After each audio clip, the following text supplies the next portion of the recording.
All right. Another Saturday night. Another Saturday night shoot the breeze. I want to thank everyone in advance who is going to be here, who is here. I see Daily Affirmations by Pauline is here saying good evening. Sister Tanzan from Tanzan African Mind is here. She says good evening to Daily Affirmations by Pauline. You know the deal. I want to hop on and let you guys know what we have in store tonight. Tonight, we're going to answer the question, why do black people and Democrats give Obama a pass? We're going to answer, why do we let them, you know who them is, program us with this suicide food? Once you hear a prompt like that, you know who wrote it. We're going to answer the question, is Garveyism capitalist or anti-capitalist? That's an interesting one. I have some thoughts on that one too. We have we're gonna look at a situation going on in the public school system. Sister's talking about it, and we're going to determine if she's being overly sensitive, or if there is in fact something brewing in the schools. We're going to talk about white folks creating new jobs for themselves while we, black people, collectively don't. Will black people be left behind economically? I think we have an idea, the answer to that. We're going to talk about something that could potentially be the secret to white wealth. We're going to talk about why is FBA being used to undermine black countries. So bring all your FBA friends. Let them know. We'll do that later tonight. Let them know. And lastly, later tonight, we'll talk about why Jonathan Majors, the star of Creed and Ant-Man recently with Marvel, put his future on the line over a white biatch. We're going to talk about those things tonight. I should have asked this question. Make sure if you hear my voice, drop a 1 for me. If you can hear my voice, drop a 1. Last time you let me talk for 7 minutes and y'all couldn't hear me. Let me know if I'm being heard. I guess I could check it myself. Let me see. Yeah, it seems like you guys should be hearing me. Tanzan just hit 1. Real Black Gentleman is here. He hit 1 as well. Grandma used to say is here. I think that's the first time I've seen Grandma used to say, let us know if you're a black man or black woman, so we know how to address you during the course of the night.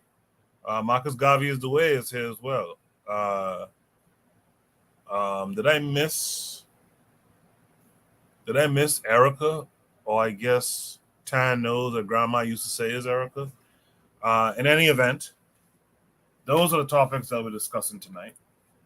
What I'm going to do now, as I always do, is I'm going to officially start the show.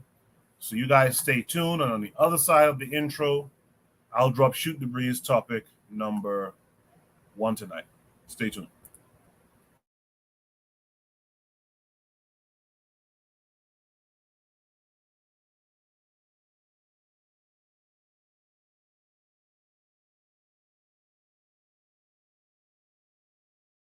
You are listening to the Bitter Medicine Podcast on KWAZ Radio.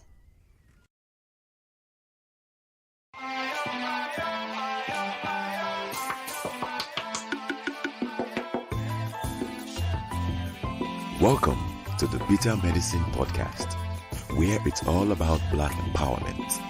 Our show focuses on black news and entertainment, arts, science, economics, history, people, and strategies that uplift, empower, and motivate Africans within the diaspora. And now your host, whose favorite color is black, Goku.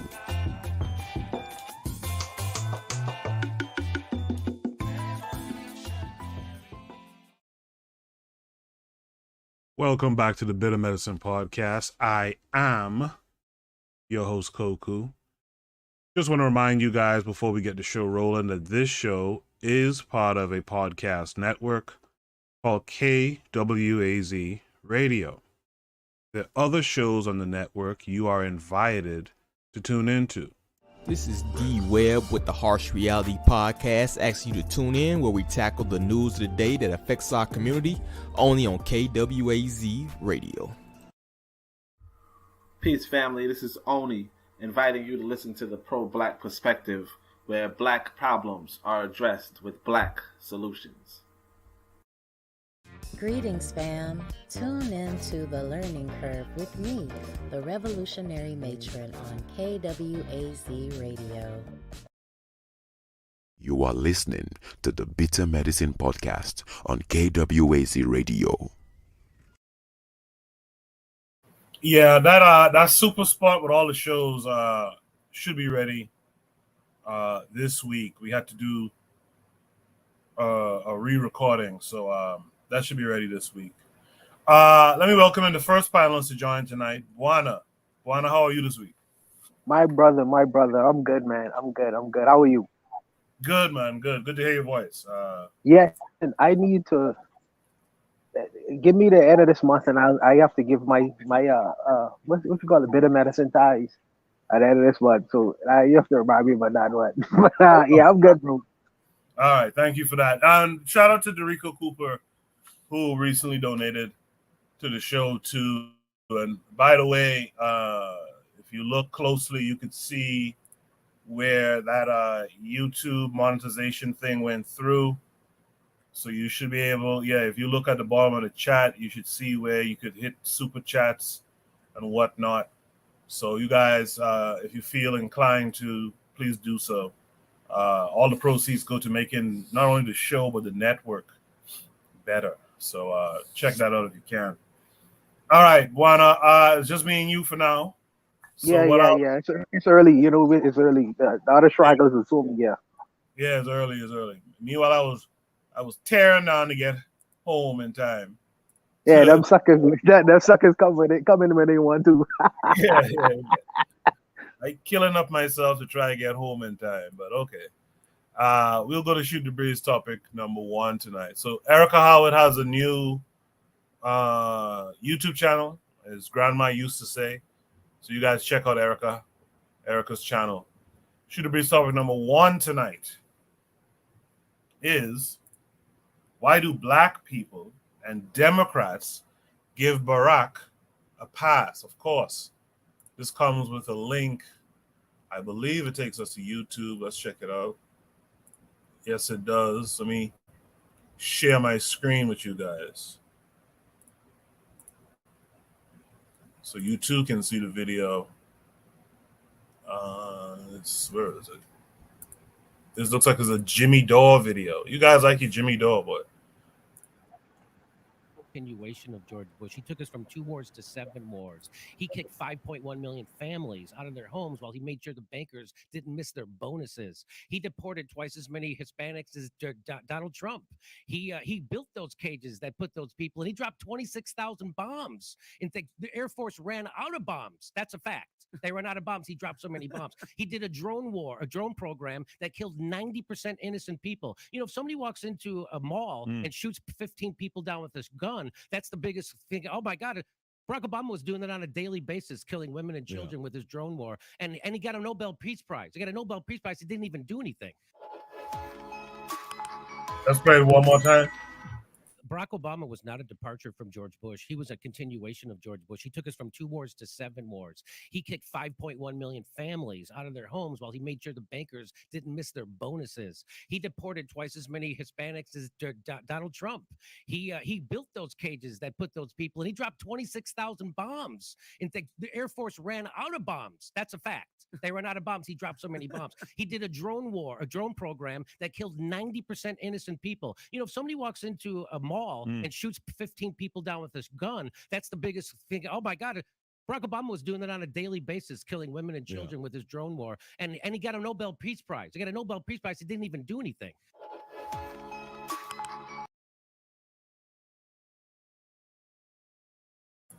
Yeah, Barack Obama. I too had similar criticisms of him in that time with that drone war thing. On the one hand, I guess he was trying not to put boots on the ground, but on the other hand, based on what we're told, and this is the problem, like we're always reacting to information, right? We're never at the forefront of getting or gathering this information, but based on what we're told, like this guy just said, a lot of people in those drone strikes were innocent. Now, were there, what was it, 90%? And I'm sure that's debatable, but I did have my issues with a lot of the stuff Obama did, but it's funny how they want to kind of paint him as this warmonger, right? Like he's the continuation of Bush. He was worse than Trump. It's a very interesting thing. Now, I give Trump his credit. Trump didn't go to war. Maybe he didn't have enough time, but it's very, very interesting. Anyway, Buana, what say you to this? Well, for me, first of all, let me preface it by saying that I attempt to speak for Black Americans. I'm sure that they have their own opinions and views on them, and shows open to come up and own perspective.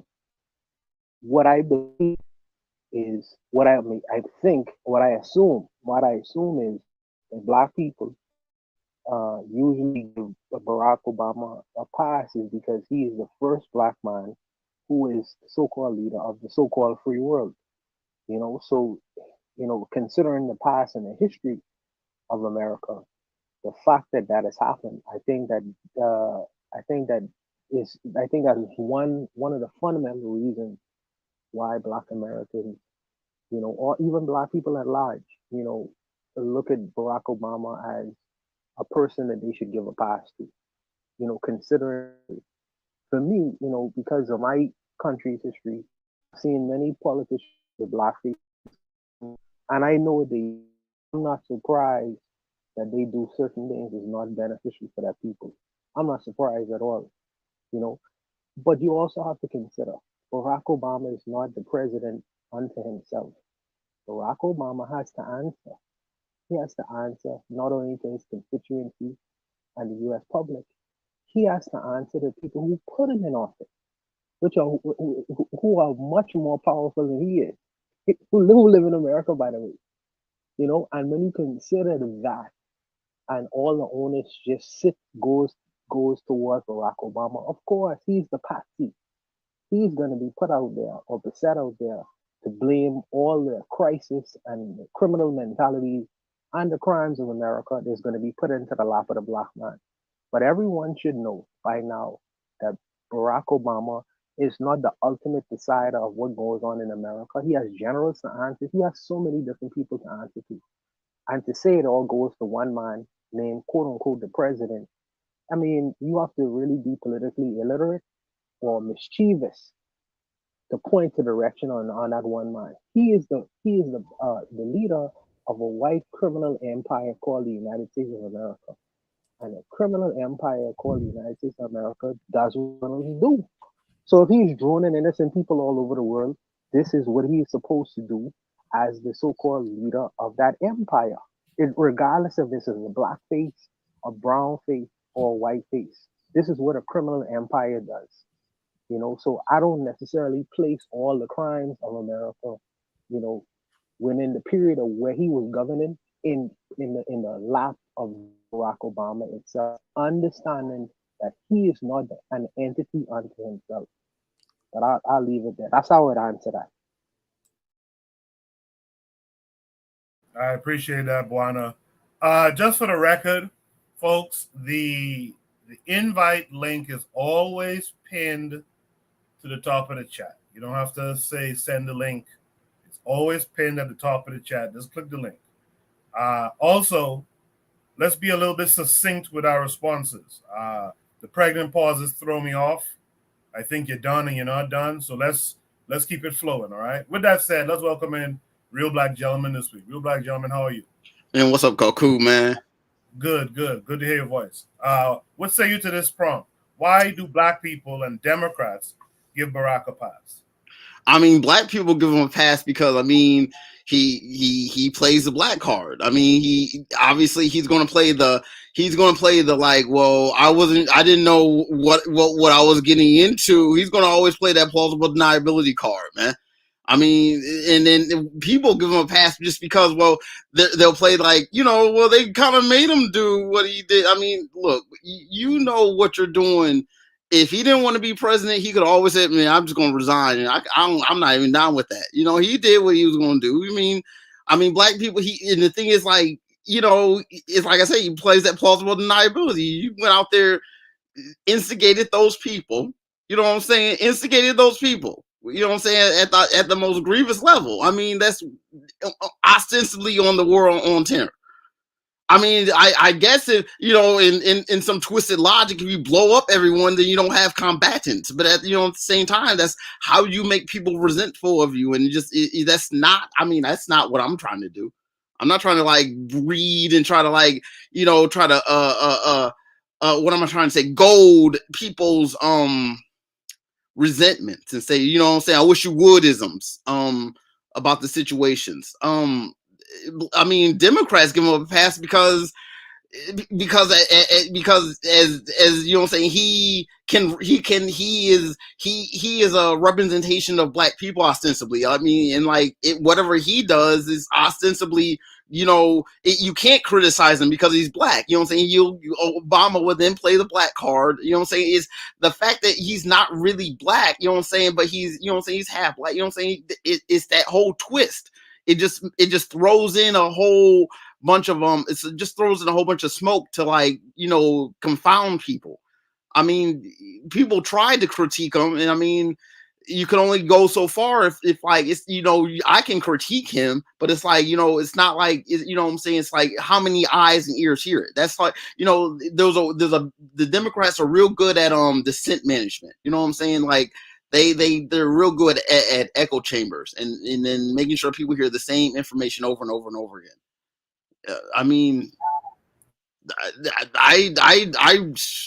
it was terrible. I mean, I voted for him because what I'm saying, I didn't know any better. Then what I'm saying, it's one of those things where it's just like, at what point, it's like at the point in which I thought, what I'm saying, I shouldn't support him. Is how are you going to change 90% of black people? I mean, it's like the Democratic Party and just the nature of party politics as far as like, involving black people, it just makes black people have group think. I mean, we every time black people even try to have a third way about something, it's subsumed by generally the Democrats. It's like one of those things where the Democrats have the social policies and they basically buy out, what I'm saying, black folks' intentions.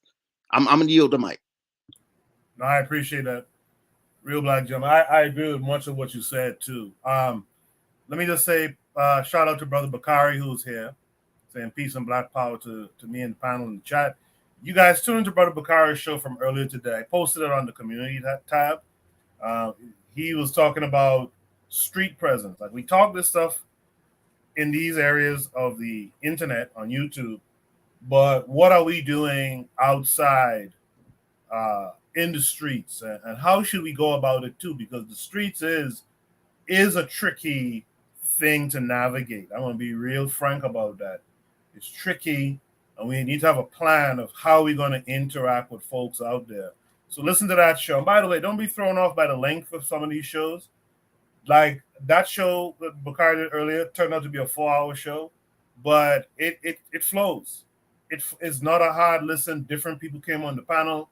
Different people left off, came back, this, that, and the other. It flows. So don't be thrown off by the times. You'll realize that all these shows flow really well, even though they might be lengthy. Eric Howard, grandma used to say, says she agreed with the deportation of the illegal Mexicans. I don't have a problem with that either.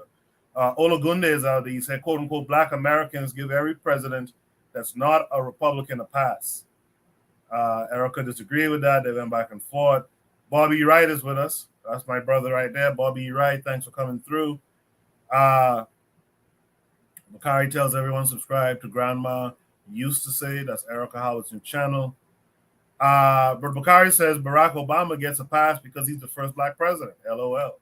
I agree with that too. I think we kind of understood the position he was in. For the most part, I still feel like he had the ability at times to do a little bit more for black folks. This all tides, what's it called again? Rising tides, lift all boats, and all that. I don't really believe in that stuff because you could have done some things for black folks. But let me stop. Let's welcome in Ben Uko this week. Ben, how are you this week? I'm doing good. Can you guys all hear me? Yes, sir. You're loud and clear. Yeah, so let me talk about this really specifically very well. Why do we give them a pass? Because I think it's the symbolism. I think the symbolism plays a role into this. Remember these things called remember, but this is the thing that everyone talked about, like Cambridge Analytica and stuff. But remember, this all came from Barack Obama's Yes We Can. Remember all that stuff that they were doing with Twitter? Yeah, go ahead, Ben. Ben, I'm muted so that the sound doesn't come through. So just flow. Just go ahead. Okay, thank you. So that's the whole thing about it.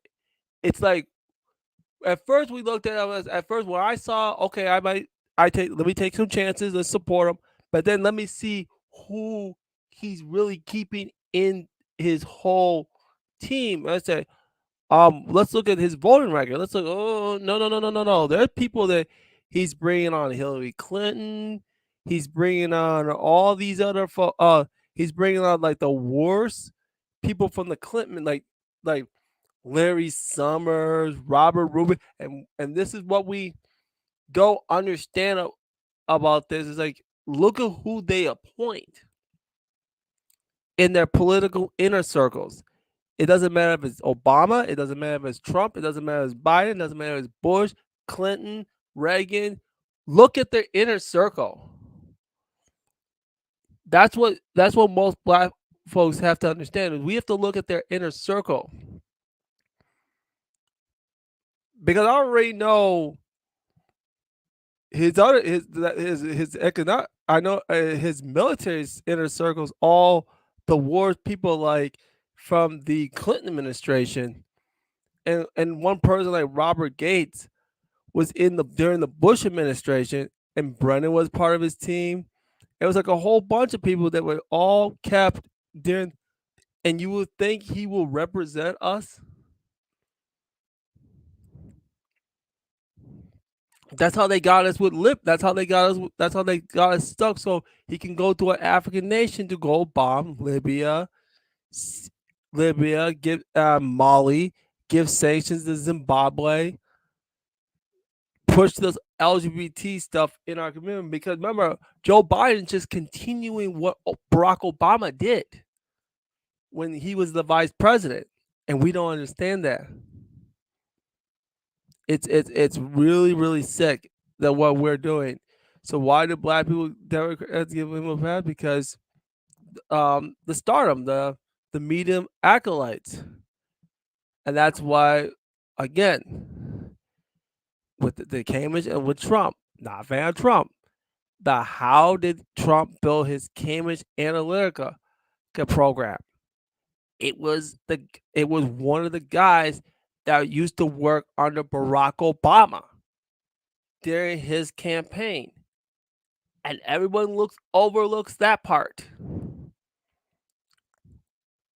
But that's something that people need to look into. And I yield the mic. I appreciate that, Ben. In the chat, there's a kind of a secondary conversation going on with regards to Black Americans and the Democratic plantation.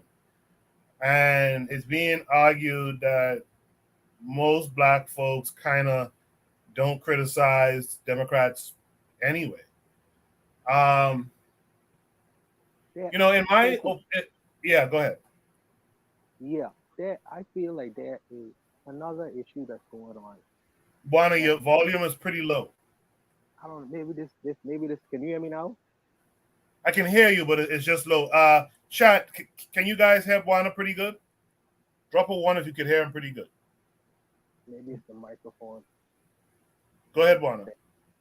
Yeah. So So there's an issue going on right now because I've had these discussions before with Brother Barry and Forecast. Okay, now the brothers tell me that Barack Obama is not black. Okay, he has a white and an African. Some say they exclusively, but this is an argument I hear from a lot of the brothers in America who say that he's not okay. So when I see Brother Bakari, because he's the soon come in a minute, I can make him come in a minute. When Brother Bakari says he's the first black president, there are many black Americans who may not consider him to be black. So why do they consider him as the first black president? Because he's a so-called mulatto. That would disqualify him as a black president. He's the first mulatto president. This is a logical conclusion if some people don't consider Barack Obama to be black. Then there's another argument that's going on that says that he has an African father and a European mother. So that would also disqualify him under the term as black because he's coming from the so-called uh, descendants of slavery in America. Therefore, he doesn't meet the criteria what blackness is inside of America. So under them two criteria, these are some of the arguments that I've heard before. Why would black people in America consider him to be black when from on two bases with these two arguments that I hear, his mother's a white woman, so he's a mulatto, he's not black, or his father is an immigrant from another country, African country, coming into America. Therefore, that would also disqualify him as black. So my question is, what is the criteria of blackness inside of America? Because it, I what I hear from the dominant society, they say, well, it's a one drop rule. As long as you could have any trace of black ancestry, you consider black. This is not what I'm hearing when I have these discussions with actual black Americans themselves. So I don't know what the qualifier is in considering the fact that black people is giving Barack Obama a pass based on what? Because he is not black based on what I've been hearing.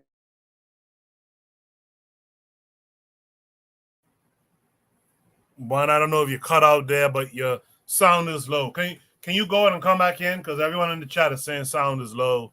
I heard you, but it's very low.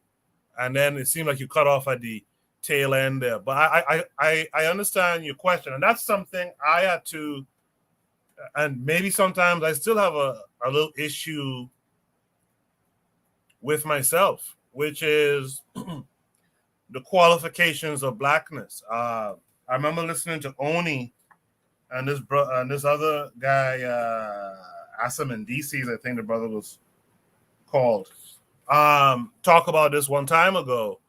And quite frankly, based on the conversation, there's probably about 16 black folks on the whole planet.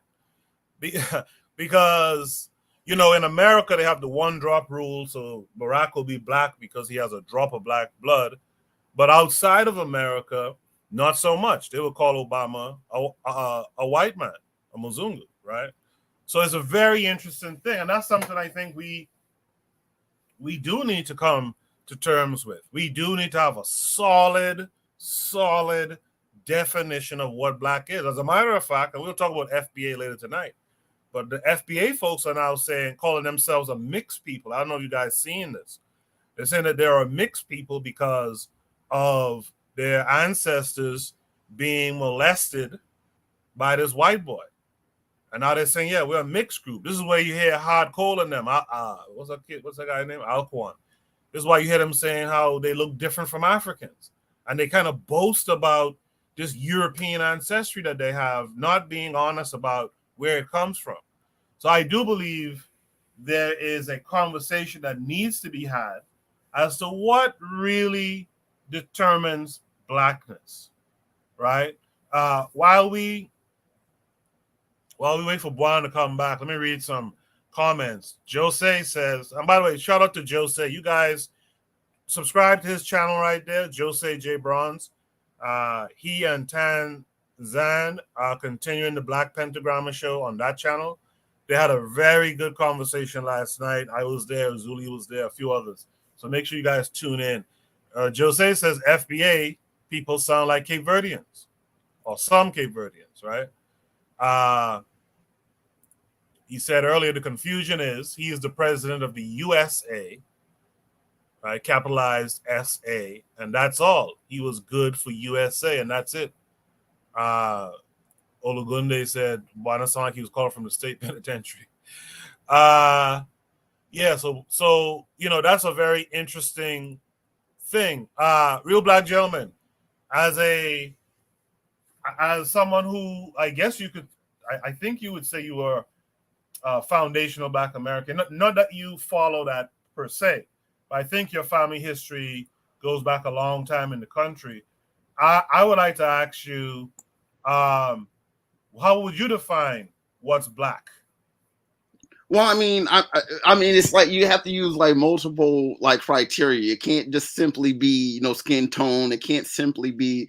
I mean, naturally, if you have the luxury of having a total family tree and determining what boat that you're on and knowing all information, I think that, you know what I'm saying, you know, you can do that. I think, you know, realistically, you know what I'm saying, if it's more of a the consensus kind of a thing. It's like how you, it's like, you know, I mean, if I'm going to be mathematical about it, it's like, I mean, how many traits did you have as Black? I mean, what do you do? Do you eat? I mean, it's like, how do you reflect? Do you reflect in what can be called, I mean, because Blackness in America to me connects to Africa. I mean, Black and Africa are synonymous. I mean, in a lot of ways. I mean, not how would I say it?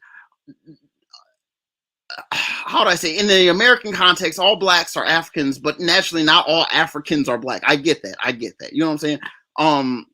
I just take the dominant and the strong part of it. I'm not going to major in the minors about that. You know what I'm saying? Like, you know, I get it. You know, part of being in even in the West, all throughout the Western Hemisphere, you know, Black people, the you know what I'm saying, our women, our African women were molested and raped and had offspring that were not of the peoples that they were familiar with. I mean, this is a fact. This is why Brazil is so light skinned. I mean, I get it. I mean, it's just the natures of peoples melded in different ways. I mean, there's a lot of people who are, you know what I'm saying, I in my own little viewpoint, I call them, like, you know, they're on the front, they're light skinned, you know what I'm saying, the light skinned people on the front lines of Blackness. There's a lot of light skinned people who go hard for Blackness, and they Black. You know what I'm saying? It's like, I can't sit here, you know what I'm saying, at some point it's not an objective thing. It's very subjective, and I mean, in that subjectivity, you can have fraud and you know what I'm saying, fakery going on where people is Black fishing, you know what I'm saying? But that gets sorted out. That's just part of being Black, is being, you know what I'm saying? It's like, you know what I'm saying? It's things that are outside of our control. I mean, and there are things that are absolutely in your control in how to be Black. I mean, there's no rule book for the stuff. I mean, that's part of the beauty of being Black. This, you know what I'm saying? It's like, you don't necessarily have to go by a rule book. Although I think, you know what I'm saying, some things should be codified. And, you know what I'm saying, as far as, I mean, you know, it's kind of hard on, if we're going to have Black people in this country, there's no real solid capital place where Black people have a dominant, you know, locale, like, which I wish that we had in this country. And I don't mean Atlanta. I mean, Atlanta is a decent try, but I mean, there's too many flaws in it, intrinsically, and in a lot of characteristics. I mean, it's not my ideal place to put a Black capital city. It was already burnt by the U.S. Army once. So that proves one thing, you know what I'm saying? I want a city that was already burnt down once, right? I would rather just build it fresh. But, like, you know, it's just a lot of sensibilities about Black people I have. I mean, but that's naturally that's the thing. It's like, it's not my best idea, but hey, that's where we are. You got to see where we are, and that's what Black people are. I mean, Blackness can always be refined, and you don't want to let outside people who clearly are not Black, you know, say and do things that would undermine a integral Black person. I mean, a lot of the gay stuff, all the cultural side stuff that would take away from fundamental blackness, that has to be checked. You got to check that stuff. You want black men and black women to have black babies and have black families to build a black nation. You know what I'm saying? So we have black power. That's the whole point. I appreciate that, RBG. Ben Uko, how would you define what is black?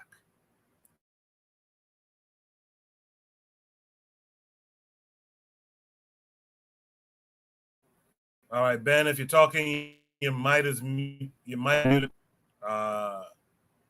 And when you guys are on the panel, if you step away, just let us know you stepped away so I don't waste the time throwing it to you. Buana is back.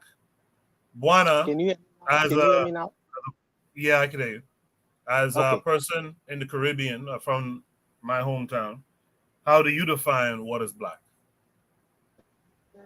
I define blackness is, first of all, at least you should at least have a black mother.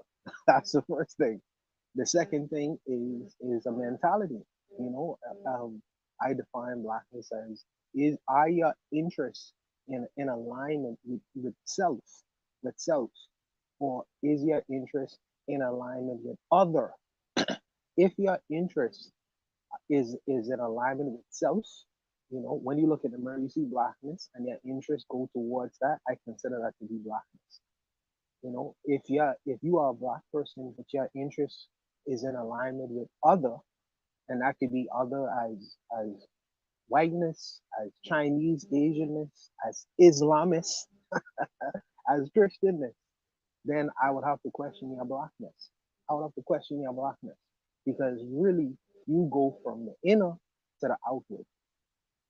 I would rest in terms of what blackness is. It's coming from first you have a black mother, which you really have no control over, and is your interest, your personal interest, in alignment with that. So this is the things where I would consider to be blackness. But I'll just stop there. I appreciate that, Buana. You guys in the chat, let me know if you're hearing Buana better. He sounds a little bit better than before. Olagunde says, if you don't have at least 3 generations with no direct European ancestry, you aren't considered quote unquote black to me.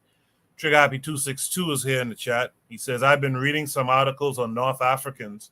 Makes me believe more and more that black equals African. I know some don't like that because for some, African is greater than black, but they are synonyms of each other. Yeah, I treat them as synonymous.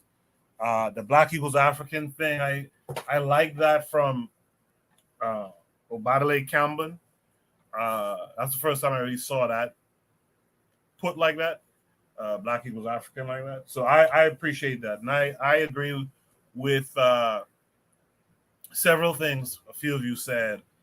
I do believe because there is a question of, well, then what do you do with these folks who have a drop of European blood?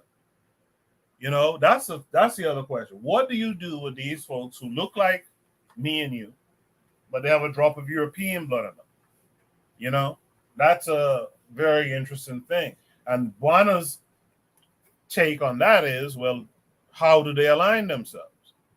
And I could deal with that. If you align yourself with black equals African, I could get with that.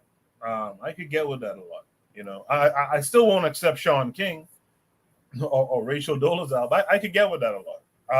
Yes, but there's a caveat to that, because when you say black equals African, you consider the Jesse Lee Petersons of the world, when that black equals African, because he don't see himself as black equals African. He doesn't take that first. He say black equals black American, or American, and what is American? That whole European experiment. So there's a difficulty with just that black equals. I feel like it should go a step further, because you had no decision in terms of being black. You had no decisions over it. You know what I mean? It was an accident of birth. Your mother and father got together, and you had no decision in the matter. I think that the step further is, where does your interest align? Not like a choice comes in. A choice comes in terms of, where do you line up ideologically in your head. So that's why I would say black yes. Equals African, yes. Plus, whether your interests align. That's the only step where I would take further in solidifying that equation. But I'll stop there. No, yeah. It's not just one thing. It's a couple of things, right? It's not just one thing. There's a few things. And so your point is well taken. You're right. Jesse Lee Peterson, he won't see himself as Black equals African at all. You know what I mean? These guys. Anyway, I'm not going to go off on Jesse Lee Peterson. I'll give Trigger Happy 262 the last word from the chat because I think Ben is probably still not back. Trigger Happy 262 says mixed people problem is simple. If they are raised by us on their black side, they're good. The vast majority of mixed folk will be schizophrenic. Abandon those and leave them. He says also fully black traders are traders. They are now white people, let them be. They black, yeah, but they're not black no more as of now. Real black gentleman like that. Jose in the chat said to Trigger Happy 262, coming from a supposed mixed people, Cape Verdeans, I can only agree with you. And I like how we kind of tied that one in a bow. Unless someone else has a point they want to raise, let's go on to Shoot the Breeze topic number 2 tonight. You guys in the chat last week in particular, the chat was really good. You guys are starting off strong today as well. Shoot the Breeze topic number 2 tonight is why do we let them program us with this suicide food? Suicide food. Okay. This came with a link, of course, takes us to YouTube.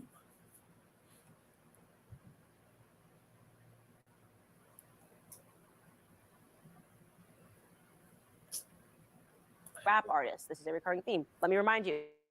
Migos, they rap trio. They had a Popeyes meal. Megan Thee Stallion, she was also has a Popeyes meal. Travis Scott, McDonald's. Saweetie, McDonald's. Mariah Carey, McDonald's. Michael Jordan, McDonald's. Pusha T, Arby's. Mary J. Blige, Burger King. Why isn't it that Whole Foods is not coming at them with a sponsorship? Oh, because they're in marketing partner. It's what Thomas Sowell refers to as the bigotry of low expectations. This is how Black people eat.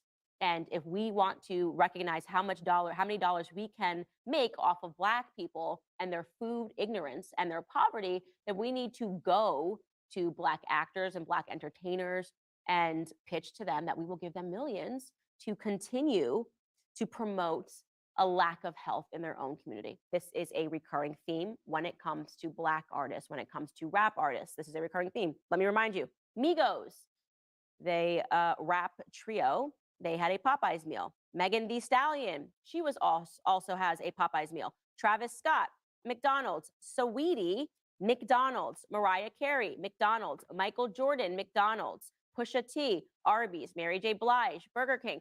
Why isn't it that Whole Foods is not coming at them with a sponsorship? Oh, because they're in marketing partner. It's what Thomas Sowell refers to as the bigotry of low expectations. This is how Black people eat. And if we want to recognize how many dollars we can make off of Black people and their food ignorance and their poverty, then we need to go to Black actors and Black entertainers and pitch to them that we will give them millions to continue to promote a lack of health in their own community. This is a recurring theme when it comes to Black artists, when it comes.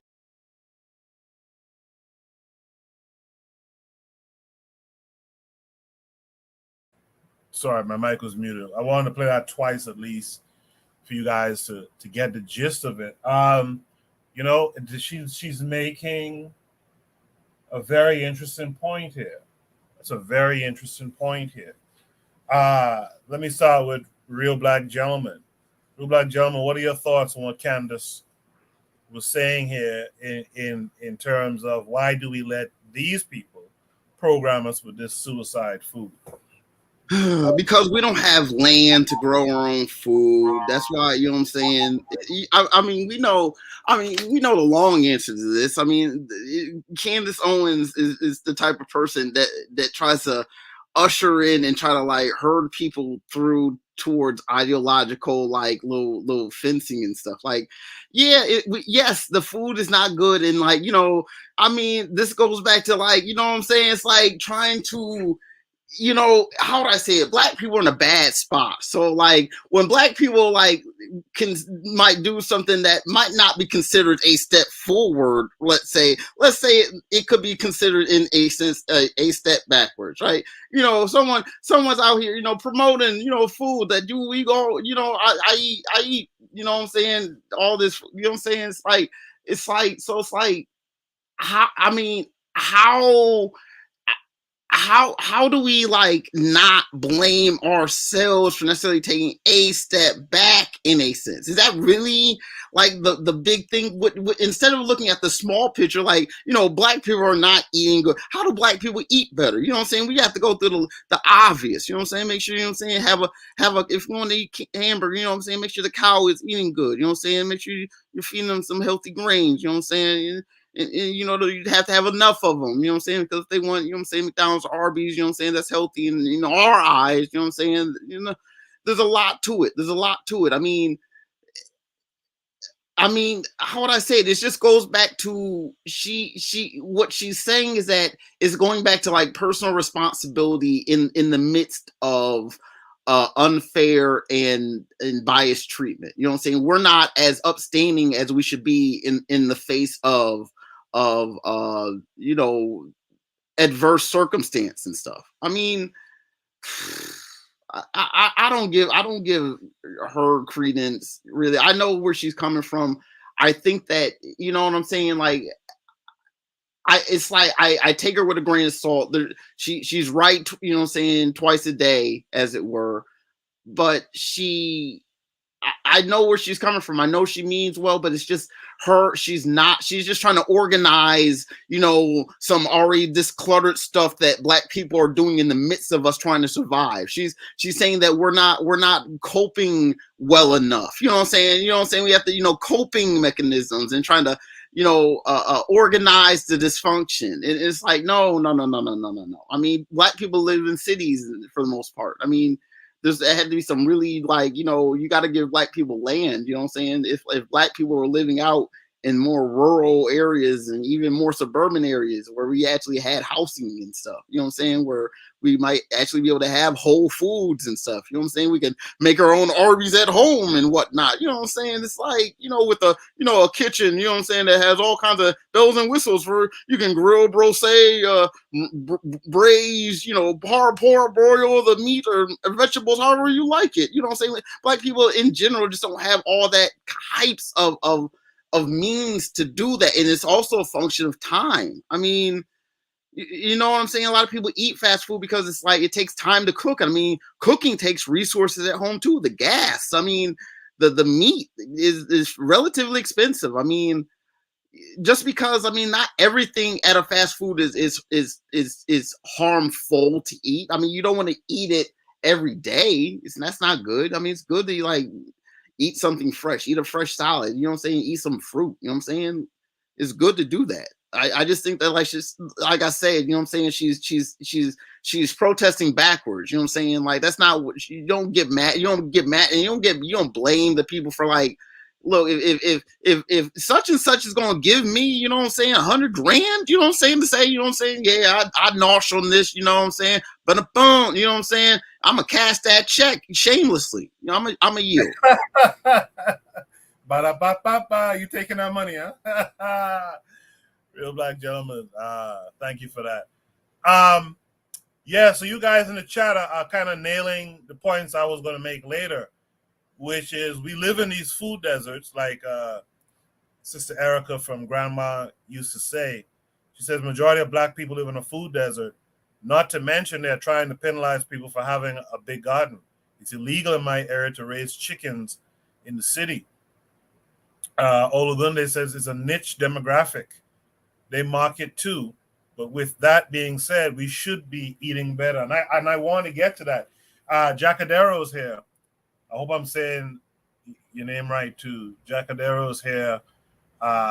He said fast foods dominate our neighborhoods and marketing strategists go after what has the potential to make profit. Whole Foods ads wouldn't do well for promotion since those stores are not there. Earlier, Jacadero said something like, what did he say again? He said, you don't see Whole Foods commercials. And I think that's a interesting psychological experiment to run. The truth is, like Olagunde said, there are Whole Foods commercials. I see them all the time, but the reason why I notice them is because I have times where I go to Whole Foods, right? The truth of the matter is, like Olagunde said earlier in the chat, Whole Foods ain't in no black neighborhoods. You gotta make up your mind you go into a Whole Foods, in my opinion. They're not in black neighborhoods at all, and you gotta make up your mind that you're going to go to a Whole Foods, which is why I say I sometimes go there. So this is why it catches my eye when I see it. But you're right. If you're not a person going to Whole Foods, you don't even see those commercials. You know what I mean? You don't even see those commercials, but you'll catch the McDonald's one. You'll catch the Burger King or Popeyes or what have you. But it says something, and I think Real Black Gentleman touched on this too. Like, we're in a predicament here that these people have us, as they say, dead to right in the sights. Like, they know they created the food desert, and we're not doing anything to close that food desert gap. I was listening to Bakari earlier today, like I said, and the brother Shaka Zulu, Anthony, he was on there, and and shout out to Anthony because I think he listens to Shoot the Breeze. He was talking about how black men got to come together and change this shit. And I 100% agree, and it starts with these things. You see, we look at these things as insignificant often, but they're very significant. This is a part of the war program. They're killing you with food.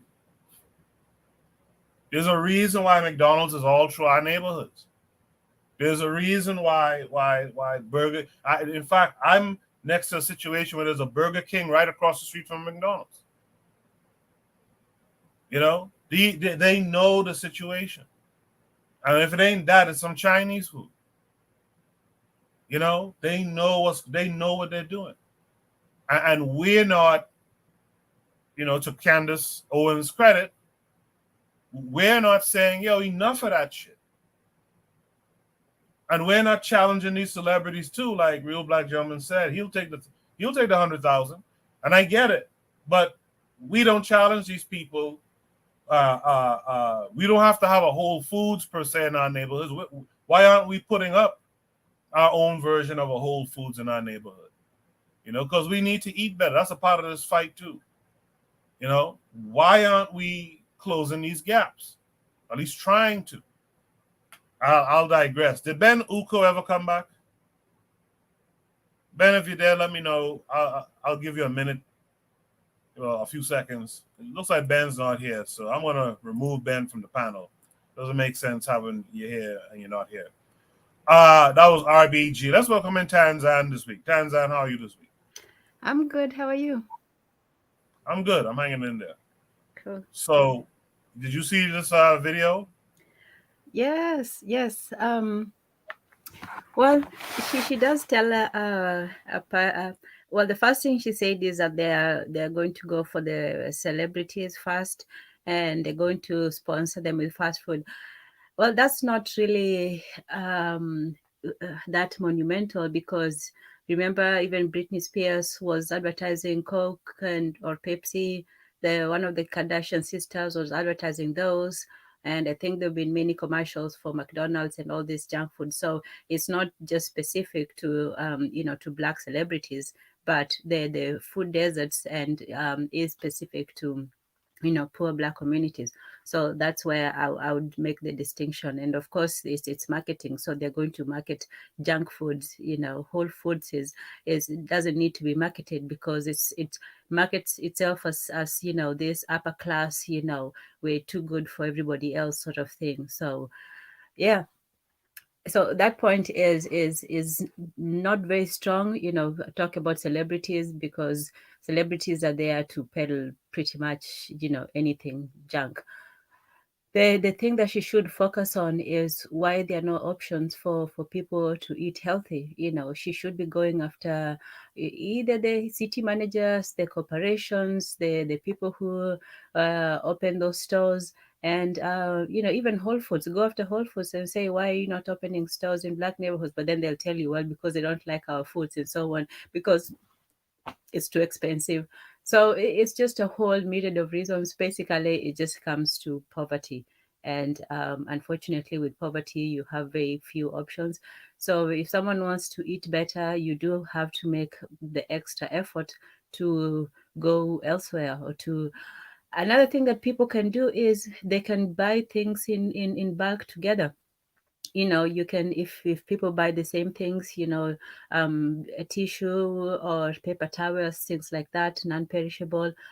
People can organize to, well, in an ideal world, obviously, but it's not going to happen. But if people had that inclination, they would actually pay somebody or go together and buy in bulk to buy from better places. I know you can't really do that with food, because food kind of, you want somewhere close. But there, for now, you have to go out of your comfort zone to get the healthy food, unfortunately. Yeah. Thank you for that, Tan. From one Kenyan to another, let's welcome Jacadero. How did you know that I'm a Kenyan? How did you know that?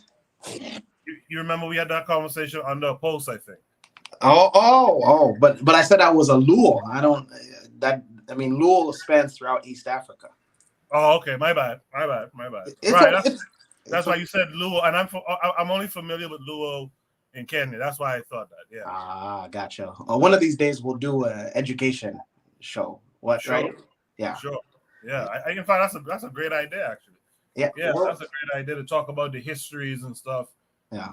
With a person from a country in the continent. That's a good idea. Yeah, I appreciate that. I'll plug in my Venmo later. You do that, man. Drop it. Welcome, fellow ESC. How are you? Poa sana na wewe? Mi niko fiti. Oh, okay. Wewe ni poa basi, okay. Basi wale wamesahau. Habari yako lakini? Niko poa, karibu. Asante. So, by the way, we were just greeting each other, everybody that's listening. I don't want anybody. Yes, we're not talking anything behind anybody's back. we thought we were on Swahili Nation for a second.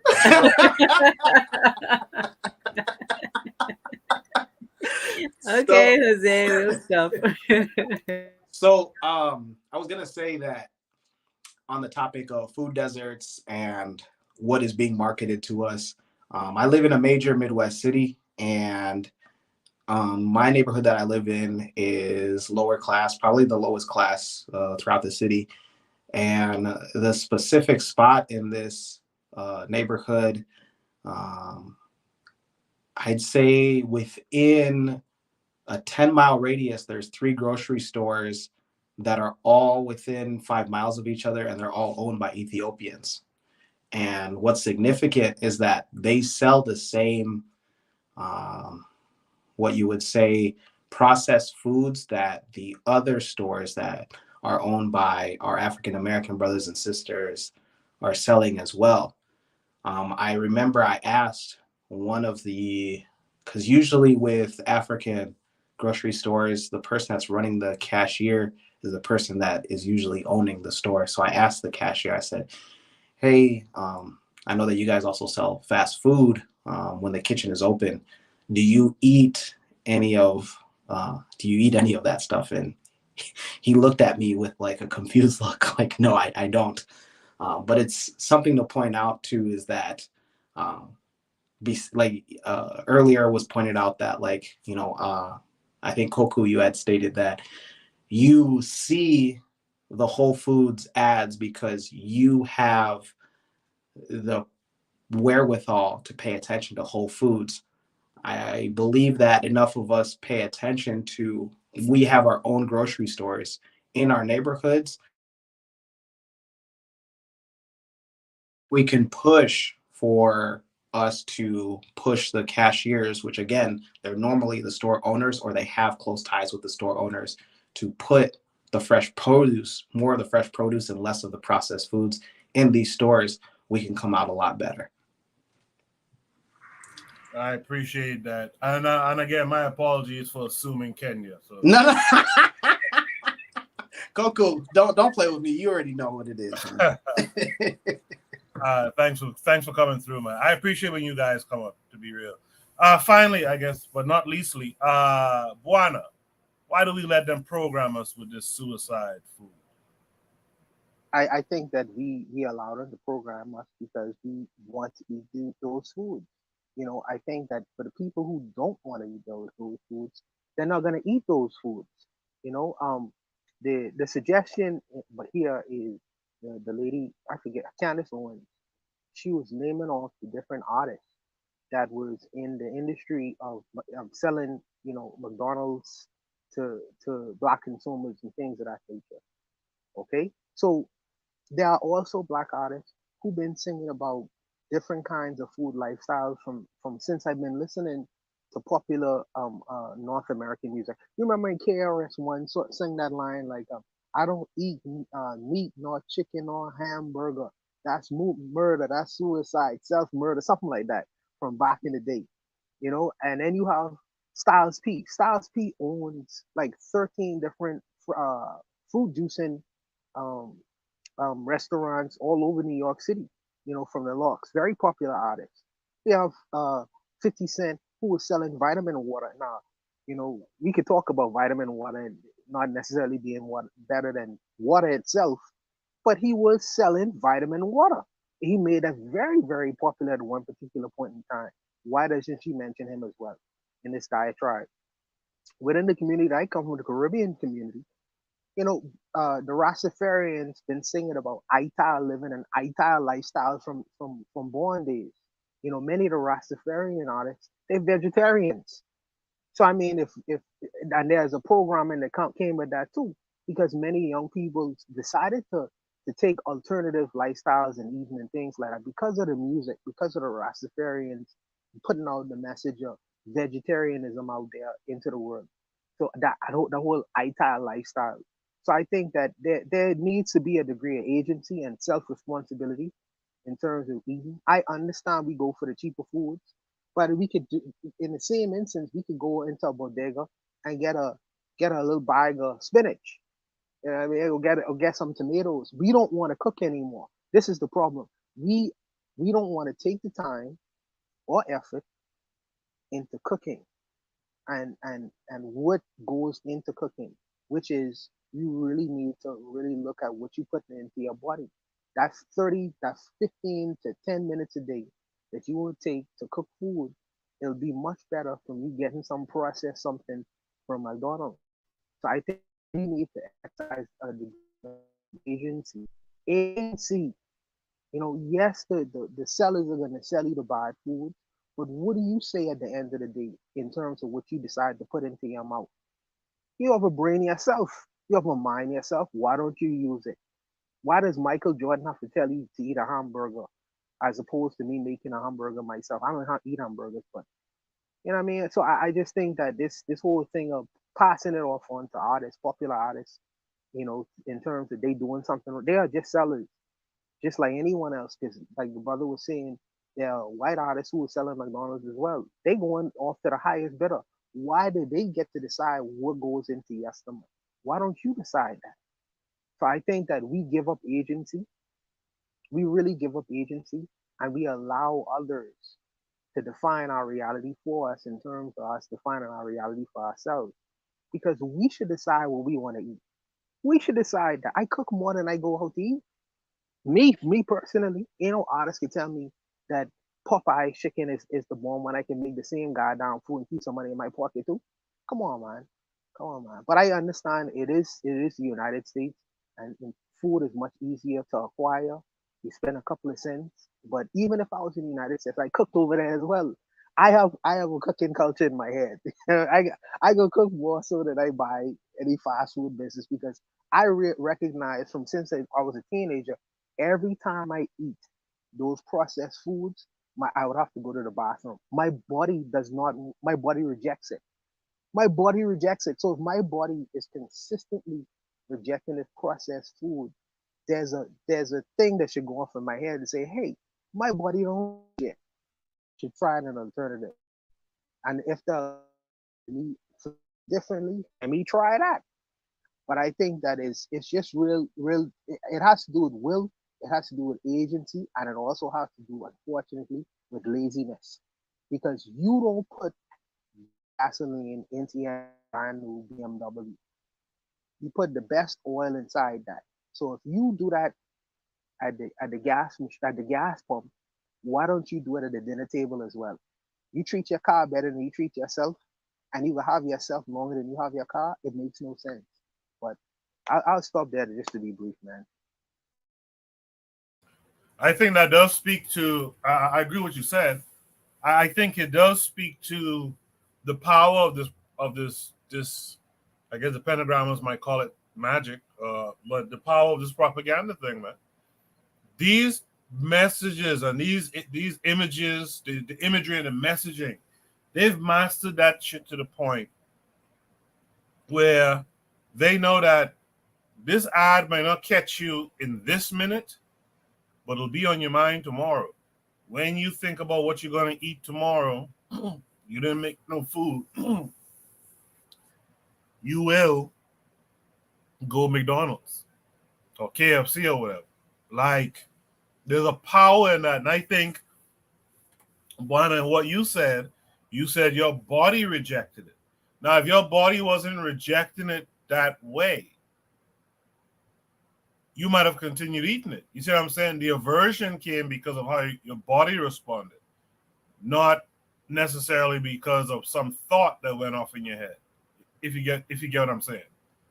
No, I get it, but I personally think that some of the foods I have addictive qualities to it. There's certain things that they put into the foods that is addictive.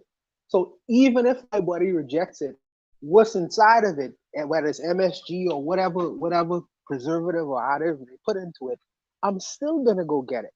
I'm still gonna, because my brain is telling me, yes, this is not good for you, but there's a desire there, whatever dopamine that is inside my brain is gonna draw me back to that. But when I internalize that and put it into my system is saying, this ain't for you, bro. You need to find something else. So there's a chemical fight or imbalance that's going on in my body.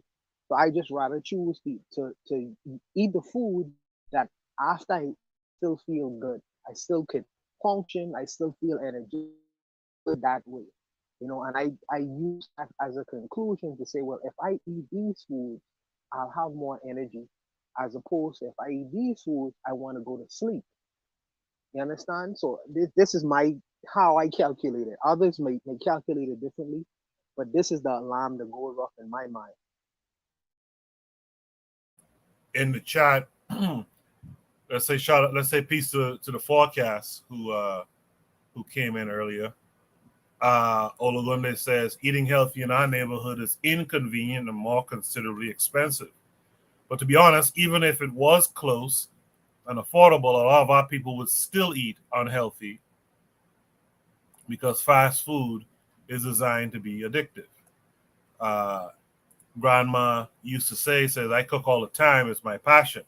I credit my grandparents passing that gift down to me, similar to Buana.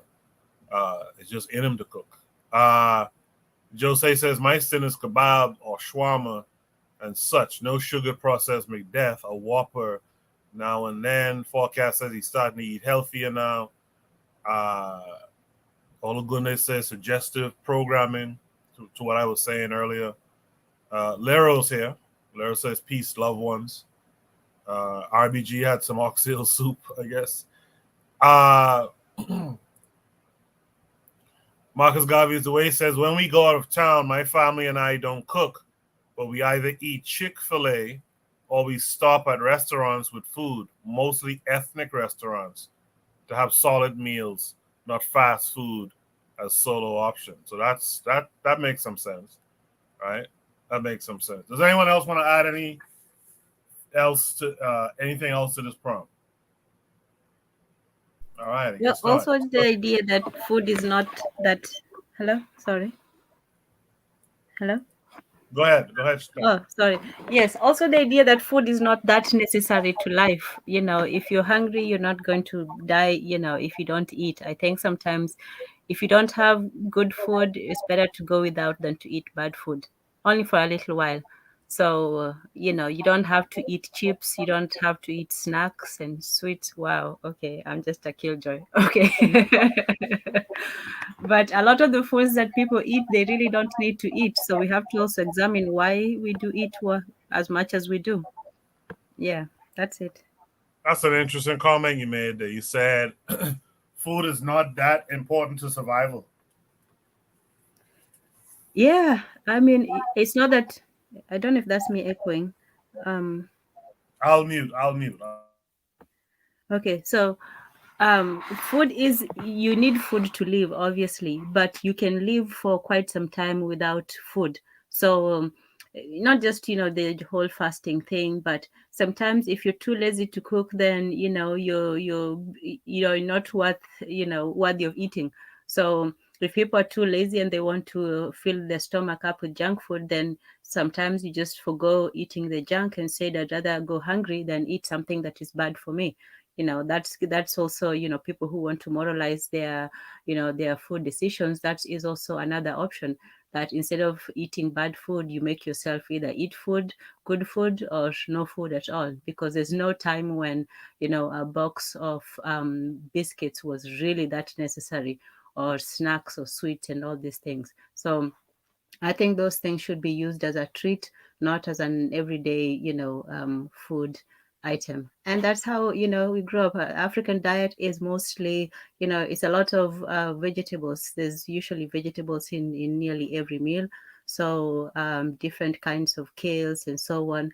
Or you just make a rule, you're not going to eat anything unless you have vegetables on your plate. Not to be vegetarian or vegan or whatever, but just, I'm not going to eat just plain steak unless there's a cabbage nearby or something like that. All right. You mean, That's wait a minute, time. You can't get away with that today. You mean East African diet is more vegetarian because West Africans eat pure meat and stuff. Yeah, they eat enough meat. But let me say this though. So Oops, we're losing you. you all can't hear me? You I'll break mute. it up. You break it up, and your volume Oh, man, has dipped I a go little. on my laptop, man. After this, can you hear me now though? Yeah. Yes. Yeah. So a good trick to satiate your hunger is eat some peanuts. Peanuts will satiate your hunger. That means so you won't be eating all the time. So try it, not with sugar all over it now. That bad. Get some and it'll satiate your appetite.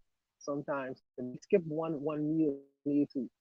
But I just wanted to put that out there just to let the family know, because when we say eat better, we don't give examples of how to go about it, so the brothers and sisters would know, how some tips that they could use to possibly, try to satiate their appetites instead of bad foods all the time. Between meals, good meals. Anyone else want to add any last words to this prompt? Okay, let's go to Shoot the Breeze topic number 3 tonight. Thanks to everyone who's here tonight. Make sure you hit the like button, share the show amongst your peoples. I'm sure you have some friends or family who share similar interests as you, who would also like the show, like the conversations going on over here. So make sure to share the show as well. Should be topic number 3 is Garveyism capitalist or anti-capitalist? Do you believe that this video is revisionist in nature, or that capitalist revisionist attempt to co-opt Garvey? Please provide a cogent argument for your position. Interesting. This came with a link. Takes us to YouTube.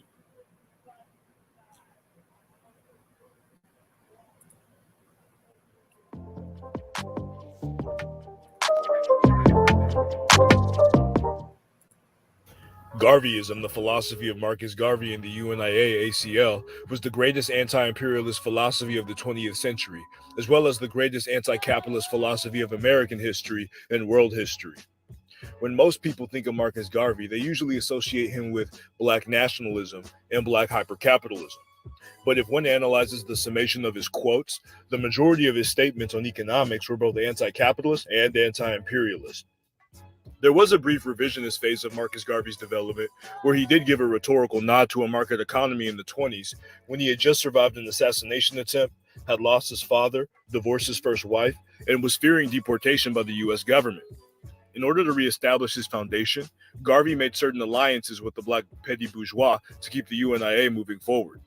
If you analyze the history of the UNIA and famous Black socialists associated with it, in Claude McKay, W.A. Domingo, Cyril Briggs, and Hubert Henry Harrison, who formulated the race-first ideology and was Marcus Garvey's primary jegna at Harlem's Liberty League, you will see that though this revisionist period in the early 1920s did create a split between these socialists, that didn't change the overall propulsion and direction of the Garvey ideology within time. If we analyze the Soviet Union during this same period, we will see that Lenin was instituting the new economic policy where he was creating political alliances with the kulaks to establish a united front against the imperialists. When you are engaged in struggle against an overarching oppressive system, there are times that alliances with the upper economic strata of your population are necessary in order to create a united front against the common enemy. Lenin did it, and Garvey did it. Nobody would call Lenin an imperialist, so we can't use this small period of Garvey's development to classify him as a pro-capitalist. Garvey spent the majority of his young adult life ferociously advocating for the rights and dignity of Black workers, from Colón, Panama to Harlem. He was an agitator that always galvanized and organized Black labor wherever he went. According to Dr. Tony Martin, Garvey had a better record in the labor struggle than all of the Marxists in his day combined. Garvey's message spoke to the masses of Black workers. 80% of UNIA members in North America were working-class laborers and farmers. His message of African pride and dignity gave them hope for positive transformative changes in a racist genocidal society. He was the international continuation of intellectual giants who preceded him, like Robert Love, Edward Blyden, Martin Delany, Henry Highland Garnett, Hubert Henry Harrison, Alexander Crummell, Africanus Horton, and the list goes on. Garveyism must be understood as radical revolutionary anti-racism. In a revolution, when you are moving from one mode of production to another, there will always be vestiges of the old order in the new political economy. Just like mercantilism contains elements of feudalism before becoming capitalism, socialism has elements of capitalism before becoming communism. As a disciple of Blyden's dialectical analysis, Garvey understood these historical relationships. In the same way that socialism contains elements of surplus accumulation and extraction, surplus also existed within the confines of the UNIA command economy, but this surplus was used for the benefit of all African people as opposed to an elite capitalist minority. In Message to the People, Garvey describes 4 types of profit: national profit, racial profit, political profit, and economic profit, with each being defined as surplus that will benefit the UNIA aim of Black improvement and anti-racism. Garvey even identified a universal classification of profit called human profit, defined as the addition of more members into the UNIA to strengthen the labor force.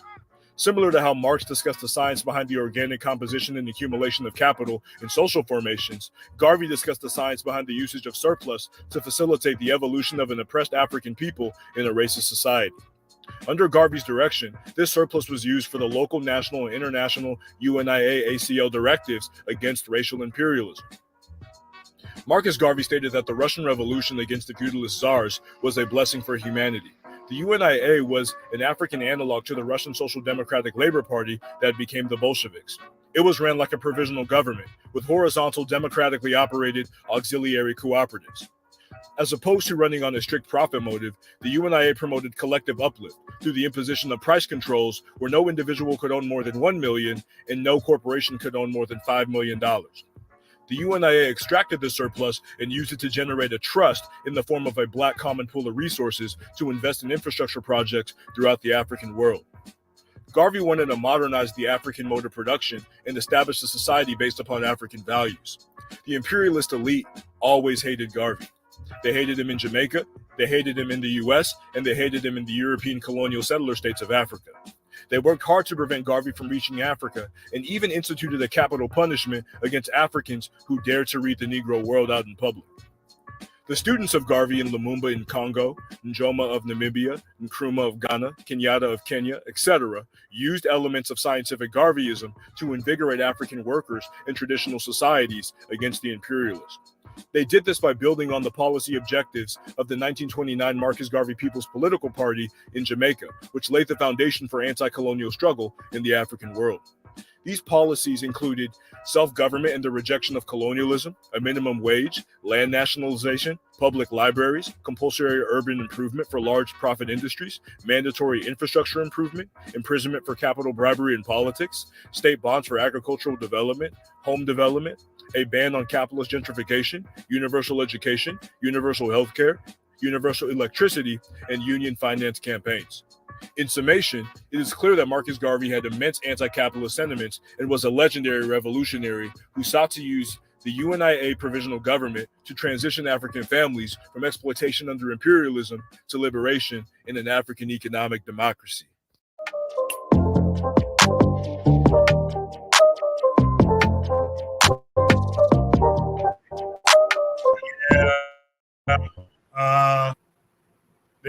To me, there is some revisionist stuff going on there. Particularly, it's some propaganda being pushed here.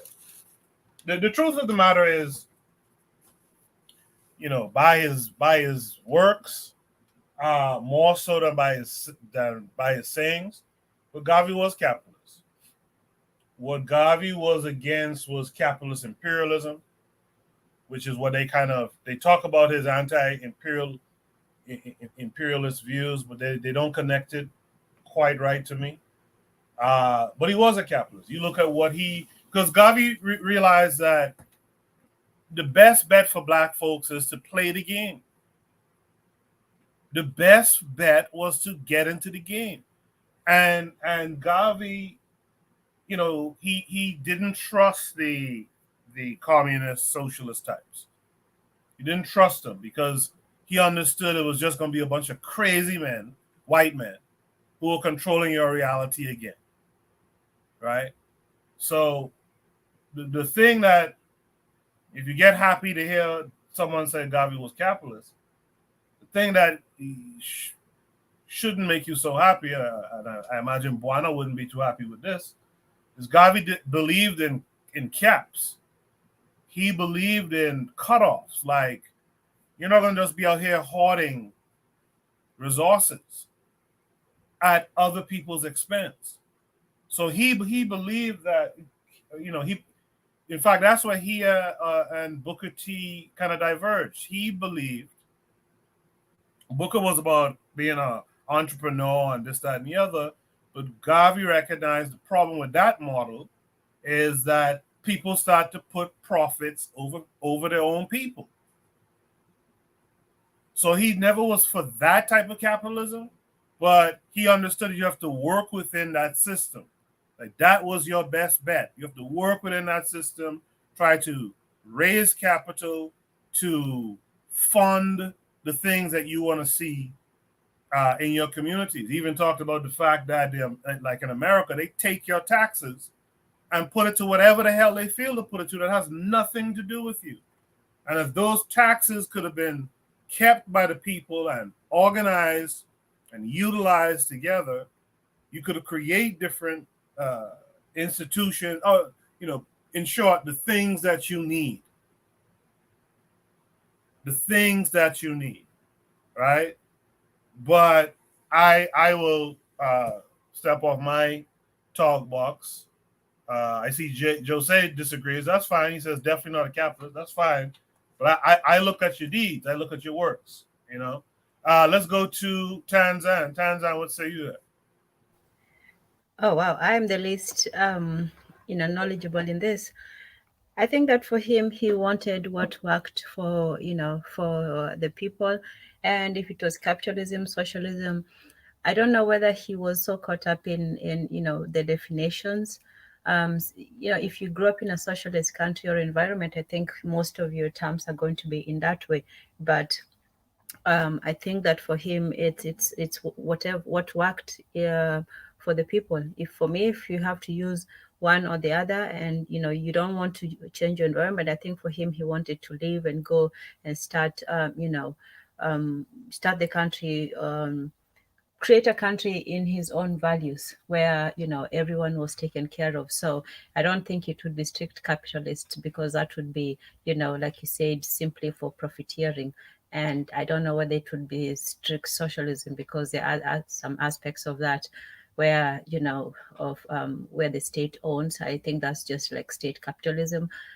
But I think that he wouldn't have been opposed to one or the other on the basis of simply policy. It would be what works best for the people. So, yeah, I think I would let me hear on other people first before I say this, because I really don't know. He did. I know he started a lot of businesses. He had he had groups. He collected money. His ultimate ambition was to build the ship. So that sounds very entrepreneurial to me, and that's great. I don't know if that's everything entrepreneurial is considered capitalistic, or anything collective is considered socialistic. So yeah, I'll leave it at that. No, I appreciate that, Tan.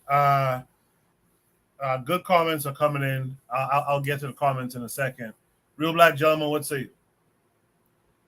Yeah, I was thinking about this for a minute. I'm starting to see when people talk about socialism again, it's like socialism, there's multiple societies in socialism. Like, and I've said before, societies overlap. But I'm starting to think that at the intersection of multiple societies is where you start to get capital. And capital is just, if you on a level, is just the head of things, the intellectual advance guard of what is going on. I mean, if you have a business, you're selling products to people, and those people, involve themselves in societies. It's like the people. I don't get it twisted. I see how I see the arcs in things, in where those arcs are going to lead into its circle or whatnot. It's like when to say that was he a capitalist? I mean, he was capitalizing. I'm sure he had the pulse. He was trying to organize societies. He was doing. He had the pulse. This is why we say 100 years later that we are Garveyites, because I mean, there's not too much to tweak on what he did.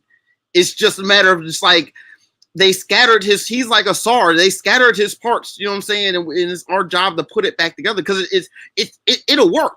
You know what I'm saying? In the 20th century, if we could just, and to think of all the things that they did not want Africans connected with, even to this day. I mean, they have something called a Memorandum 46, where it's like they don't want African-American Black people in this country to connect with Africa. You know what I'm saying? Everything is to dissolve and neutralize Blackness in America. I mean, Marcus Garvey, I mean, he wasn't even born in this country. He just like, I'm just going to go to New York, and because of course he was a capitalist. Why would he go to New York City and set up shop? He could have gone to Miami and set up shop. No, he went to the pulse of it. He went to the heart of capitalism in the world, even at that point, is New York City. Is he a capitalist? Yeah. I mean, you can call it enterprise, call it venture enterprise, call it industrial enterprise. I mean, is he using his head? Yeah, but he doesn't have to be. He's not trying to get over on the people. He was truly trying to organize resources into a competitive place, to where he was getting a resource. You can get revenue, and you're getting capital is just a whole bunch of money that you have to think about to use to have in its root core. I mean, whether or not that those resources are, naturally, I think he was trying to make sure that he had a cadre of people to make sure that everyone, Black people, he's going to talk about racial economy, there's 4 types of economy. He knew he was going to at least put money in 4 different types of things, because you have to get Black people. And the only way that he was going to do that is to tap into the money, which is New York City.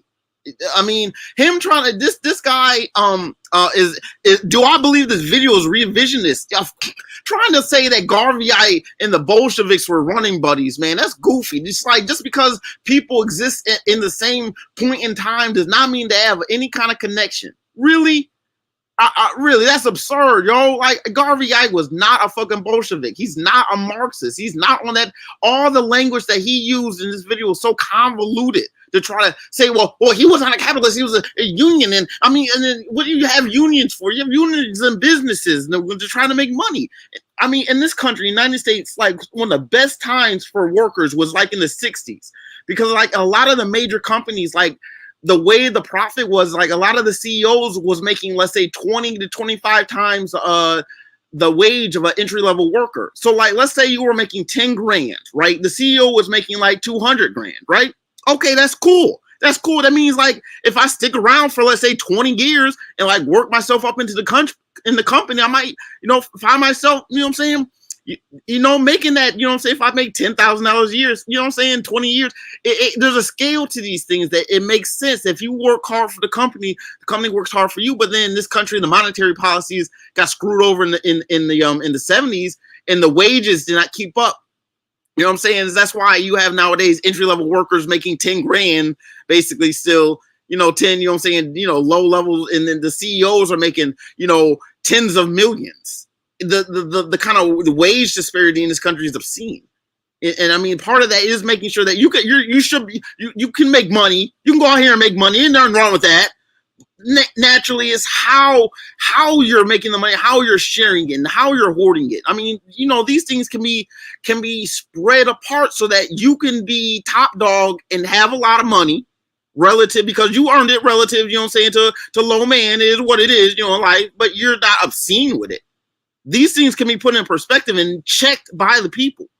There's ambition. You want to make sure if you're in the middle that you're not going to, you can have ambition to, like, maybe be on top, and what's going to take, and what the prize is. That's why it's enterprise.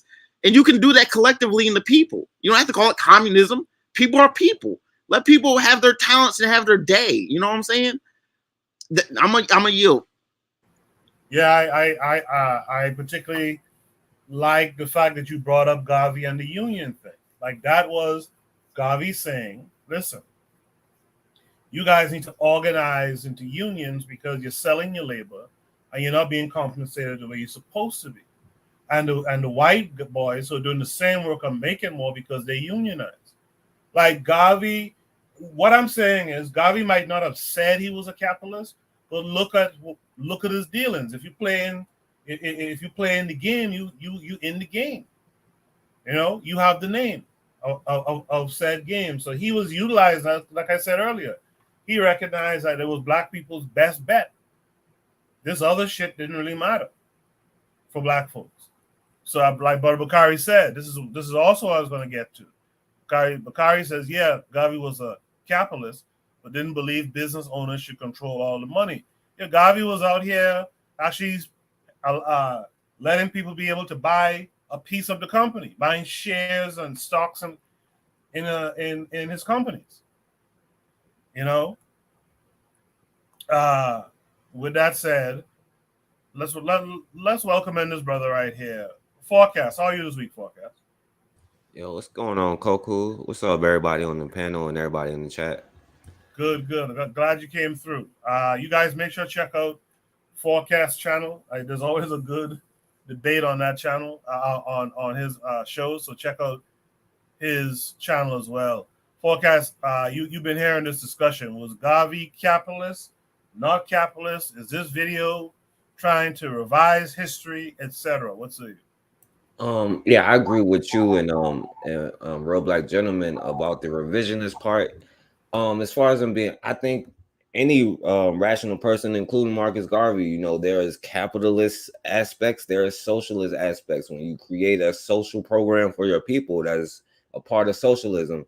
And I think that us using other terminology, so we're not actually getting to the root of the conversation, because I personally don't think, I think even most socialists, not all, but most socialists have a capitalist kind of thing in them. Because honestly, right? If they was to create something, like if they like let's say somebody wrote a book, right? They're not going to be like, oh, we all have, you know what I'm saying, power, or we get to decide how this goes, you know what I'm saying? No, they in their own right, they do the same thing. Now, America has never been like pure capitalist for black people, because like, yeah, they sent Marcus Garvey away, you know what I'm saying? They targeted Marcus Garvey. And so it's never been like pure capitalist for us, you know what I'm saying? And the thing is, if you study like a lot of the socialist and Marxist stuff, right, they say, well, it has to be built off of capitalism, and that's the next step off of, like, you know what I'm saying? But I try to define these things differently. Maybe I'm wrong, you know what I'm saying? I look at it like capitalism, like you own your own production, labor, business, whatever it may be. Socialism, like the community owns it, and communism, like the government owns it. Now, I don't know why black people still would want, even if it's a black government, to own all of the, like, because who gets to decide who gets what? You know what I'm saying? Like, I don't like, that's why I'm against the idea itself of whatever. I do think that he is trying to make it seem like, yo, well, Garvey was like a low-key Marxist, and if you keep letting him talk, you know what I'm saying, I'm pretty sure he's gonna get around to like Marxism and why this is bad. But I do think, because I disagree with a lot of people that be on that free society stuff. You know, like when I say free society, I mean like they be like people of color and poor oppressed people around the world uniting to do this and do that, but you don't have no damn friends. You're gonna need socialist programs to make schools and all of this stuff. But at the same time, if I make a business, you know what I'm saying, I'm not gonna be like, oh, we all get to make decisions in my business, you know what I'm saying? But you know, I think people should get a living wage. But like I said, man, I think that anybody is not gonna just be one or the other. There's like, I think that you want to control certain things, but I think there's community things that you put your resources together to build. So I'll pass the mic. All right. Trigger, you were asking me if you could shout out someone's channel. I guess you're talking about the channel of the video. It does come up at the end. So you guys, oh yeah, and then Cujo the African says subscribe to the brother Cam Javerse. Good brother, very intelligent. So yeah, you guys go ahead and do it, you know. Yeah, check out, actually we've played several videos from them already. We played the African Motor Production. I'm pretty sure that was them as well. So yeah, by all means. Sister Raw's here. She says never capitalism, nationalism for sure. Understand. Yeah, I mean it's about nationalism ultimately. But I think Garvey used the tools, and like Forecast is saying, he used tools from, I guess, both pantries, right? But to deny, I mean, again, my thing is, I look at your works. If you're doing the works of Christians, I'm supposed to assume you're a Christian. You know what I mean? And so forth. Anyway, with that said, let's hear from Jacadero. Jacadero, what say you to this? Yeah, this is really interesting that whoever that narrator was stating that Garvey's a socialist, because in the message of the people, in the lesson, commercial and industrial transactions, on the property paragraph, it states that in acquiring property for commercial, industrial, or personal purposes or use, always see that you get value for your money. So he's establishing that you should have ownership as an African. I'm really lost on where this person was coming from when he said that he was, he had communism traits about him, because it nothing about this book. And as a matter of fact, before even that paragraph, Garvey states, hold on. Hence, the man who wants to go into business commercially, industrially, and agriculturally and win a fortune for himself cannot and should not be a communist, because communism robs the individual of his personal initiative and ambition, or the results thereof. That right there just says, like, this guy Garvey was not with whatever communism or socialism was selling. Really interesting.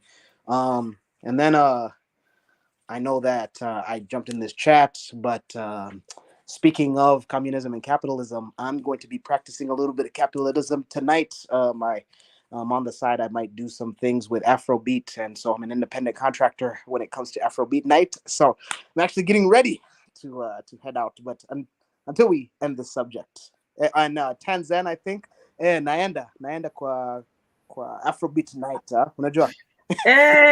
We ni mtu wa Afrobeat. Ndio mimi. Basi we sio mjaluo. Nafikiria nyinyi mnaendanga vitu za Ohagra. Ohangla. Sema Ohangla. Ndio mimi. Okay, guys, we just said that. She was like, "You are your tribe. Your tribesmen are pretty much party goers." All right. Okay.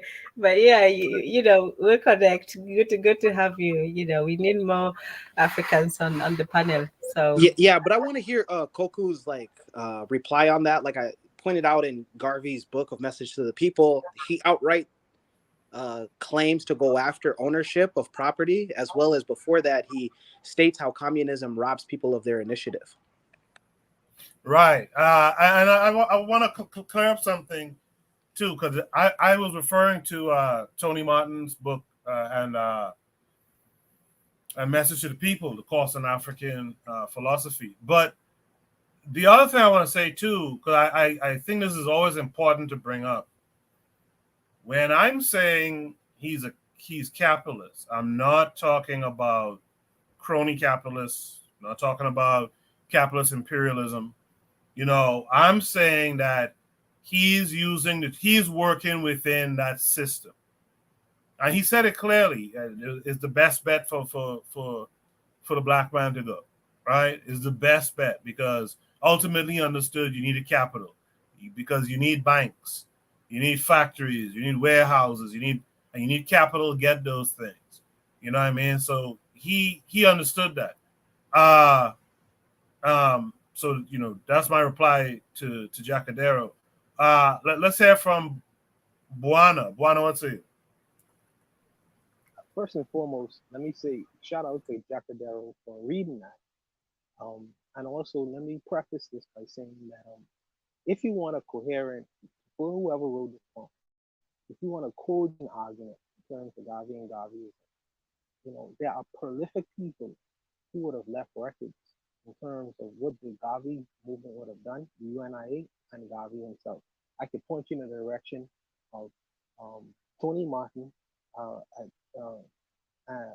Koku just referred to him just now in Race First.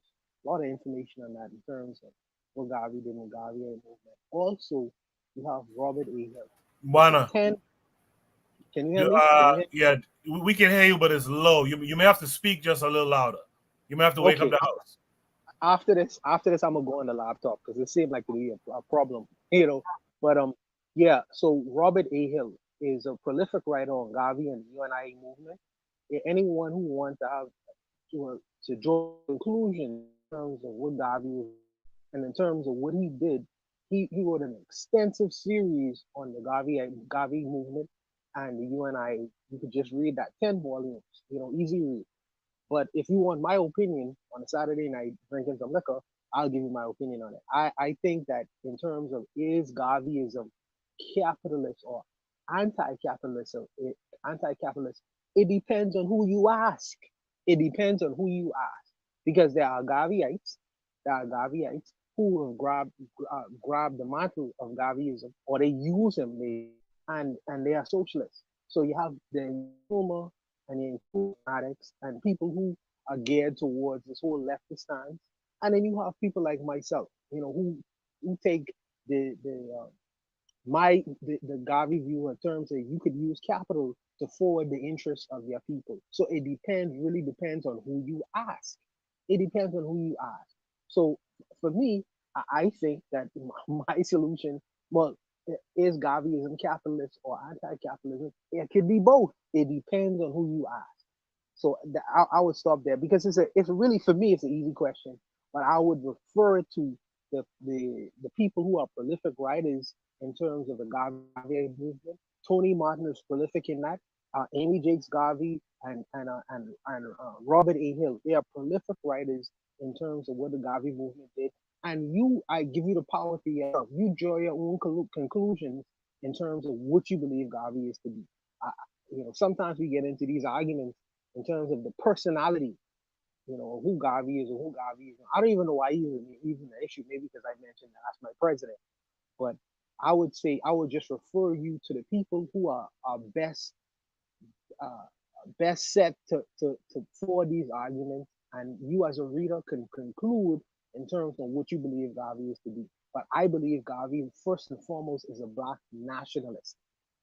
First and foremost. So within black nationalism, if you was creating a nation state or creating governance over the nation state, then the people have to decide which direction. The people will have to decide which direction in terms of political economy where they want to go. I think that Garvey, yes, he worked with labor in his time, and he was big on black labor, but he also did things towards enterprise. One would say was more geared towards capitalism. Now, as it stands, it's dead. So we take up different uh, ideas in terms of what Garvey forwarded, and then we use that as a tool or mechanism to forward our interests in terms of what we understand Garvey to be. So, like I say, it depends on who you talking to in terms of what Garveyism is. But I'll leave it there, and I'm gonna go on my laptop as well because this seems to be a pressing problem. Yeah. Thanks for that, Buana. Let's welcome in Jose. Jose, how are you this week? I'm I'm awake late, so and it's Saturday, so I'm here. Thanks for coming how through. are you? I'm doing good. Thanks for coming through. Really appreciated the episode y'all did, you and Tan, last night. So I hope people go over there and tune in. Yeah, it was hi Tan. It was the third in a mini series on the Black Pentagrammers. Yes. And by the way, Zuli is also a Black Pentagrammer. Yes, that's right. Zuli is also a Black Pentagrammer.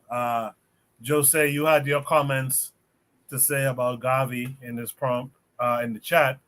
What say you now that you're up on the panel? Well, I came on to plead something. I've thought about saying that we need to have a conversation about all this communism, socialism, nationalism, etc. But I have the impression that we all are blurred or touched or smudged by the Western narrative, and they invent words, and after a few decades they smear those words, and the significance of those words is lost. But what I wanted to introduce, and maybe the Western narrative is blurring, may blur the view, but has anyone ever thought about national socialism?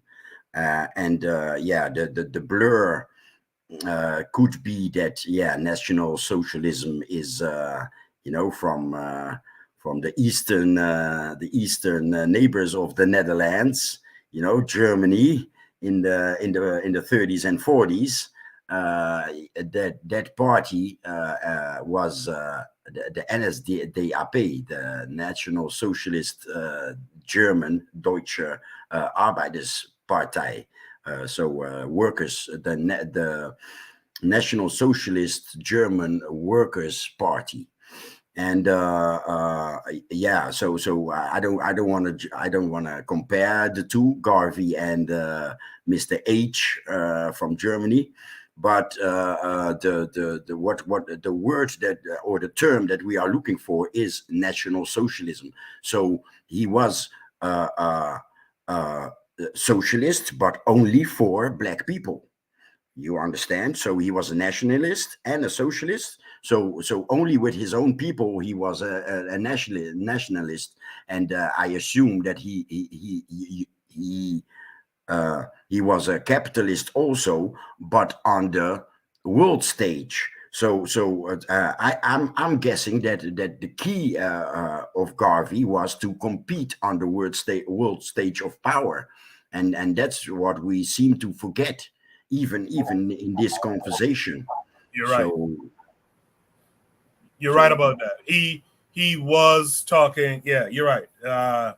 He does make a big deal of in his messaging around this using capitalism. He does talk a lot about the world stage essentially, and that's when so do you that's agree when he that says the world will welcome us with open arms. That shit there.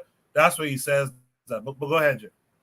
yeah, exactly. If we stand the man that we are supposed to be, that's when we get recognized, and not when we continue to ask back, request, force people to accept us, right? Yeah, stand that man on the world stage, but be that father in the nation. Yeah, I could get with that, Joseph. I could get with that because it's true. He does talk a lot about that world stage thing, and yeah, the idea was that, and I say this a lot too, and I believe this fully. One of the biggest problems we have as black folks is we just don't get in the game. We just don't compete. Yeah, and we don't think for ourselves. We stay locked in those terms: socialism, Marxism, communism, democracy. Fuck that. I appreciate that, Jay. I do. Does anyone here want to add any further comments on this prompt? Okay, I guess not. Let me grab shoot the breeze topic number 4. That was a good conversation. And actually, I think it kind of highlights the idea that we should be talking about this economic situation a bunch more. I think we don't do that enough because I think we need to do that much more, and also the idea of competing. I think that's something that we got to really push more to our people, especially our men. You got to compete, man. You got to compete. That's the last thing I'll say about that. Should be topic number 4 tonight. Shout out to everyone who's in the chat with all your commentary. Shout out to Jacadero who's here earlier. Shout out to Buana who's getting his sound together. Hopefully that'll be good when he comes back. Should the breeze topic number 4 is: will someone tell this man to stop fighting for state property? This goes to a link on Twitter.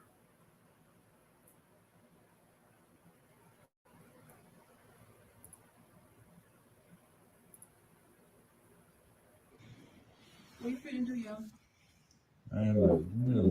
Man. You been here for 10 minutes. Bro, I really ain't supposed to be doing this, man. My girl just beefing. I don't And listen. I'm just in that moment right now. I already got my money, so I don't give a if you leave or not. You can leave. Tripping on all the $60. They ain't about nothing. I'm just saying, like, I ain't never did this before. So you a virgin? I ain't no virgin. I ain't none of that. Like, I don't know, man. Matter of fact, my girl might be outside filing me or something. I don't know. You starting to scare me. Scare you? You've been stalling. She out there. You need to be scared. I ain't stalling. Is you the feds? I'm far from it. Far from it. God damn. Like, man, that's you're not. Come on. You know what? Let me check to see if you're the feds. What you doing? Do what you do. Ain't none of that. Check, man. Now you know what? Let me find my comments, man. Because please find something. Let me get this out the way.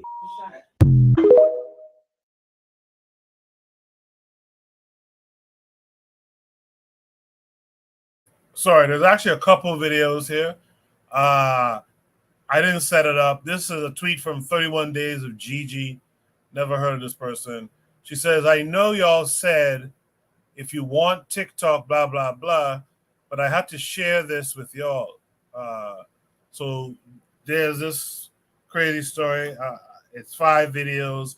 I'll play it through back to back, and then I'll replay it one more time just to make sure everyone gets it. What you finna do, yo? Man, look, give me a little minute. I ain't, man. You been here for 10 minutes. Bro, I really ain't supposed to be doing this, man. My girl just beefing. I don't And I'm listen. just in that moment right now. I already got my money, so I don't give a if you leave or not. You can I ain't leave, tripping yo. on all the $60. They ain't about nothing. I'm just saying, like, I ain't never did this before. So you a virgin? I ain't no virgin. I ain't none of that. Like, I don't know, man. Matter of fact, my girl might be outside following me or something. I don't know. You starting to scare me. Scare you. You've been stalling since She you out got there. here. What You you need to stalling be for? scared. I ain't stalling. Is you the feds? I'm You far about to do a from it. bust? Far from it. God damn. Like, man, You want some that's pussy or not? come on. You know what? Let me check to see if you the feds. What you do? Do what you do. Ain't none of that. Check, man. Now you know what? Let me find my comment, man. Because Please find something. let me looking get for? this Let me out get the you way. another shot.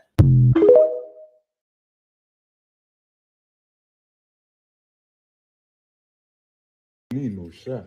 You need something. Act like you motherfucking I don't need none of that. Act like you been here before. I don't fall from that. God damn. Who the f is at the door? Hold on, wait, chill out. That mother partner. Your partner? Yeah. This ain't, we not doing no motherfucking train. You ain't pay for all that. Really, Maisha? So that's what we're doing? Where you going? What you doing? That's what we doing? You was really about to why you want you can't go nowhere. Why are you calling? Are you serious? You really was about to set me up? That's cool. You set me up? That's what it is. You up. You about to my partner. Hey, I was not gonna Man, you was lying. I just gave you $60. I was not gonna I just gave her $60. I'm not no motherfucker. I just needed some attention. So this what you be doing every night when you talking about you working late. You come.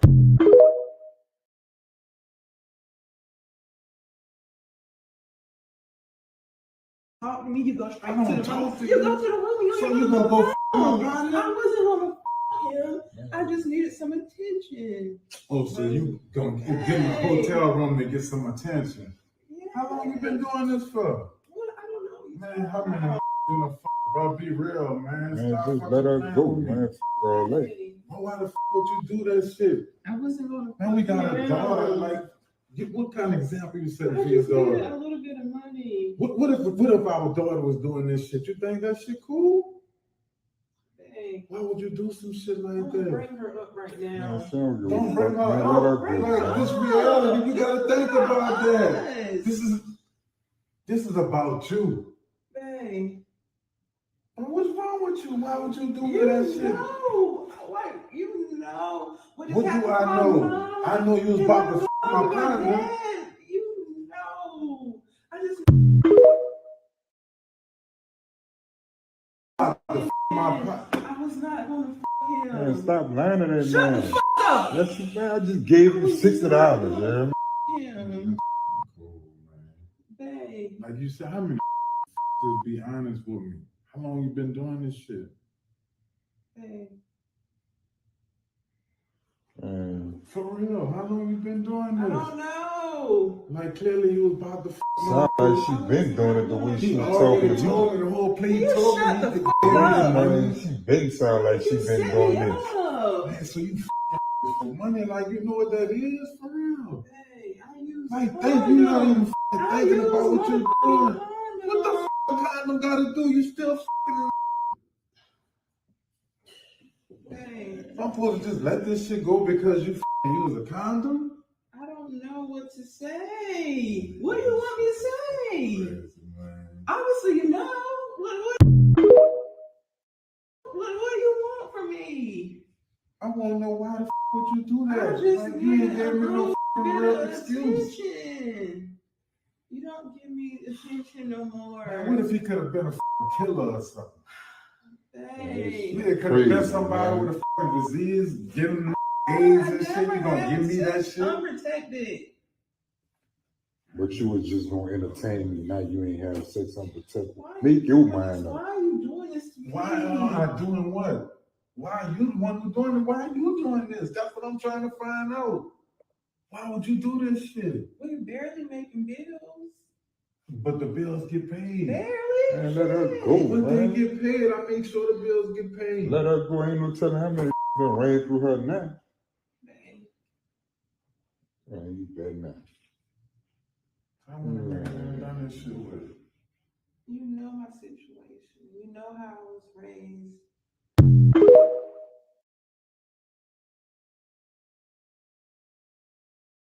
Usually I play those type of short stuff twice, but I gotta be honest, that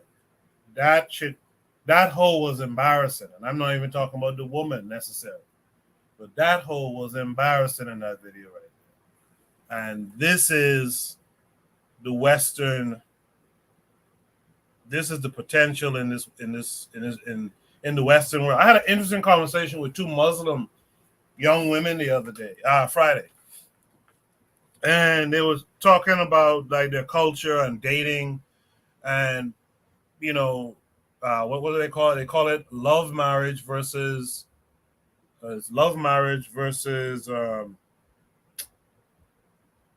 arranged marriage. And these are young college age women, and they're telling me and this other black guy straight up, like, the world will tell y'all like we are oppressed and this, that, and the other. Well, we're not oppressed. We have choices. Even in arranged marriages, oftentimes that arranged marriage stuff happens after we've tried to find love marriage on our own, and we turn to our parents and say, "Hey, okay, we tried it. We're 25 now. Let's do arranged." And their aim is to be married by 25. In fact, one of them was like 23. I want to be married by. Like, that's what they do, and it's interesting. Even in that arranged marriage shit, they spend those first couple of years getting to know the person. Like, they treat it like a big date, right? Like, they treat the beginning of marriage, like the honeymoon, is like one long date for a couple of years, and then they decide they want to have children, blah, blah, blah. It's very interesting. It's very interesting. Now, because of the weight that these religions carry, all the pork, all the nonsense that you got to swallow, but in some of this shit, there is some good stuff in it, because that cultural thing is part of their religious thing, and they have a different mindset. They're not out here. I'm not saying 100%, but they're not out here doing this shit like that. And again, I'm not saying as it's always black folks doing it, but what I am saying is for the most part, they're not doing this. Whereas this thing here, this could happen to even any one of us on the panel. As conscious as we try to be, and as whatever, as upright as we try to be, this is a reality. This can happen to you. That's a serious problem. And we have to start considering how are we going to fix this problem.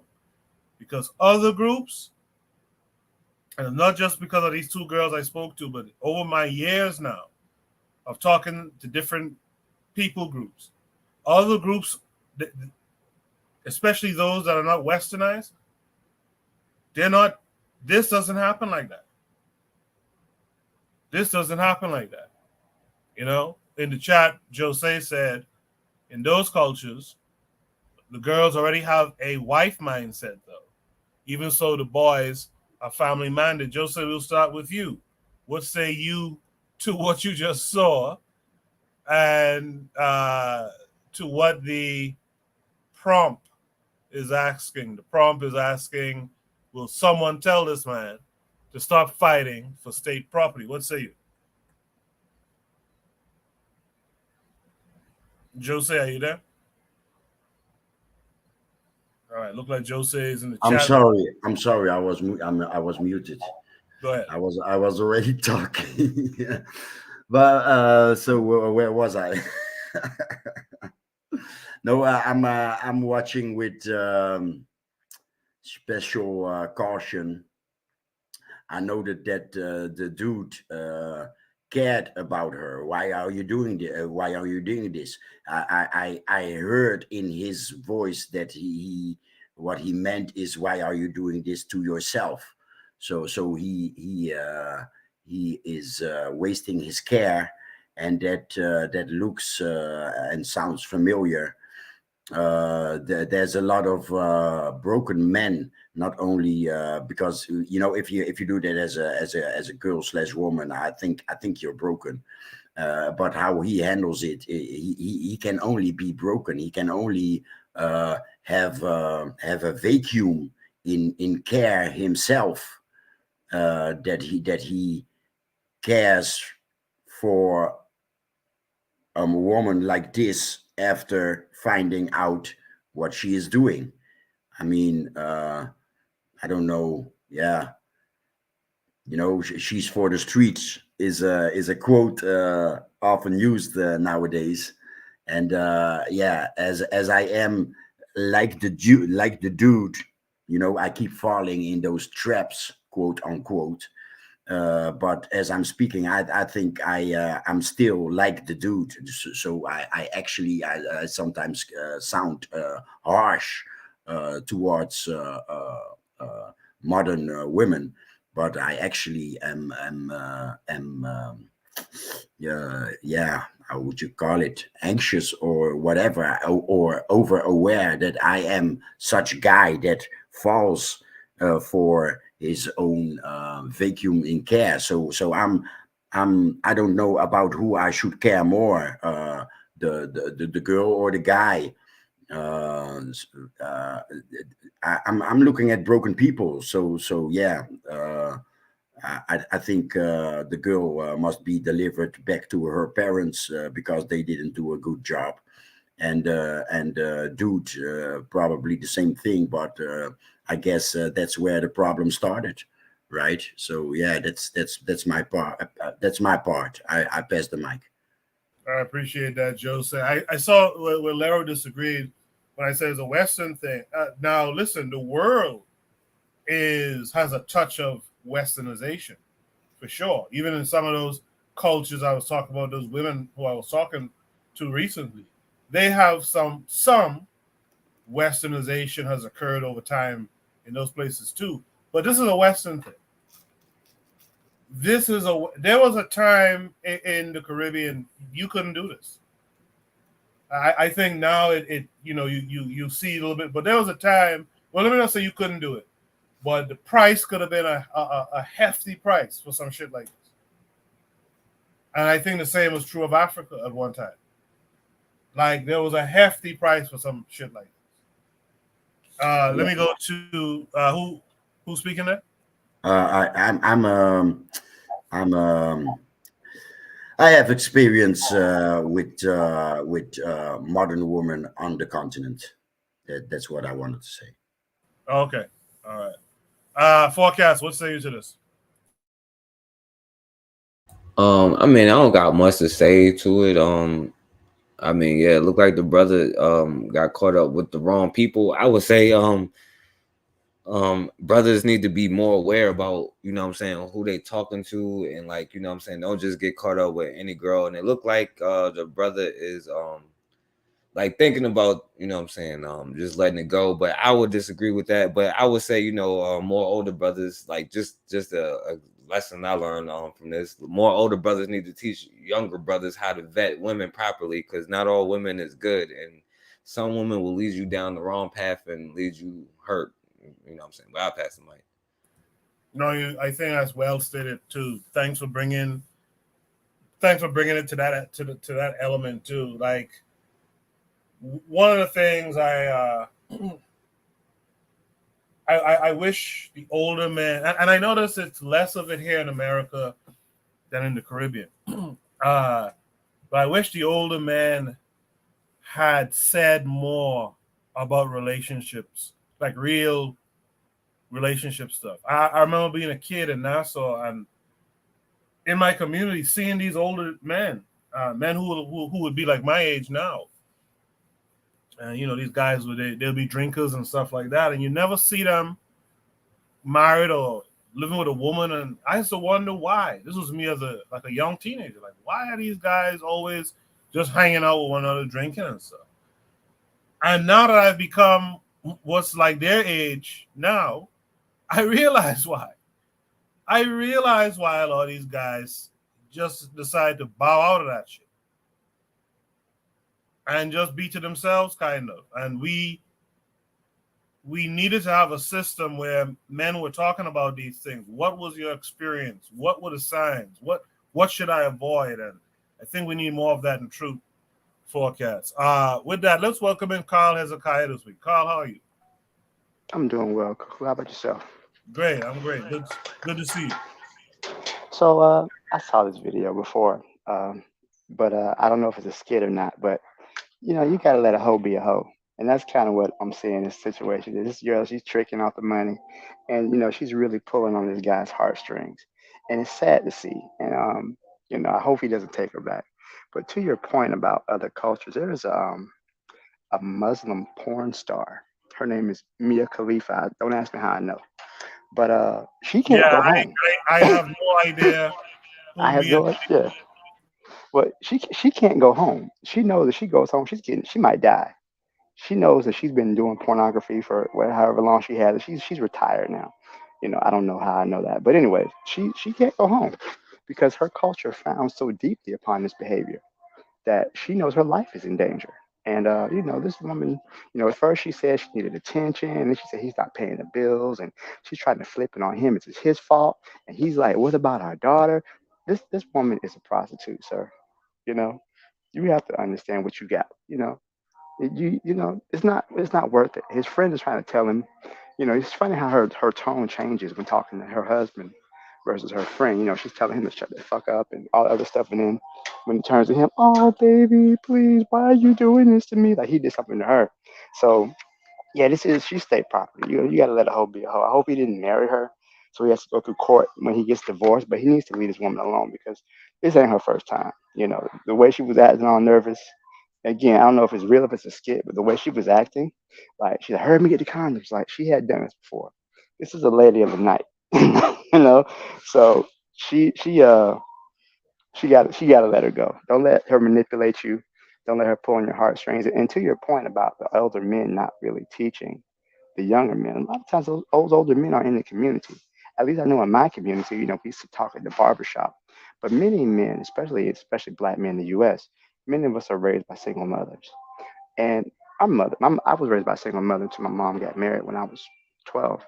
But my stepdad, he gave me a lot of information. But a lot of young men, they don't really get that information. And those men's opinions aren't valued in the community either. You know, they're told to be quiet, told to shut up. Their thoughts, their feelings on these issues aren't really valued in the community. So I just think that he needs to leave her alone. And yeah, to your point, we do need more older men giving these young men teaching them because, like you say, all women aren't good.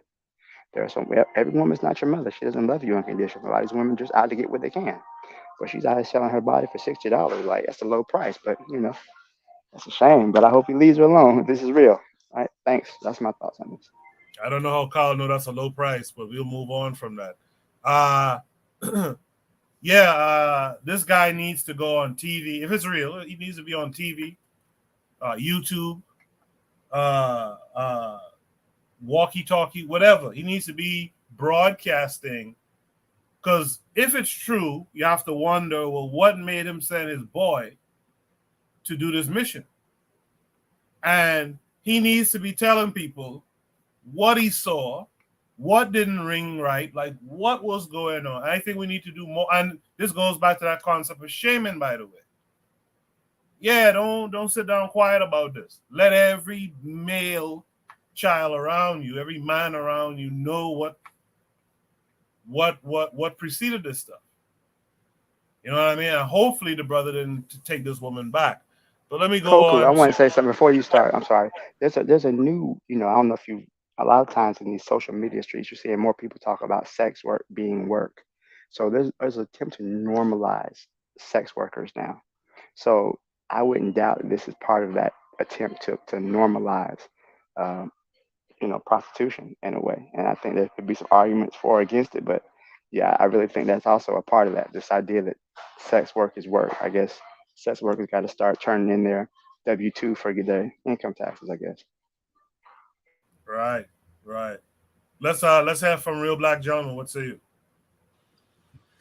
Yeah, I wouldn't really beat up on them too hard. I mean, it's one of those things where it's like, men are conditioned to respond to situations in a certain way. And so like him even like going so far and his friend, going so far to let him know, what was going on. Like, it's just one of those things where it's like,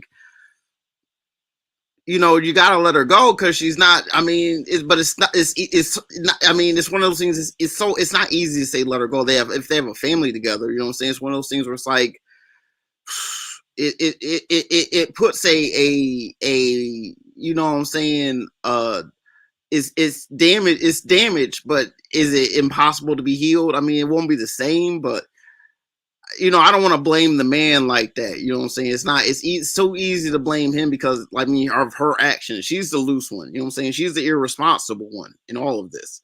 I mean, I'm not going to sit here and try to say, well, he should have worked harder and he should have been able to do this because at some point, I think it's not necessarily for tangible outcomes. It's more like emotional outcomes. Like sometimes it's like she was trying to put him in a type of box. She wasn't happy with just one man in the relationship. She wanted, that's the issue. I mean, part of that is I think, that is an aspect of like marriage and whatnot that definitely has to be addressed because people have urges outside. You can see here have a family with one person, but I mean there's honestly legitimate reasons why you don't want to sleep around.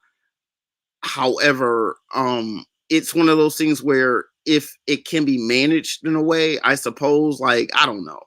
It's not something you would want to definitely like have in your camp, but it's like I don't want to blame the man, you know what I'm saying? Like he has to just recognize that this woman is not going to be on his team.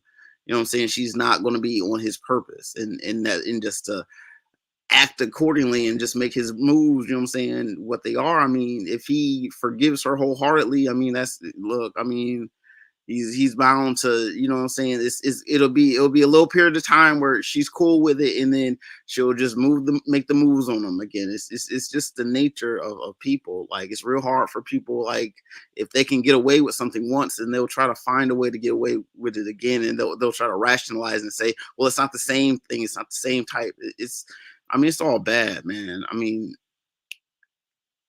I don't want women to be state property. I mean, it's difficult. I mean, at some point, it's like, I'm a man, you know what I'm saying? I'm not a woman. I can't speak for women's issues. All I can see is observe things, you know what I'm saying? If things cross my mind, I can say things, but I can't like influence unduly. That doesn't make any sense. I should be putting more attention on men's issues. And it's ugly. I don't get any entertainment from it. I think that you have to have value in if you're going, especially when there's children involved. You have to at least put that in you have to sacrifice your own. It's just not good to bring outsiders into the family. It's just there's no reason for it. I'm a yield. Yeah, to the brother in the video, if you come across this segment on Shoot the Breeze clips or here, don't listen to that advice. Respectfully, get far away from this broad. Get the fuck away from this broad. You understand? Far away. There's nothing. I see Olagunda in the chat saying that there ain't nothing to salvage in this shit. This is rotten. This shit is rotten. Get the fuck away from this. Let's hear from Bwana Hagaziki. Let's see if the sound is better. Bwana, what say you? 1 2 1 2. Can you hear me? Yeah, you're good. Yeah, good. So, to whoever wrote this prompt, I have a funny suspicion who it is. She is not state property. In fact, she is private property, and she's selling her private property out at $60 a time. So, I mean, I wouldn't consider it to be state property at all.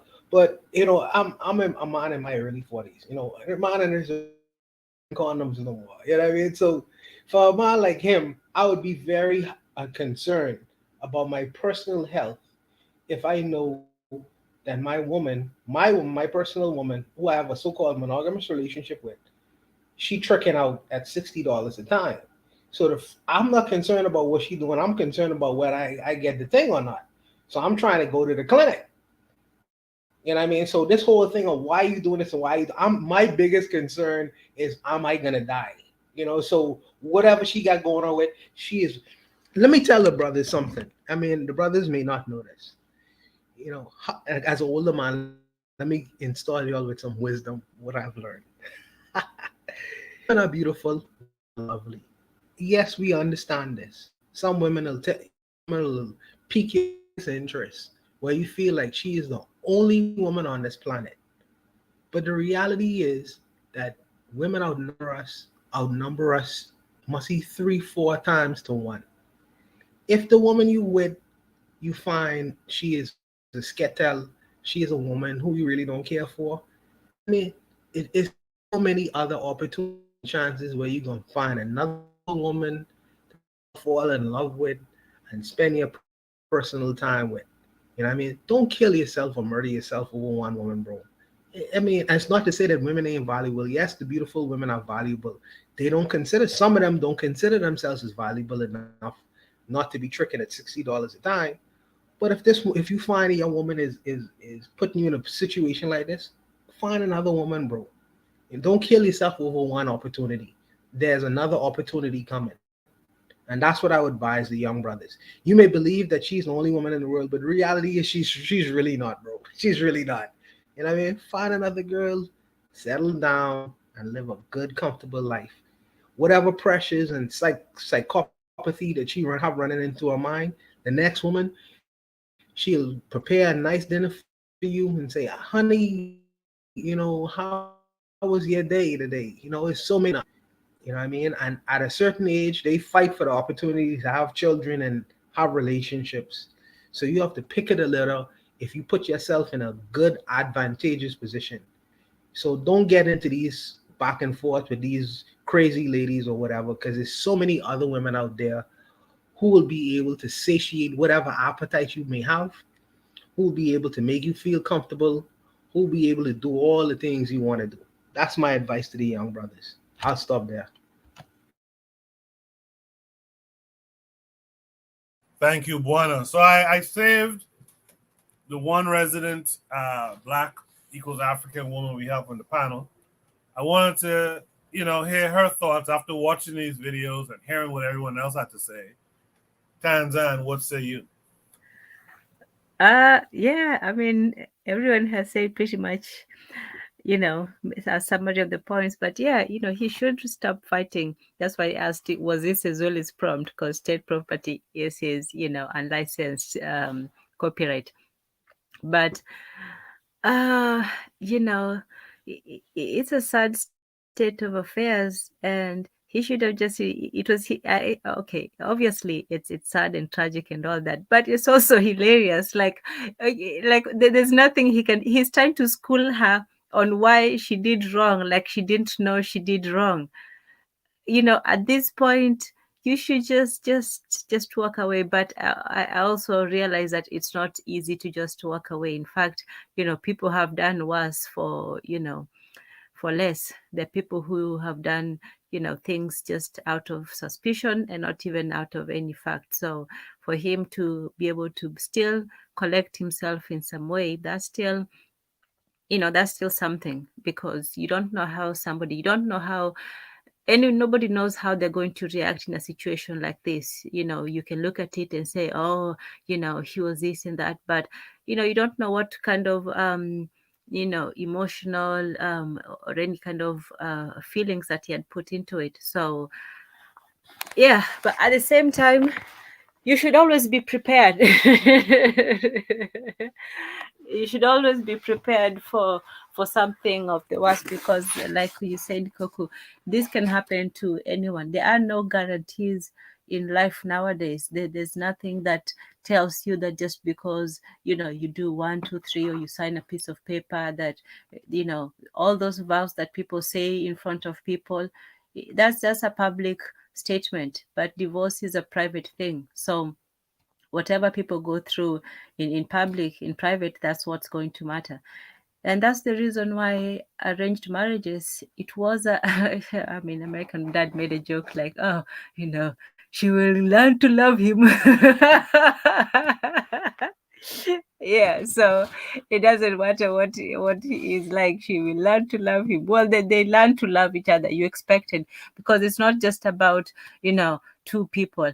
And that's why we have it all wrong, like this whole system that we have where two people just think that they know what it takes to raise a family, or have a relationship, as if they're on some island and they're making all the rules, and everybody before them has been completely wrong, and they're going to just recreate society in their own mini world.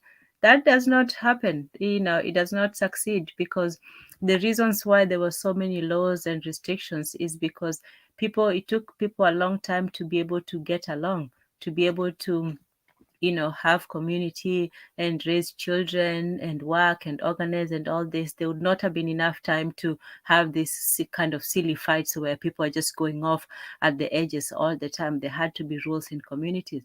So when you look at it now, that people just go off and dance off in the streets and in the world, both of these people belong to the streets.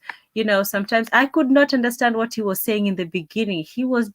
I thought that people mumbled rap, but he was mumble talking like the whole entire time. He was just mumbling talking. Maybe the other problem was a breakdown of communication. She could never understand what he was talking about. But anyway, so two individuals think that they have the answers to all of life's questions, and they think that they can get together and what?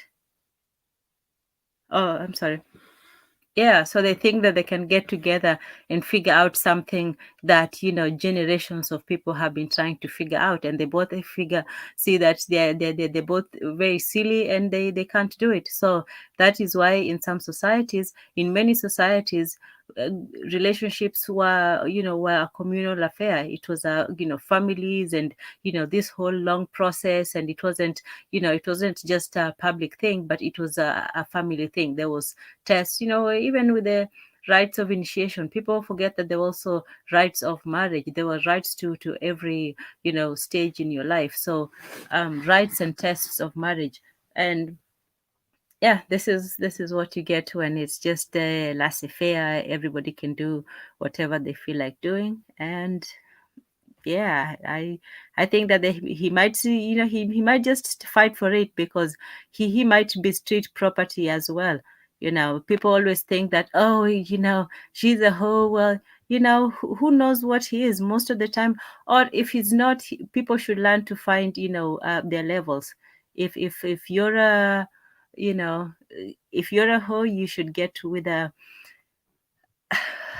yeah, okay, I don't know, but whatever it is, um he might not be that awesome of a guy either, but she should not have done that to him. That's just selling it for cheap, for nothing. There's nothing that warrants you risking everything for such a small, paltry, so-called reward. Yeah. Thank you for that, Tan. Does anyone else want to? We've heard it. We've heard from everyone. Does anyone else want to add any last words here? Yes. Carl had a good point. It may be pushed here in the Netherlands. Of course, of the red light district, and it's there has also the past 2 decades. There's been this hunt on so-called lover boys, but it's the pimps, right? So they have been um, uh, making independence. They have been making these girls independent. So there's certainly a certain push towards the Chamber of Commerce. So yeah, good point, Carl. I would say this. I would say this. I would say that anyone who wants to get into any of these kinds of relationships, you sit down at the table and find out What's the principles of the woman who you with? What is a driving force for her? For some women it might be religion. For some women it might be politics. For some women it's purely money. And for some women who are whether what's their driving force for their lives, if it's money, that she could be bought and sold to the highest bidder. And irrespective of what she may do for that top dollar. So you just really need to find out exactly what's the motivating force of your partner, male or female, and you get some perspective on the kind of life that you're gonna live going forward. I think that would be very important to do. And if women lie and men lie as well, you could basically get a reference point based off of the person's actions. They'll tell you who they are based on what they do, not necessarily what they say, because sometimes what people say and what they do is inconsistent. So to get a better grasp too, just watch what they do every day. They'll tell you exactly who they are. And I'm sure that this person right here on this video, he would have had different opportunities during the course of their relationship to find out what his woman is all about. It's just he chose to ignore it. So there is some I bet you there is some personal responsibility in this scenario, because there's some signs people will give you in terms of who these people are based off of what they do every day. But I'll leave it there.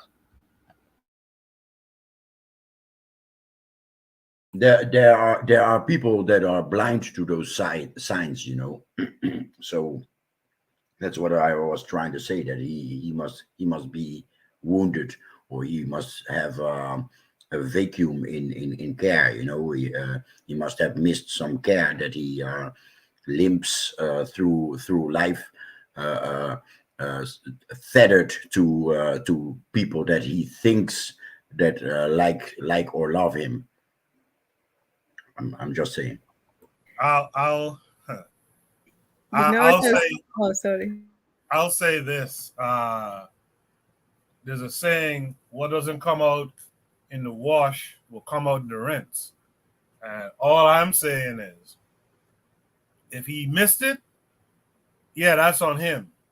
Uh, but it's also on him to come back and tell as many people as possible. I'm talking discussion, serious discourse about what signs occurred for him to hire his boy to go in this motel room, and drop $60 for some crabby. Like, he has to let people know. And everyone who goes through this shit, on both sides too, need to be informing others, right? We supposed to be, having some of these stories like warning stories, that you tell kids to scare them and all kind of shit. Like, we supposed to be Yeah. having conversations.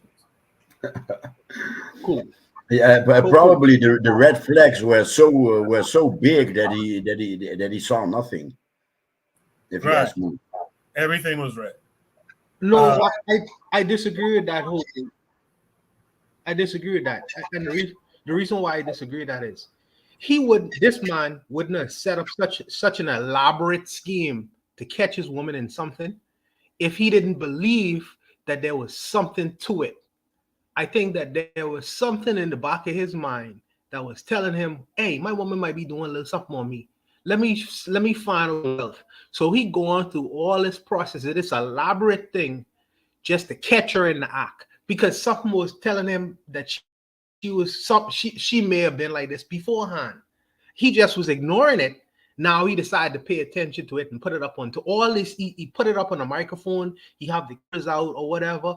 Obviously, he thought in the back of his mind that, hey, something is up. It's just that now he just decided to put it up on Twitter. He believed this about long before that. He just was ignoring it up to this point. And I believe sometimes it's the things we tell ourselves and it's the things that we choose to ignore. Ganzan, go ahead.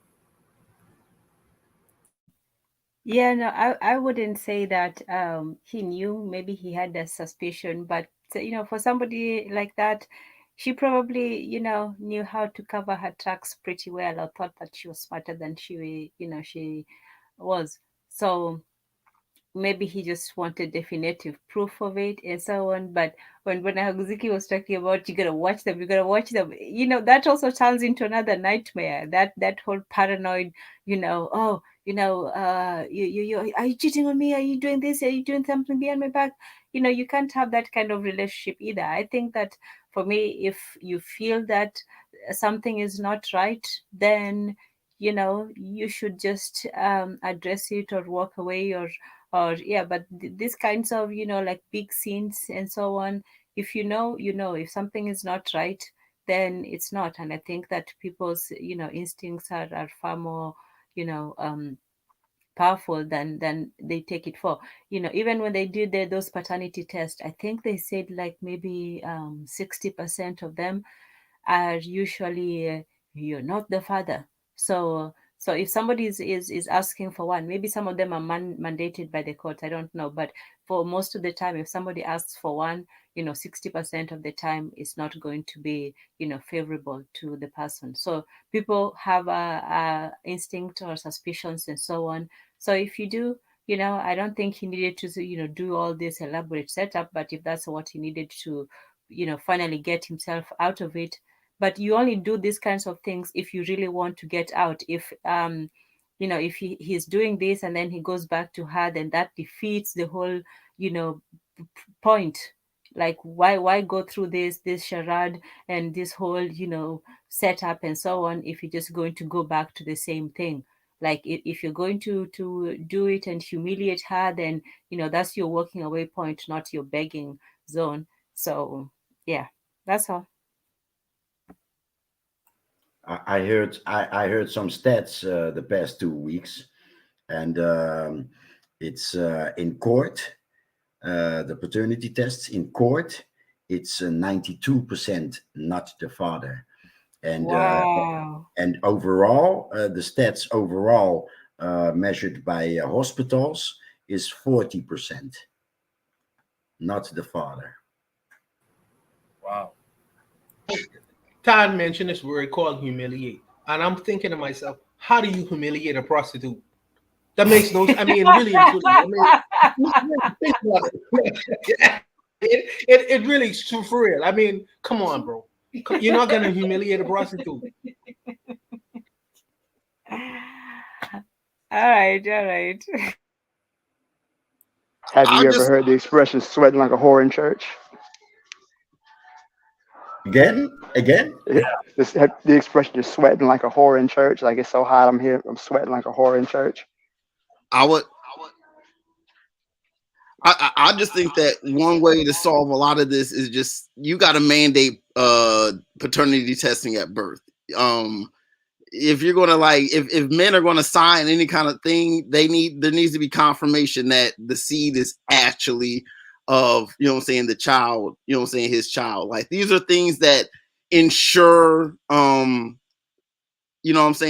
there's a brother named Dr. Tiesan Johnson. He's big on black male advocacy. You know what I'm saying? Like, you can't have situations where a woman's going to cheat after he has a whole family, and assuming that those are his kids, and then it's like, everything is everything. It's like it's not.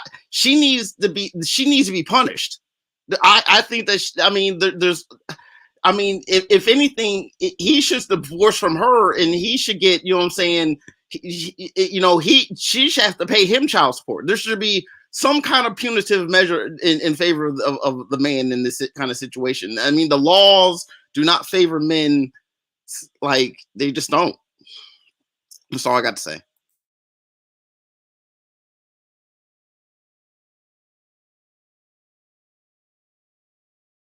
I thought someone else would have jumped in there. I stepped away from the computer for a second. All right. If there's nothing else to add here, I'll just read Olugunde's last message. He said, if a man is suspicious enough, if a man is suspicious enough to request a DNA test, there's probably some validity to that suspicion. It's set up like that purposely. Yep. Buana, go ahead. No, I am of the belief that cheaters need to get cheaters justice. And And I like some of the setups that they do in the Middle East. You know, when if she was married, I don't know if she was married to this gentleman here, but I believe that cheaters should get cheaters justice. I mean, you know, and maybe I'm a caveman, but I think that when you are caught in an act or something like that, women or men who are married, they should be stoned to death. You mean put to death? Whoa, whoa. Yeah, I'm going Wow. there. I'm going there, time. I'm going there. Time. Let me follow me. Follow me. Give him the I'm going death there. penalty. No, give me a minute. Give me a minute. Give me a minute. Yeah. No, I believe that our familial arrangements, our family arrangements, is a very serious matter. And the way we've been dealing with family is as if I there's agree, some Buana. flipping thing. And what happens is you destabilize not only your community, not only society, but the nation itself when you play fast and loose with family arrangements. So this is a serious matter. This is not a willy-nilly thing. So when you engage in what I consider to be a family arrangement between a man and a woman, you not only have to consider the future of yourself with that partner, you also considering your familiar arrangement with the outside family, grandmom, granddad, all these different arrangements. So these are very serious matter. And if you play fast and loose at that, well, I'm still free. You know, we living in a free world. No, I believe that these things should be considered to be very seriously. This is the reason why I take it back to the Sharia law kind of business. Yeah, I take it to Sharia law, the kind of business, you know. And I know it's unpopular to say it because I deal with Western minds, but I believe that it should be the penalty when you are caught in an engagement in these kinds of arrangements. So it'll harness or at least handcuff the behaviors of men and women when they decide to enter these arrangements, to take it that serious, See, let me tell you, in some Middle Eastern countries, they are able to set out their goods for sale, and then at the time when they go to pray, they leave all their goods on the table, Why? Because the consequences of you being caught in the act of stealing is your hand being cut off. You get your hand You chopped see? right off. So right. So this is the reason why they take certain, because they understand that if we cut off one man's hand, we are saving 1,000 other men's hands from being chopped off, because we're going to use that person as a personal example, because we understand that society have to have a degree of cohesion to it. We can't just let people be free to do as they wish. So this is the reason why I take these kinds of situations and I'll take it back to the Sharia business. But I'll leave it there. I know it's unpopular, but I'll leave it. I don't think we gotta I'll go say that this. far. I think we can give them a scarlet letter back, back in the medieval times. You get a scarlet letter or something like that, where you got to walk around and carry that with the shame. But talking about taking people's lives, yeah, that's a little bit extreme. That's a- I'll say this though. Uh, what's being discussed here is why you have the Ten Commandments, right? These codes of conduct. If you're trying to build a nation, you have to have these commandments. And if you know some of those commandments, a lot of them have to do with infidelity, cheating, stealing, right? Someone was about to say something. Yes, me. Yeah, Serer, one population in Senegal, with roots in ancient Kemet, by the way. But Serer, they have. Of course it's old. It's not being done much lately. But when the one who cheats, his or her underwear is how should I call it, exposed in public as sort of a shaming. I think I've heard that before, actually.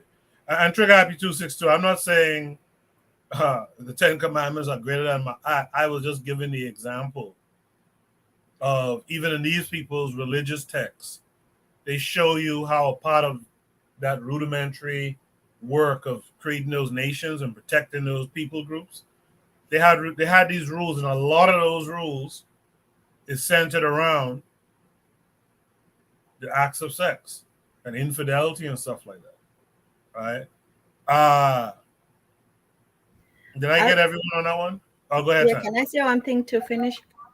When it comes to, and this I give credit, to Yona B for that, but apparently you can sue somebody who causes dissolution of your marriage. So if there's a third party, a mistress or a side man, you can sue them if they cause dissolution. The most famous case apparently was Fantasia. Yes. So yeah, there are legal recourses to that.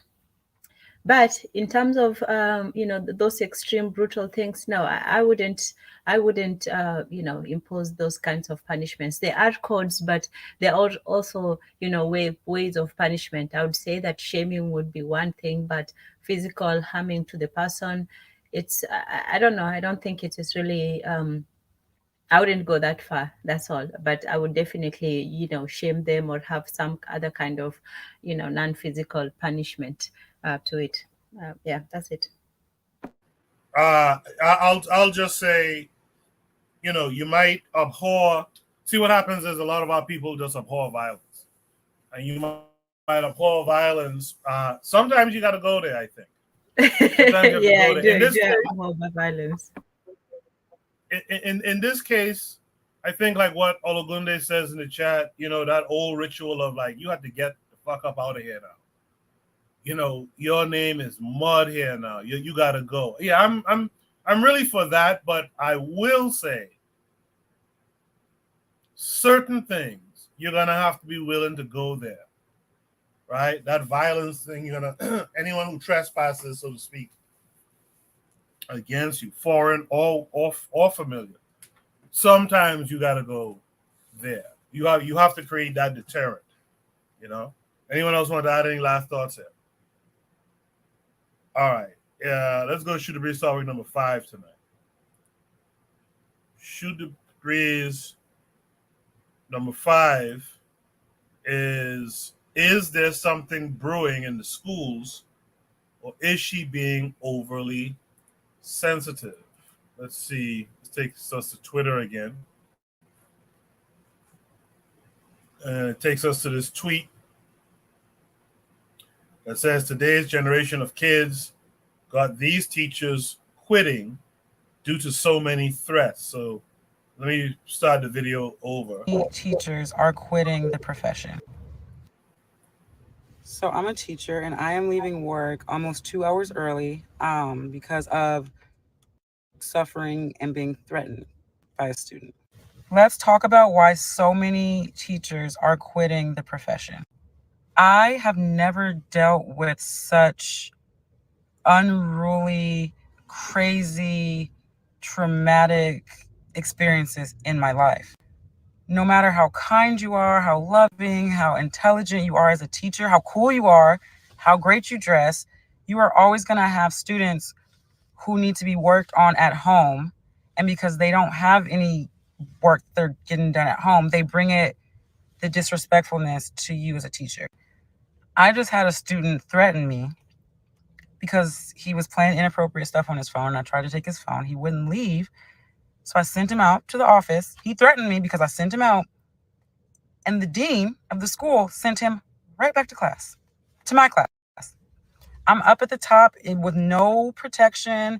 There's no one surrounding. I'm looking in the hallways, no security, no anything. And threatened me not only with himself, but with a parent.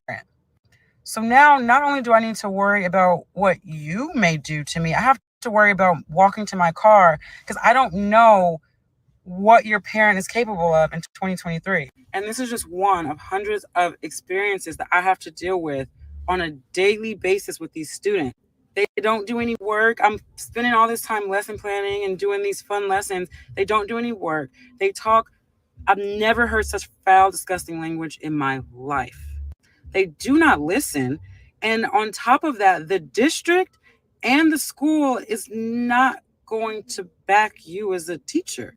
The student will be back in your class within minutes or maybe the next day, but they can't do anything. There's no such thing as expulsion anymore. Kids can't get expelled, and they know that. So they know that they can do whatever they want. There's also no more school police. That does not exist. They do not have school police anymore.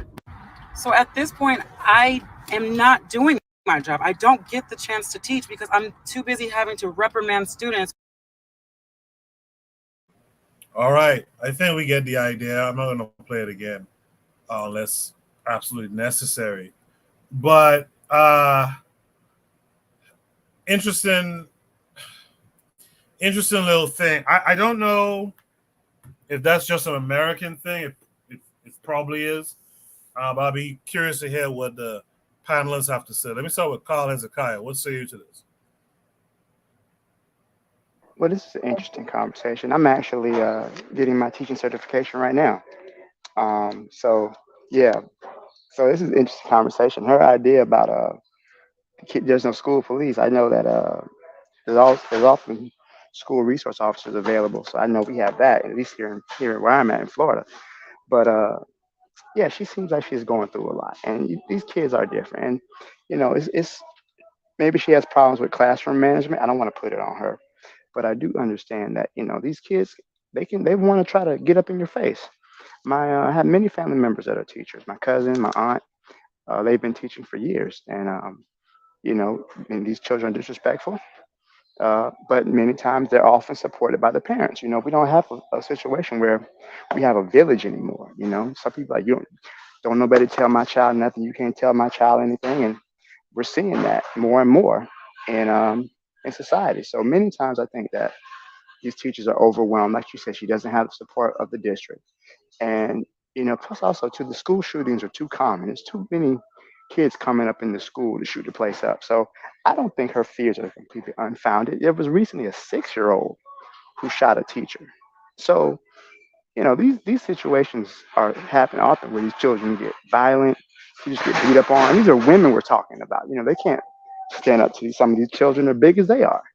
So I don't think she's being sensitive at all. I think she has a point to her fear. I think we have to really address these problems, but we also look at the root cause. What is causing the children to behave in this manner? Is it a breakdown in discipline at home? Is it a societal issue? I think we have some real questions about this because I know growing up, I couldn't talk to a teacher any type of way. My parents wouldn't let that go down, and the consequences for behavior like that were very severe. So what's happening in the school and with the parenting at home, I think it's indicative of a larger societal problem that we're facing right now. But no, I don't think she's being oversensitive at all. There was recently a school shooting just a couple of days ago where a transgender person came into school and killed 3 kids and 3 adults. So no, she has the right to feel the way she does. I'm sorry she's experiencing that, and so that's just my thoughts on that. Thank you for that, Carl. Carl said something. He said, the kids these days, and in my head, I was about to agree, and then I was like, wait a minute. Kids in my day, in my hometown, in government schools, was fighting teachers too. Real talk. I'm not saying it was happening rampantly, but it used to happen. I'm sure Buana probably could remember some stories from his time, because he's a few years younger than me, from his time in high school and stuff like that. Speaking of Buana, let's go to Buana next. Buana, what's it? No, I applaud for what they do. I understand that society has changed a whole lot, and unfortunately, the parents have a lot of the parents, and they won't admit this, but a lot of the parents have failed the idea of parenting. They give up on it, and they have left parenting to teachers, and the teachers can only do so much. And some of the children now, society doesn't want to tell the truth. Society wants to uh, propagate the idea of all these guys are innocent little angels, and but for you educating them properly, they'll turn out to be productive citizens. When the reality is, some of these kids are bent. They are bent psychologically. They are damaged, and in society, you will have winners and you will have losers. And among them, unfortunately, there are children who come to school to learn. There are children who come to school to really just buy their time before they go to prison. This is a reality. No one want to admit this. There are some children who are buying their time to go into to daddy's little country club. You know, you have a million different stories. There are some children who come to school drunk, high, intoxicated. There are some children who come to school with chemical imbalances, and then we put it all off onto the teacher to so-called educate, quote unquote, for 8 hours a day, which is really babysitting for 8 hours a day, just to get them out of the parents' face while the parents go to their jobs from 9 to 5, because many of them are chemically imbalanced as well. And you really, I would suggest these some of these teachers, I don't know what the solution is for teachers, because they are beset, you know, because they have to protect themselves, because they want to go home at the end of the day to really be parents to their children. You know, so what do they do in an environment like that? Do they carry guns privately in their purses just in case some parent decides to take retribution off onto the teacher, or the child does it himself? Nowadays this is happening. What do they do? You know, they are really just set out by the government to really try to put a control on what's actually happening, and they really don't have the wherewithal to do that. And the government nor society is really telling the truth. You know, so I wouldn't, I mean, I would just leave it to the teachers. If it was up to me, I mean, I wouldn't advise anyone to be. My lady's black, and she comes home and tells me different kinds of stories, and I'm like aghast. You know, and the fact that parents cloak some of these little criminals is another thing. But I don't know, man. I just have to leave it to the teachers in this argument. They probably have better answers than I could ever have on this particular topic. Why not? Should we institute the death penalty in the schools? No, I'm just kidding. I'm just kidding. Yeah, thank you for that, Buana. Let's go to Jose. Jose, what say you? Horrible, horrible. But I don't think it's an American thing. It's again this world lifestyle, or where we are in trends or in behavior or whatever. It's last year I had a fight with a child, right? And that it was the same thing, you know. There's no respect or whatever, even in the streets. So yeah, I was kind of soft with the guy. But when I came home, I noticed that he must have stuck his finger in my eye. So eventually it was still disappointing, but yeah, there's no I mean, I'm curious about their children, right? Where is it going to end? When do we hit rock bottom? And that's I want to end with that question. When do we hit rock bottom? Have we hit it already? Let's hear from Real Black Gentleman next. Real Black Gentleman, what say you? Well, I mean, I don't want to. It goes back to, like, you know what I'm saying, like, we are always in on the back foot. Like, yeah, the schools are out of control. You know what I'm saying? It's like, you know what I'm saying? Ain't no money being put into the schools, you know what I'm saying, to begin with. Yeah, the whole prisoner pipeline. I mean, I would never advocate putting more policing in schools. I always think that's just a bad, situation. That only brings more attention to the you know what I'm saying? It just brings more attention. I mean, in all honesty. I mean, it's difficult. I mean, I would say that ideally homeschooling to a degree would help, but at the same time, practicalities dictate that. You know what I'm saying? You gotta send your kids to school. You gotta make sure that they have a curriculum going, that they're going through something, that they're passing, you know what I'm saying, qualifying through whatever. So it's like, I mean, yeah, I feel for if she honestly, if she probably can't do it, it might be better for her not to teach, you know what I'm saying, to a degree, you know what I'm saying? I have to put that out there. But in the meantime, I would definitely say you would need more resources. She should be listened to. She's not, you know what I'm saying, these kids definitely, because of, you know what I'm saying, everything, you know what I'm saying, not enough attention wherever. I mean, you know, sometimes again, kids, you know what I'm saying, act out, and it's just they'll be you know what I'm saying, maybe she needs to find a different school or something. I don't know. There's, you got to think laterally, you know what I'm saying, horizontally, you know what I'm saying. Maybe that's not the good school for her. Maybe instead of the school trying to make a solution for her, I don't know. I mean, the school, I never really used school, you know what I'm saying, like that. I never really like bugged out my teachers like that, you know what I'm saying. I did what I got into my little troubles or whatnot, but like, you know, the kids nowadays, they don't, I mean, a lot of it is that they don't play, you know what I'm saying. When I was younger, like I would like, I had recess. We had recess, you know what I'm saying? We ran around and stuff, you know what I'm saying? We play games sometimes, you know what I'm saying? In the gym, sometimes it feels raining outside. Like, they don't do that for the young people. They always get people, you know, people talk about education and like STEM and you know, types, you know what I'm saying, reading, but sometimes you really got to have, like, you got to have gym. You got to just run around, have recess. You can't have all these standardized tests or garbage. I mean, the whole schooling environment is stuff that, you know, black people get led by the nose in, you know what I'm saying? There's always these new trends that, you know what I'm saying, black people are always a step behind, and it's like we try to catch up to it and not realize that none of this stuff is to our benefit to begin with.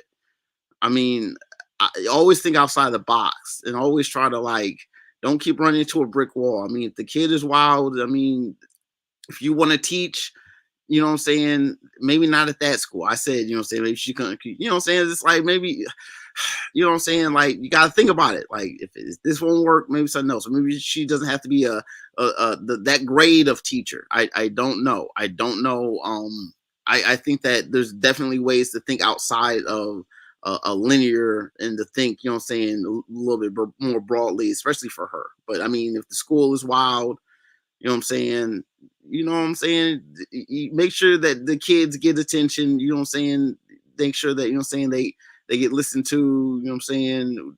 You don't want to criminalize it. I'm a yield. I appreciate that, Real Black Gentleman. The chat has had some activities. You guys talk a little bit more in the chat, man.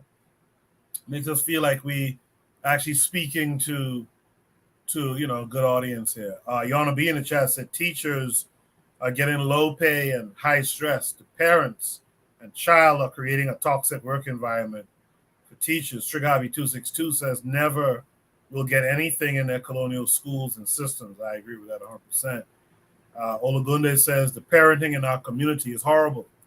He says a child is a reflection of the parenting or lack thereof. He then says we are at rock bottom. We just don't know it as a whole yet. Yeah, I agree with that. Olagunde says our ancestors had no money, the schools either, but they maximized their experience because we valued education.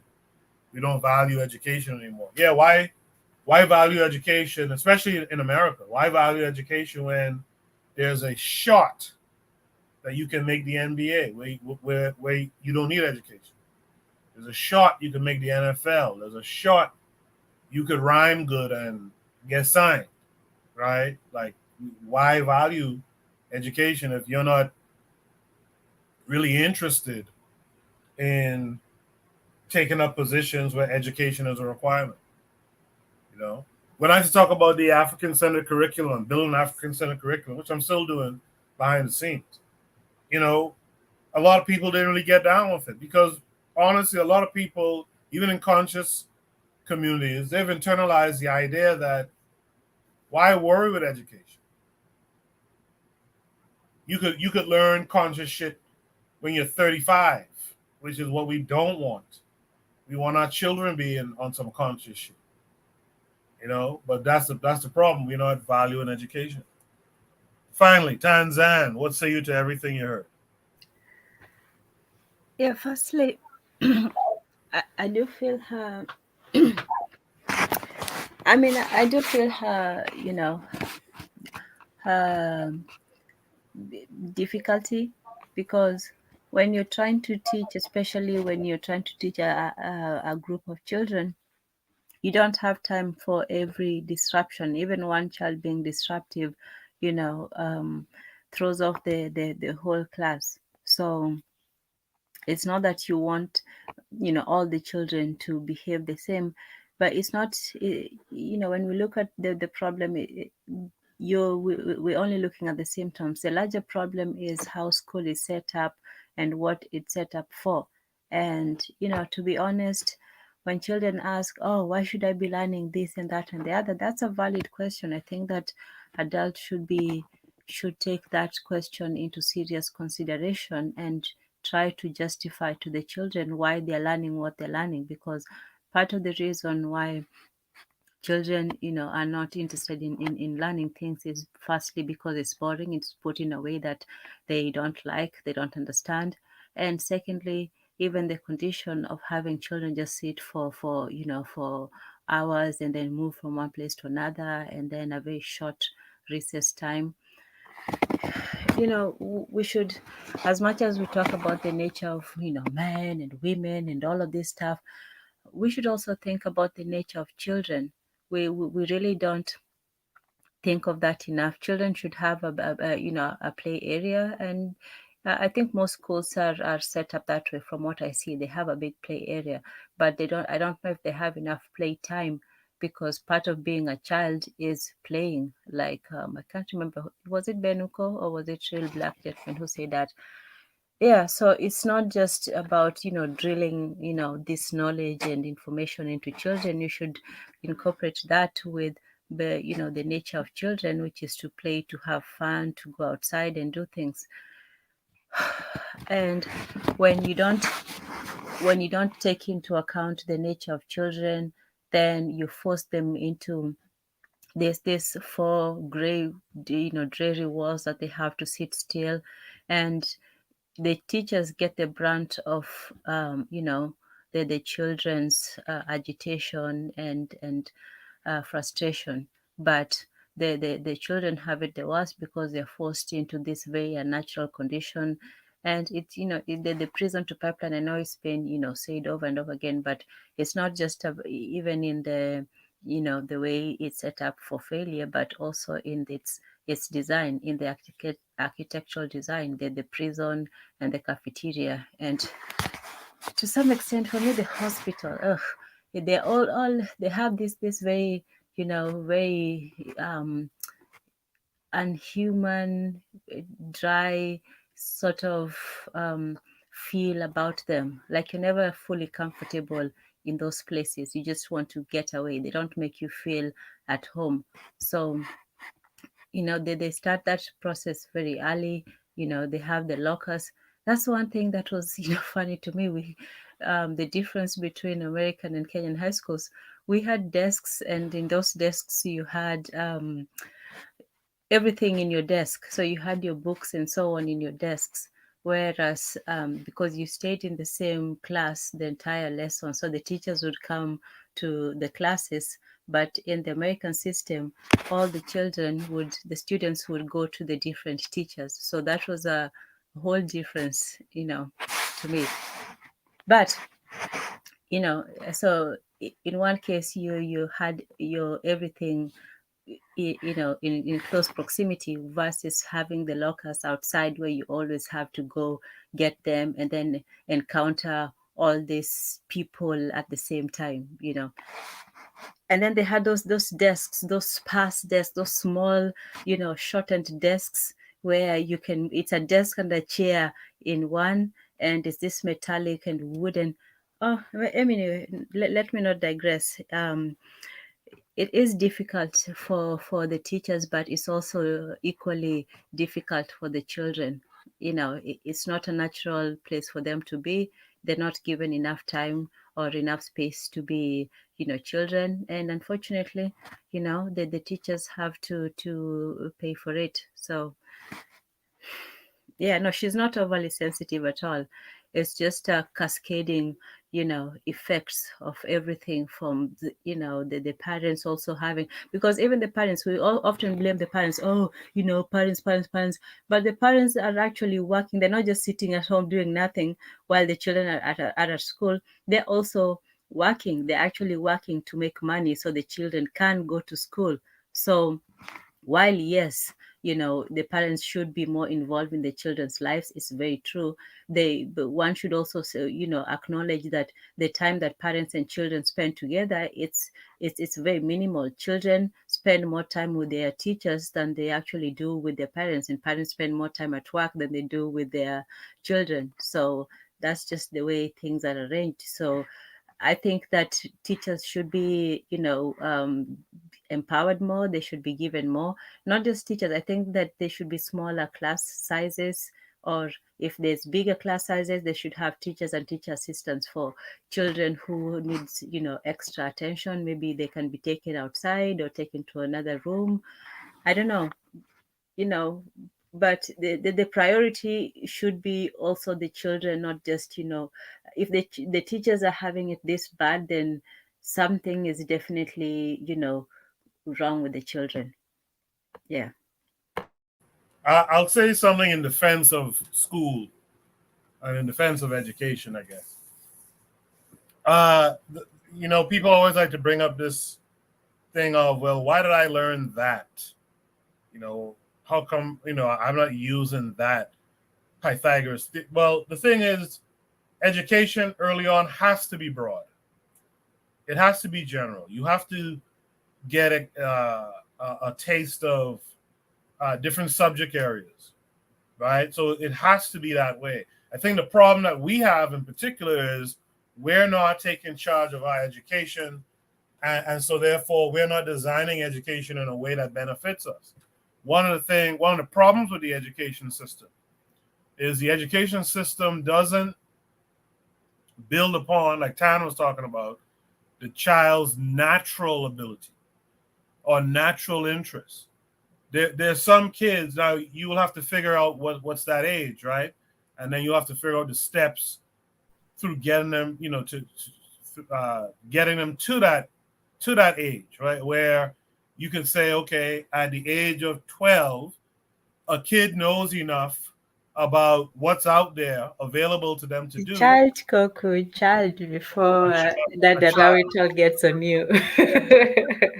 Yes, forgive me. A child, right? At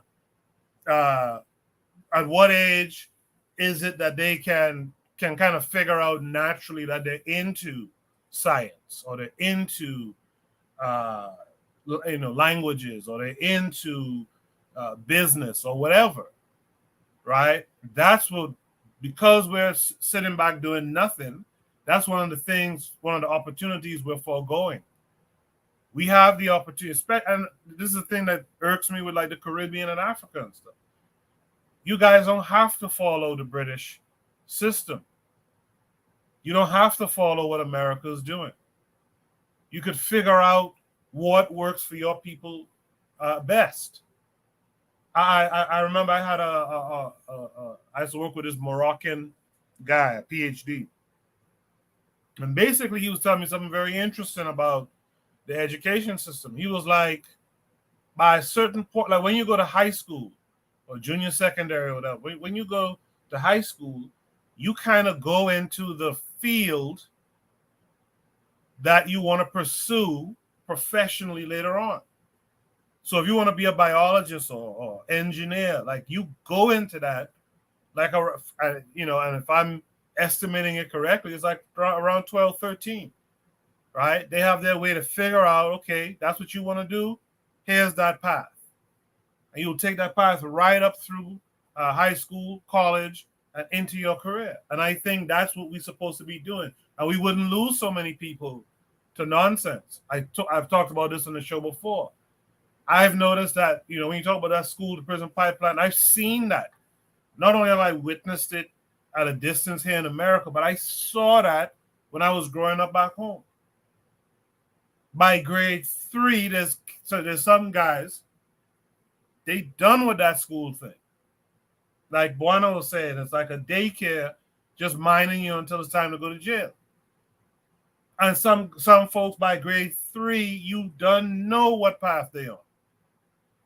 And then by 6 and 9. So that's the thing that we're losing out, is we're not getting involved in the education and designing it in the way where we don't lose our people. Oh yeah, that's the point I was trying to make just now. Those kids who you could tell what path they're going to be on, one of the things you'll notice about them 9 times out of 10, they are artistic. They're into the arts, music, drawing, painting, whatever. And if you could capture that interest, because folks who have that interest, oftentimes they're not into no mathematics and the syntax of language and all that shit. They just want to draw or whatever, right? Or build or make or create. Like if you could tie into those people younger, you'll save a lot of our folks going down these bad paths, I believe. Anyway, I've talked a lot. No, because I did want to say something earlier, and it's got to do with this. You know what age that they do the bat mitzvah for the boys? It's like 15, 16, right? Something No, like 12, 12. 13. Yeah. 13, yeah.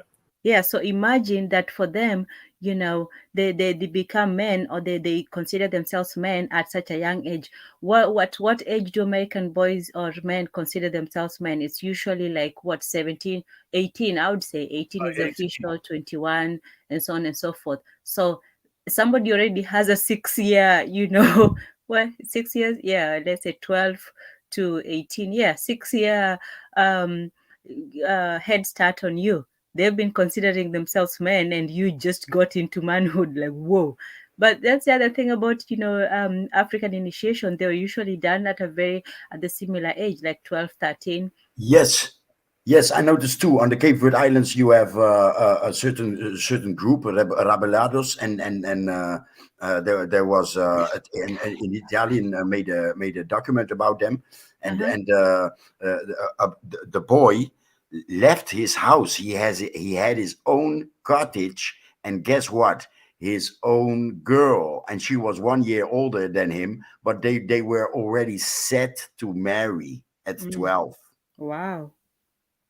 And I've noticed also that in many other cultures, at 12 you are practically adult and responsible. Yeah. So they start early, even if you're not, obviously, some of them, they let you, take on adult responsibilities, but it's still having that mentality that now you're a man. Now, you put the childish things behind you.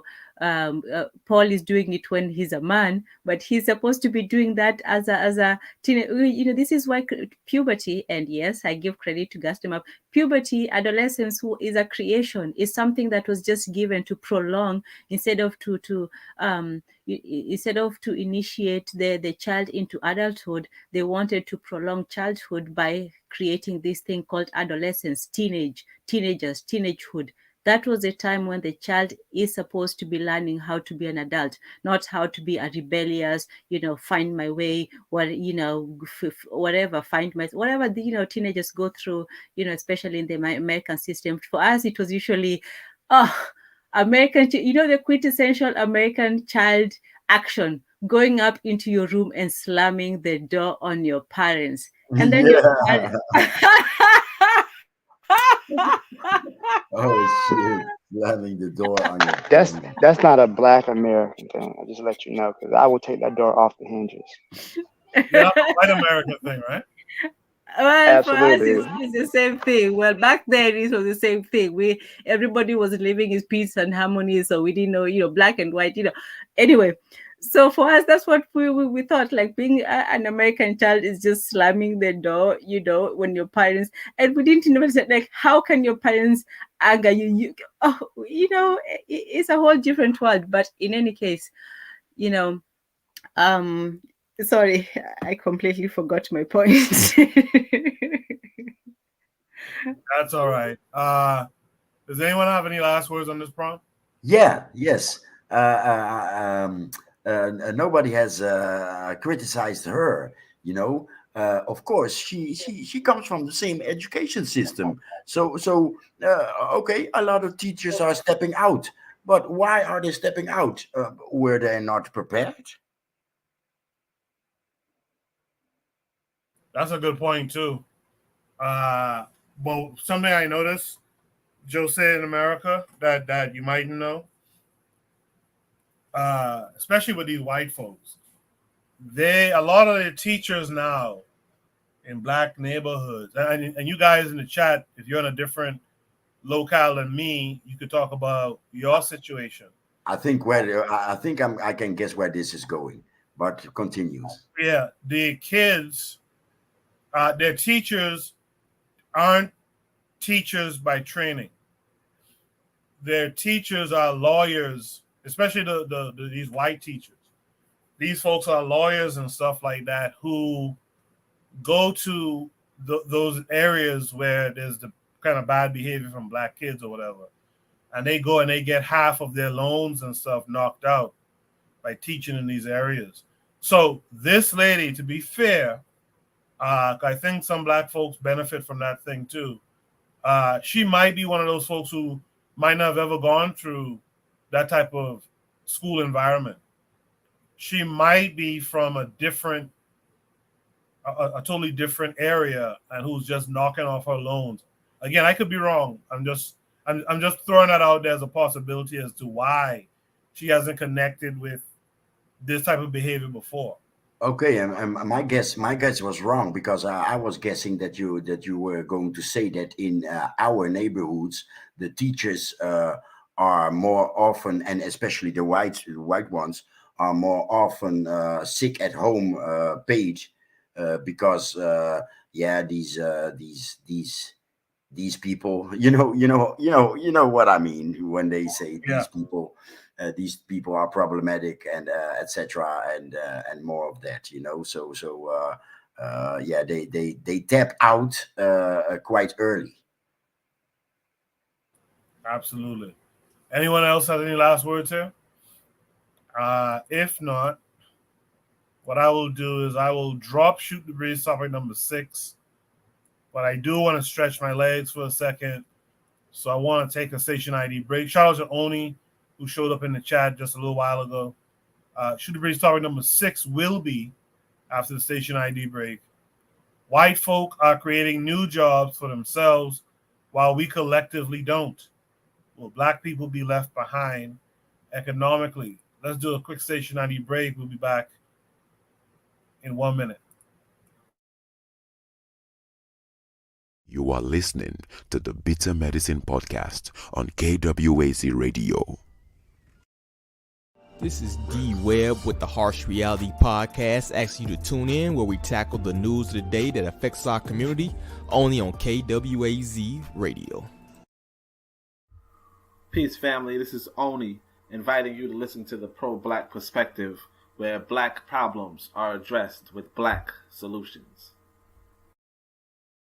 Greetings, fam. Tune in to The Learning Curve with me, the revolutionary matron on KWAZ Radio.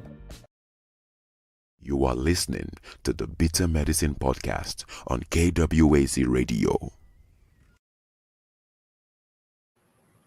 Yes, indeed. Make sure you're checking out Tanzan African Mind, the Brother Bakari podcast, the Forecast, who was with us earlier tonight. Thanks for coming on. And Consider Cheek Show on KWAZ Radio. I dropped the next prompts already, but I like something Olugunde said here about the previous prompt. He said, in our neighborhoods, you don't only have to be a teacher, you have to be a social worker as well. Trigger Happy 262 said, like, I know there's a problem of identity in America amongst black people, but be fair in your representation. Oh, he's having a prior conversation there with Tanzan. Should read topic number 6 is white folk are creating new jobs for themselves while we collectively don't. Will black people be left behind economically? And this came with a link which takes us to a tweet by Mushtaq Bilal, PhD. He says, thanks to Chat GPT, prompt writing is now a highly valued skill. A tech company is offering $300K per year to hire a prompt writer. But most academics don't know much about prompt writing. Prompt writing 101, incremental prompts. It goes on to say, prompt writing involves writing a prompt that gets you your desired result. Large language models like ChatGPT and Bing are quote unquote trained on large quantities of data. This means these apps are teachable. If you start with a simple prompt and increase the level of complexity incrementally, you will get better results. And if you give ChatGPT a complex task right out the gate, the results lack precision and nuance. For example, I start by establishing context. I ask GPT-4 who Franco Moretti is. It's a simple question, and GPT-4 does a good job of introducing Moretti in his contributions to literary scholarship. I don't feel to read all of that. Let me see. So he asks a prompt here, do you know who Franco Moretti is? Chat GPT says yes. Franco Moretti is an Italian literary scholar, best known for his work in digital humanities and quantitative analysis of literature. Born in 1950, Moretti is a prominent figure in the field of literary theory and has held positions at various universities, including Stanford University in the United States. So I'll leave that at that because the first paragraph should tell us, if he's given us paragraphs, how well this thing improves upon in terms of more complex prompts. So you go on and say, then I give it a topic. Here's an extract from one of Moretti's essays and a task I teach an undergraduate class at the University of Southern Denmark. What are the points in the essay that an undergraduate student may find difficult? ChatGPT does a great job of pointing out the things an undergrad may find challenging. So again, I'm not going to read that. The next tweet says, I then asked GPT for a follow-up question about one of the points it mentioned. Can you recommend any source if I were to dig a little deeper about literary world systems? GPT-4 gives me 6 sources, all of which are equivalent. So essentially, he's increasing the complexity of the prompt. And what's happening from what he's trying to get across is that ChatGPT is learning, right? And becoming even more profound in how it responds to these prompts. So these white folks, in essence, have created a new job where if you can write a prompt so complex that ChatGPT can give you the most precise response possible, like that's a $300K a year job. That's very interesting. That's very, very interesting. Real Black Gentleman, what are your thoughts on that? I'm always worried about AI, and this is another case of black people. I would say black people should try to develop defenses against a lot of this stuff. I mean, this stuff is insidious. I don't take any of this AI, artificial machine learning. There's a lot of biases written into AI. I mean, anytime you have any of these people writing this stuff, it's already like you're already out of the loop. You know what I'm saying? Like, what are we gonna do? Make black chat GP? Some things ain't worth. You know what I'm saying? Some juices ain't worth the squeeze. I mean, we don't need all of this is meant for some kind of hypothetical efficiency standards. There's a lot of this has to do with standardization of outcomes. You understand what I'm saying? All this is designed to standardize outcomes and to make sure that anomalous outcomes are not existent. It's like I'm real big on like word patterns and stuff. I watch out for people. You know what I'm saying? How they talk, especially when it's through text. Because like if I can't hear their voice, you know what I'm saying? I don't understand any nuance. It's like I'm real sensitive about a lot of this online Chat GPT, because it already means that we're already behind the 8 ball. I see a lot of things written online that I'm convinced are not human, or at least are a human might be behind it, but it's producing a generalized script. I see context. I see the passion. I see the intensity. I see I'm just watch. I don't trust any of it. I don't think black people should try to get on that. We need to understand it and understand when it's authentic and when it's bullshit. And we just need to say we're not going to get on this. I mean, we should understand. I mean, even the coding and stuff like that. I know it's important to have I just think that when we use it, is the way that we use it is not the way that they're using it. They're trying to again get preconceived outcomes on societal levels. They're trying to make sure that information is standardized and propagated to the masses, so that the responses that the masses give back are standardized. I mean, I see this shit like the Matrix, for real, for real. I know when words is not authentic. I know when things are being targeted to people. I get that. And when it's I know that the whole linguistics game that's all this represents is just, you know what I'm saying? I would love to talk about my thoughts on a lot of it in depth. I see all this, I just see red flags. It's not I don't want to get into it. I just want to say okay, what's GPT and what's not? That's where I'm at. You know what I'm saying? What's real spill and what's contrite? I'm a yield. Trey Happy, you are not Trey Happy, Real Black Gentleman, you are 1,000% correct. In my opinion, too. All this shit is because as the world becomes more and more computerized and a technocracy, all this is folks are learning how to standardize everything, so they know when they put a certain thing out, they know exactly what the opinions are going to be, the emotions, they know the trends that's going to occur.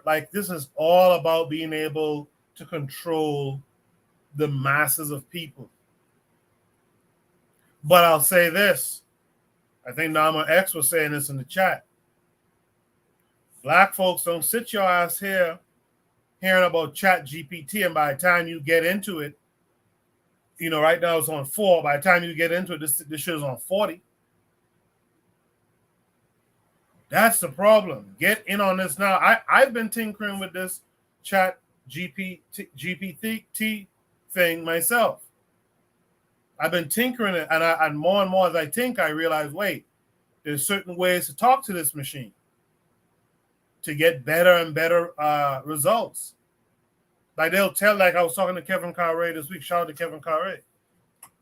He was telling me that whenever you write a prompt in this Chat GPT thing, you're supposed to tell this thing what mindset to use.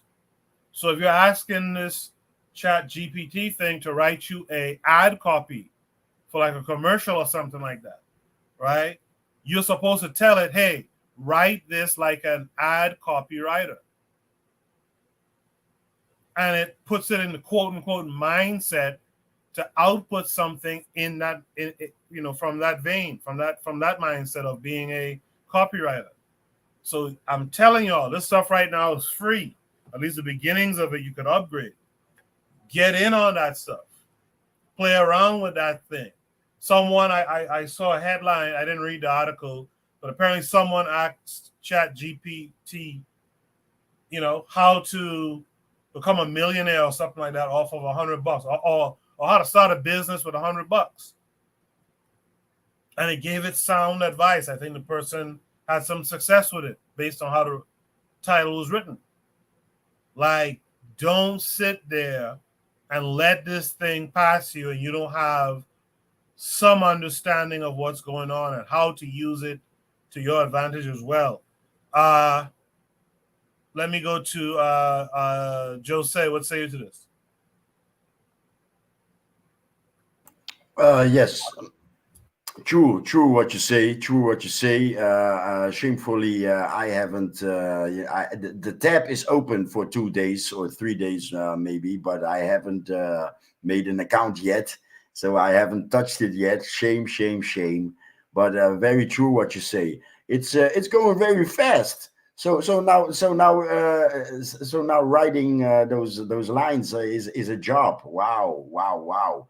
And yeah, what is said before also, it's biased, like how the internet is biased also, right? WikiLeaks, you can't write real anti-colonial history, because those motherfuckers will take it off, right? And maybe start arguing with you, etc. So the internet is already biased, and that's the data that Chat GPT has, right? So I don't trust it either, for in certain areas.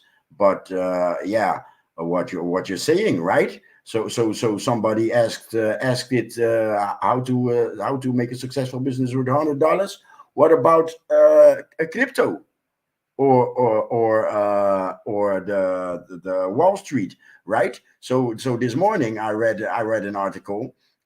Somebody asked crypto, in which coin to invest, and I can spoil it with y'all, and it's IOTA, IOTA. That's the coin to invest in, because yeah, that's what ChatGPT proposed. So yeah, it's getting very interesting. Oh yeah, another thing, it's going so fast that even Elon Musk.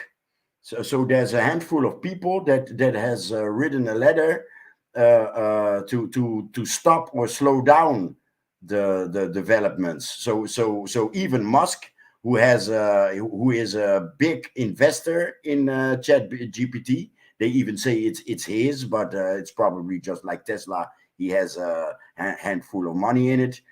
But yeah, they demanded yeah, they are worried where it's going, and they are mainly on anyone can do any job now, and they worry about fraud. And I pass the mic. Speaking of technology, when I was watching the Black Pentagrams last night, I noticed Jose was using this software that, if I'm not mistaken, is free. And I used to be into art back in the day until I was discouraged to go into science. So I still kind of keep up with art and stuff like that. And I saw Jose using this software Blender, and like Blender only has like a lot of books and stuff on Blender on his Discord, the Pan African Discussion. So join his Discord. But Blender is something that we can access. We have the learning materials. We could learn that stuff. We could create our own CGI content. But what are we doing? It's based in the Netherlands, and it's forever free. And I did a couple of years. I tried to push it. If you have children, push it. It's free. And nowadays they are competitive with software about 5,000 euros, Cinema 4D, for example, or Max 3D, or all the professional. They are on top level now. They are even in Hollywood. There are even bureaus that only work with Blender. So they have arrived now. So it's very serious. It's very serious. Yeah, I recommend it. I recommend it. Yeah. No, to echo that, I wanted to learn it a few years ago, but it's only the learning curve is hard, but if you get it, you wish that every program was. That's what I noticed. It has a steep learning curve, and that because I'm trying to do all these other things, I don't have it right now to go through that steep of a learning curve, but that's a skill, man. Yeah, Chat GPT and that 3D world is a must. You know, Yeah, man. it's the same thing. Black people jump in. Jump in. Jump in. Don't let that shit pass you. Well, wait, is Jack? I mean, but what it seems like is just like a search engine on steroids. Is that what it is? I mean, because it seems like if you put in input, it's giving you output. I mean, what is? I mean, I'm But still it's trying to pulling, figure out what is it it's pulling, more than that. it's pulling information. It's pulling information from all sorts of sources across the internet. What it's doing something that you can't really do, you know, or better stated, is doing it in a time that you can never do it. You know what I mean? So what I'm saying is this. In fact, let me tell you all. Let me break it down. What I'm talking about, because I think Juana said it earlier. We should talk and give examples. If you've ever made a pitch deck for a business or written a business plan, one of the things you have to come up with is your elevator pitch. And I went and played around because I have businesses. I went and played around with it, and I'm telling it, use persuasive language in this elevator pitch. And it wrote an elevator pitch that was damn nice. That was damn nice. And I'm saying, black people, we talk about being business owners, being business owners or whatnot. If you're lacking in those areas, go use this thing to help give you a better start. Or go take jobs where you have this thing writing your reports. Of course, you don't submit it completely from this shit, but it's a good start because it's pulling information from so many different directions. I don't know. I don't know if you know Goku, but it messed up the whole art world, and Yes, I am already sure that it's going to mess up the music world too. absolutely. Again, when I was talking, uh, I'm just gonna say it 'cause I don't think there's no offense. I was talking to Kevin Carre. He asked it to write like an African centered poem, and he sent the shit to me, and the shit is on point. It's absolutely on point. So all I'm saying is it's free, and this is the thing that kills me with black people. If I'm telling you it's free, it don't cost you nothing to go and fool with it. Go and fool with it. It's like the blender thing. If I had more time, I would go and fool with that because I know we need media, and Blender is good with that kind of thing. I would go and fool with that heavy. Anyway, let me go to Tanzan. Tanzan, what say you? I would say that I am terrified of this thing. Like, I don't know how you all just speak of it so casually. It's just, oh, we can do this. To me, it sounds like the end of humanity, or a large chunk of it. Like, what else is there for people to do after you can do? Because we always relied on the this is like the tech apocalypse, because before, the people who had to do the dirty work and the menial work and the hard work, those are going to be always there. But for the longest time, the digital people okay, I'll insert an American joke. So he goes to this nerd convention, and then he sees all these nerd guys, and he's like, who's manning the internet? So anyway, so we still relied on these people to take care of the things behind the scenes. So now imagine if they are going to be replaced. What are they going to do? Because this thing is not just going to replace art, music. it's eventually going to replicate itself so that you won't even need this coders and this tedious work that they do behind the scenes, scurrying around and By the way, Huh? Tara, I'm sorry to interject, but by the way, Uh-huh. this Chat GPT thing is writing code now. So if Yeah, you that's had, what I'm saying. if you had an app, if you had Yeah. an app idea, you could tell this shit how to build the app for you. Yeah, that was one of the early things, writing code. Yeah. I mean, this thing is just demolishing us humans left and right. We started with the chess and then the Go thing, and then every single game, even that whole tedious Chinese like checkers like game that they were doing. I can't remember what it's called, but it has like the black and white circles. They annihilated humans. Like, we are nothing to them. We're just creating our own, not gods, but monsters. These things can we used to talk about, oh, high IQ, this high IQ, that the whole concept of IQ is going to be obliterated. There's not going to be IQ. Huh? Good point.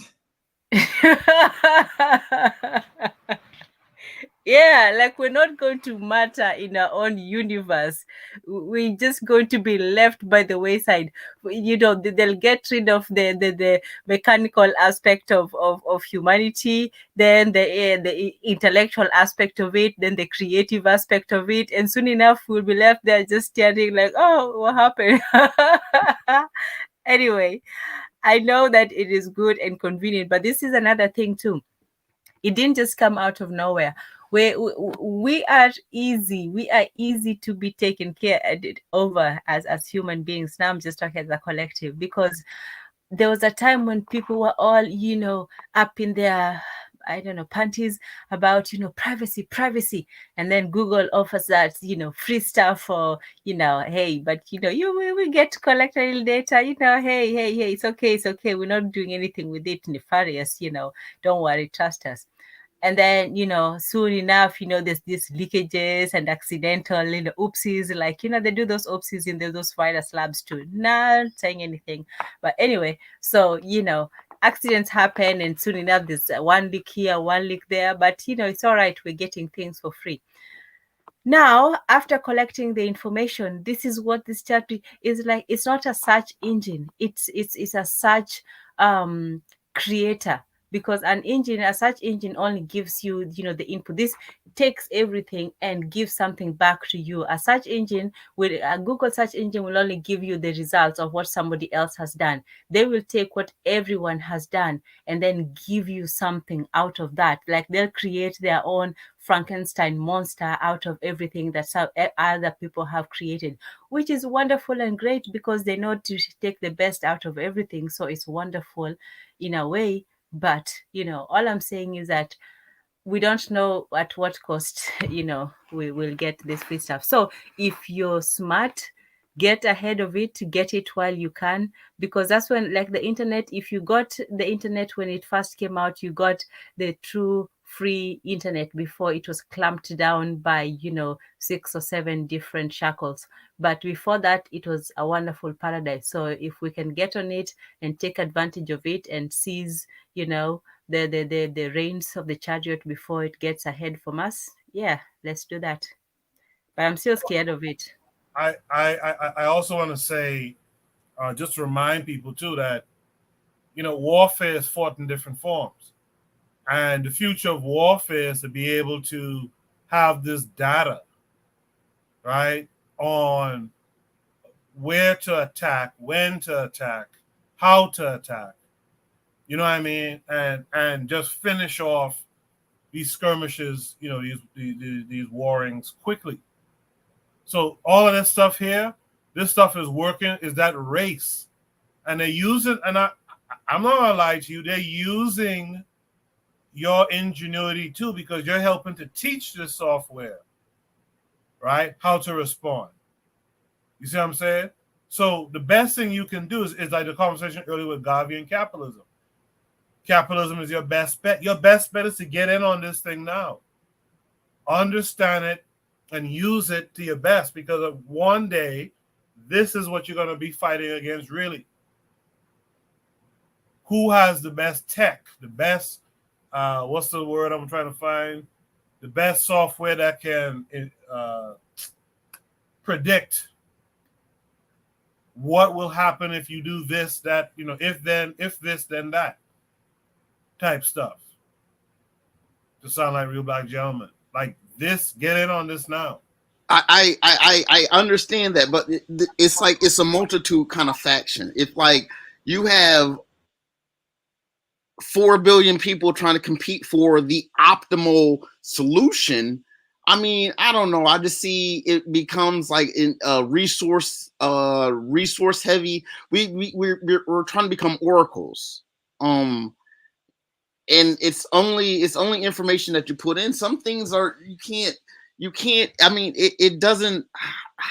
I suppose I don't think that Black people will ever get the real stuff. That's why they're trying to I think they're trying to stop it. They want to stop this genuine GPT rush and kind of that's why I would suggest that there's probably a push to stop it, because I mean if it is really that powerful and people are using it to try to really it's like all the information I'm gonna say about anybody anytime and try to what I'm saying. I can see what it is. Maybe someone should give me a link and maybe show me where some free stuff.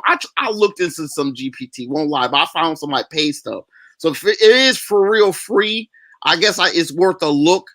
But I'm just guarded, I'm saying, skepticism about how effective it is in a broad sense. This isn't going to get the police off our back. This isn't going to stop food deserts. I'm just saying, as far as information, yeah, information is power. It's just, a lot of times it'll be. I'm sorry, Real Black Gentleman. I disagree with that statement. This is what you can use to figure out how to get around the problem of food deserts, right? How to get around, whatever the issue is that's affecting us. Like Trigger Happy 262 in the chat is saying, you gotta learn this thing to then make it do the things that you need done in your cultural context. Yeah, but I think you missed. But just keep in mind that as these people are trying to say, yeah, we need to stop GPT. Just something about GPT that they know that we don't, and what's going to wind up happening is that they'll GPT will be the new internet. I mean, I just see it as I see what it is. It's just basically in addition to searching through, information that's already out there on the internet. It's just you're able to not just use a search engine. You can I get it. You bracket and categorize the information to get in a different output. I understand the fundamentals of it.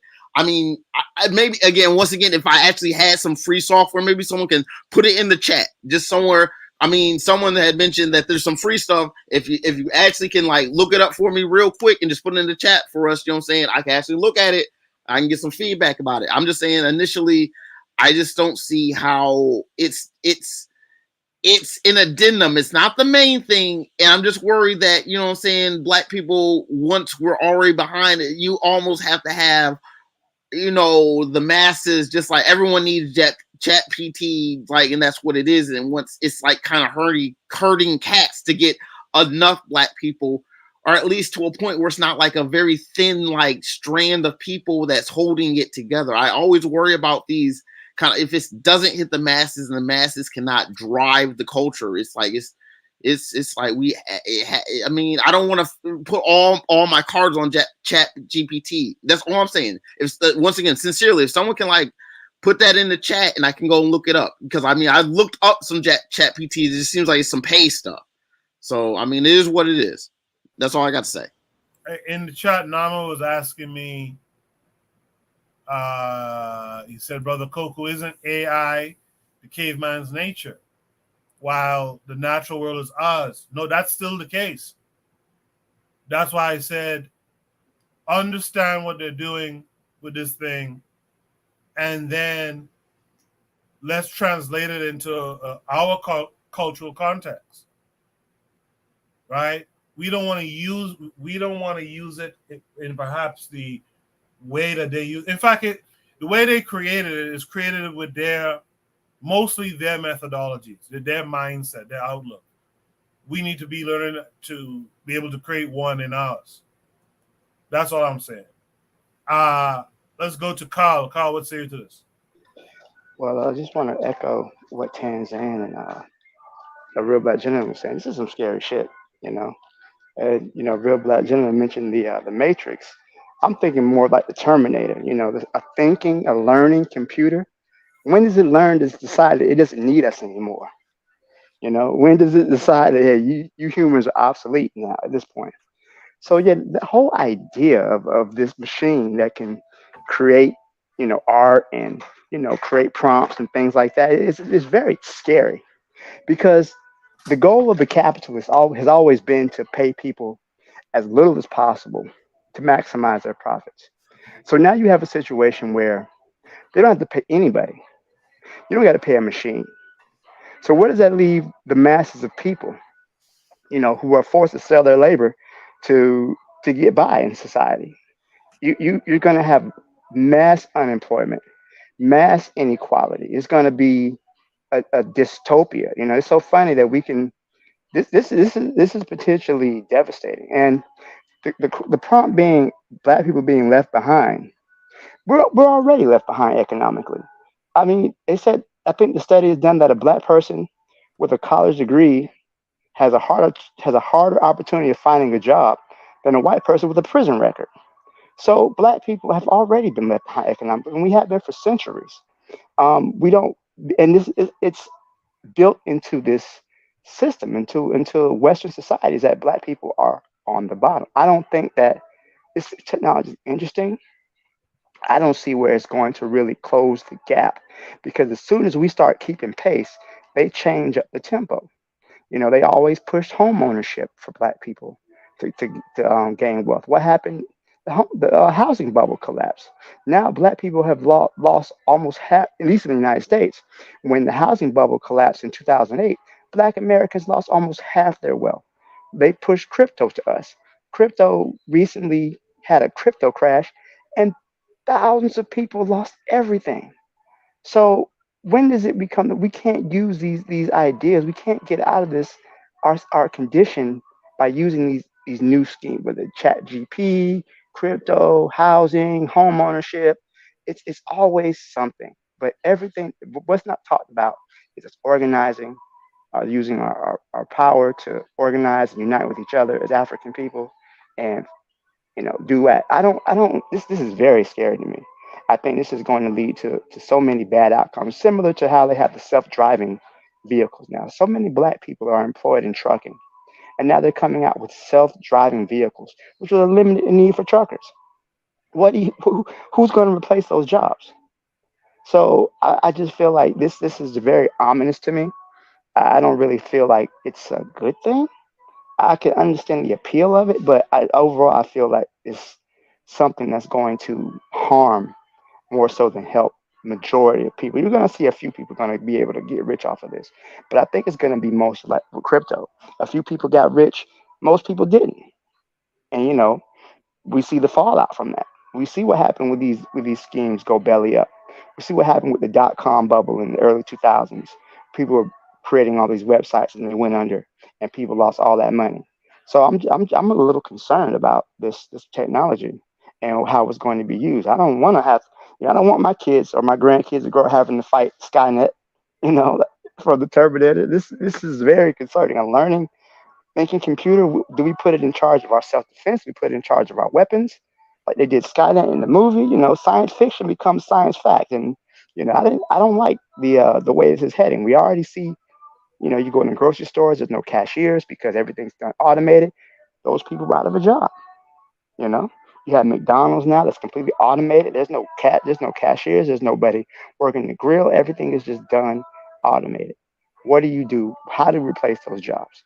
You can't replace everybody. And I'll leave it here. Yeah, Carl, I do hear what you're saying. Yeah, individuals will feel it because of this type of technology. But again, these guys are aggregating this thing as far as nations go, and this is the future of the warfare of nations. Like I talked about, I think it was last week. I remember reading about them in books, having these war games where they would input these scenarios and have the computer spit out potential strategies, and then I guess the human would step in and choose which strategy they felt best. Like, this is what's coming up. We've seen history. We could see where this is going. And what I'm saying is, it'll help to have some of our people who are understanding of what this thing is and what it can do and the power it has. Someone was about to say something. Yeah, it was I. Well, decades. It is rumored, or not rumored. It's just yeah, talked about that multinationals already use their supercomputers to predict scenarios. So yeah, imagine where they are with all this computer power. Exactly. Trigger Happy 262 in the chat says it. You Yeah, know, I think it's interesting because as I discussion, I think Buana has a delay. Trigger Happy 262 in yeah, the I chat. think I have a delay too. I think everyone's problem is more about Europeans' worldview, in my opinion, and how they use technology. The concern is good, but that don't mean we throw away the technology. Absolutely. Buana, go ahead. If you could hear me under my delay, because now I got a computer delay. I don't know, it's ridiculous. But I would say it's interesting listening to the technocrats, because the technocrats, and I am excited about the discussion with the technocrats. But when you listen to the technocrats, they always have a technical solution to global problems. You know, when you listen to the political cats, they have a political solution. When you talk to the capitalist cats, they have a financial solution to what ails, or the crisis that ails humanity. But when I see this question in terms of what the direction the white folks or the white group of people are going in, I'm wondering if we should pursue the same direction, or we should chart our own course and pursue a direction that's within our own individual and personal interests as a group. You know what I mean? Because yes, they're gonna go to the technological route, but is that something that is corrective for our individual communities? Our individual communities. Is that something? Is technology, one of the fundamental things that we need to right course our community? I don't know if the answer for that is yes or no. I think that I would have to leave it and the people to decide whether it's a fundamental thing will self-correct our community. Their community have their own social problems. Their correction for it is technology. I don't know if that's the answer for us. So I think that the question should become whether we should pursue our own model for forward movement and development within our own communities. I'm not saying we should dismiss technology. I think that technology is a useful thing. However, I think that there are other pursuits that we all should pursue in the same manner as we pursue technology and entertainment and other things. We could chart our own course. The world is open now. There's enough information where we can follow our own individual pursuits. It's not the fact that the white people in a particular that we should pursue that direction, because that may not necessarily be something that will be a cure for our community. Not only technology, but there are other pursuits that I feel like we should invest in as well. I'll stop there. I know I have a delay. I'm gonna try to find another way to have your guys listen to me. All right, thank you for that, Buana. Yeah, just a few seconds delay. Yeah, to me, in response to what Buana was saying, the thing is, I don't know if we realize that, unfortunately, right? Unfortunately, this encounter that we've had with these folks has changed our course. And for the rest of our time, I believe we will always have to be thinking about being attacked by these people again, and to never let that happen again. Like the idea, like Gas 'em Up is big on this idea. The idea that we could go back to just eating the goosey soup and drinking palm wine and being cool with that existence is that's just not true anymore. Like if we want to if we want to if we want to stay out of this predicament again, like we have to be mindful of these folks now. And so when they're pushing certain technological things, we have to at least be in it. We have to have our nose in that. Because, or if not, we're going to be buried even further. Never again. Like Olagunde is saying here. Yeah, never again. So we have to be in on this now. We got to keep up. And that's the problem. We are failing to keep our eyes on stuff. And the way you keep your eyes on is you have to be in the mix. We got to keep our eye on some shit. Like this whole thing with China and the continent. I know Jose and them are big on that and stuff, but we got to keep our eye on the shit. You know, we can't just sit it out all the time. You know? Anyone, did I agree. Cool. I agree with that. Go ahead.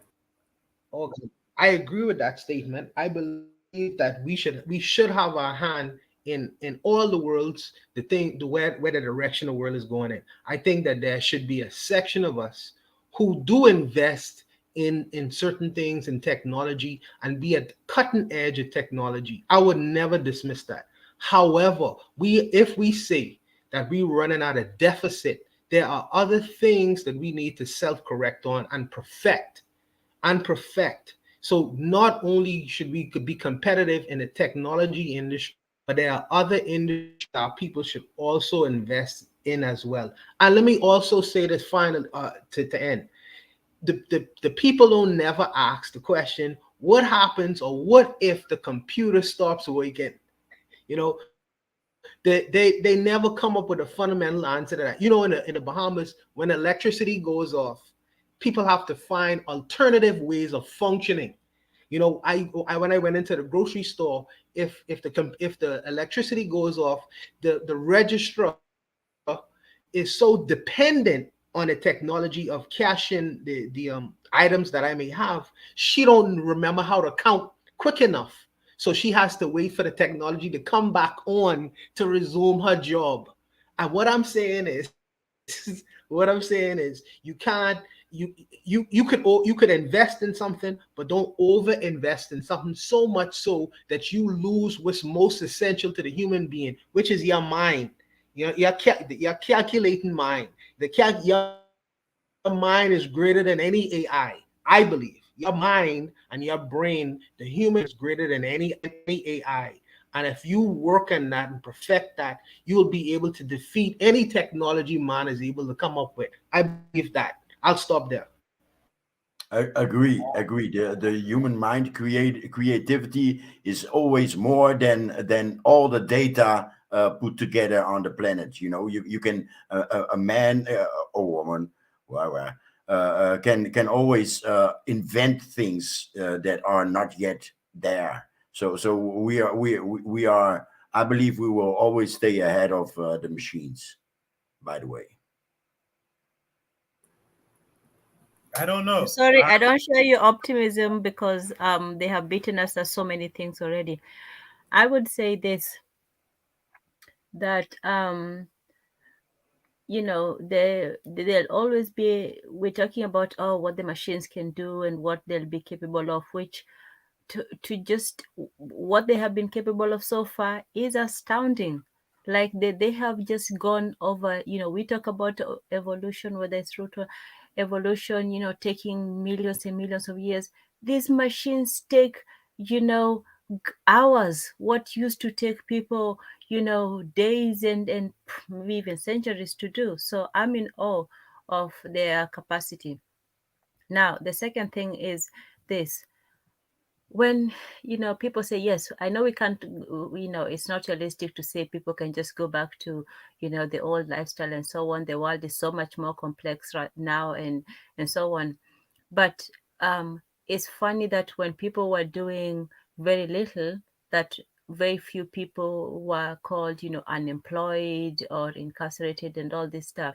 So what the rush for ever increasing um efficiency is that people will write themselves out of their own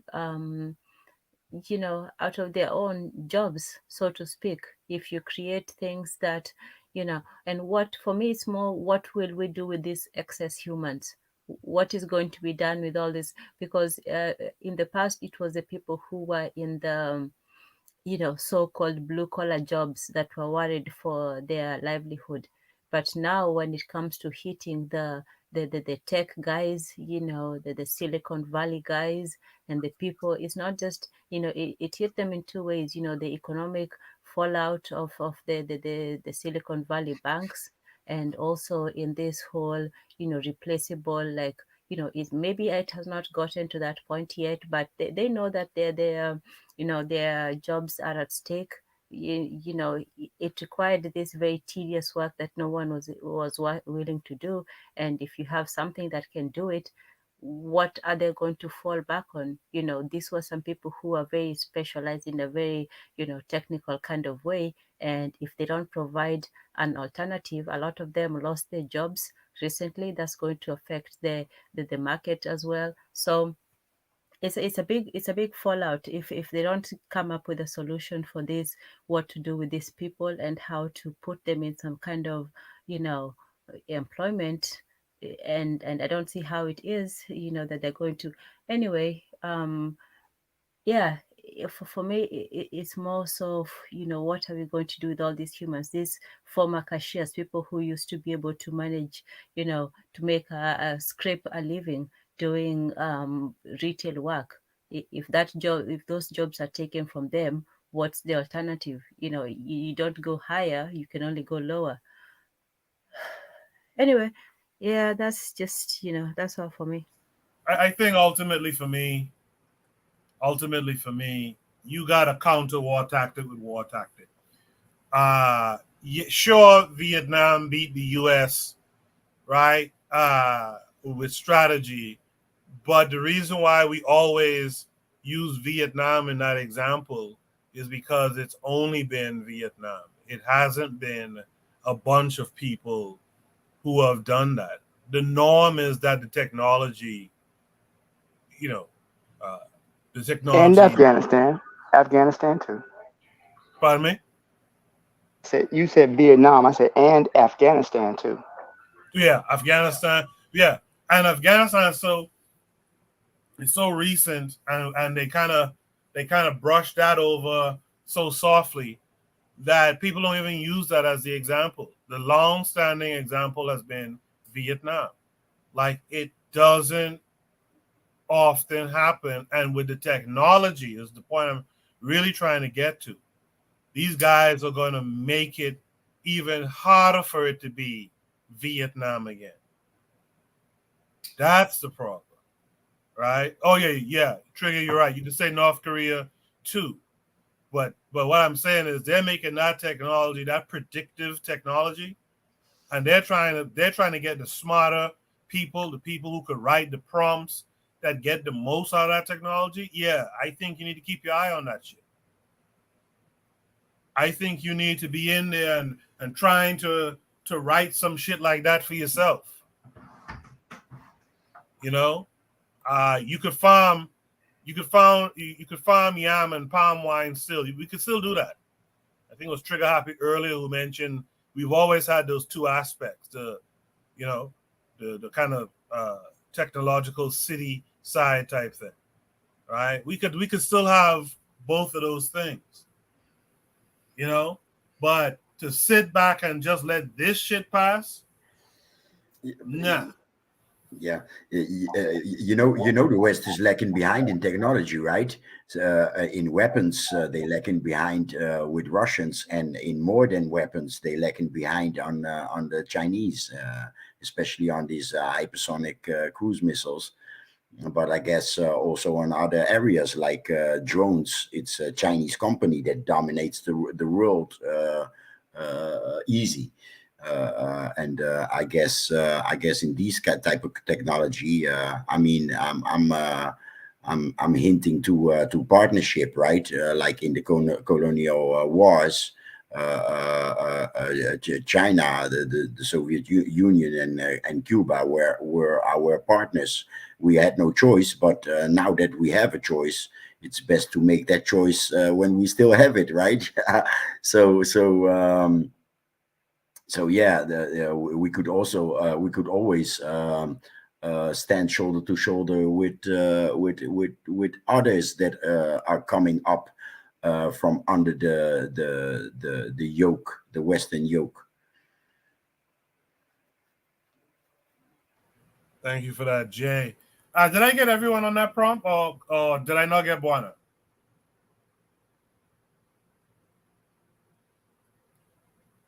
Did I get everyone on that prompt?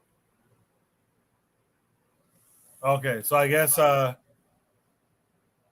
Buana's having some technology issues.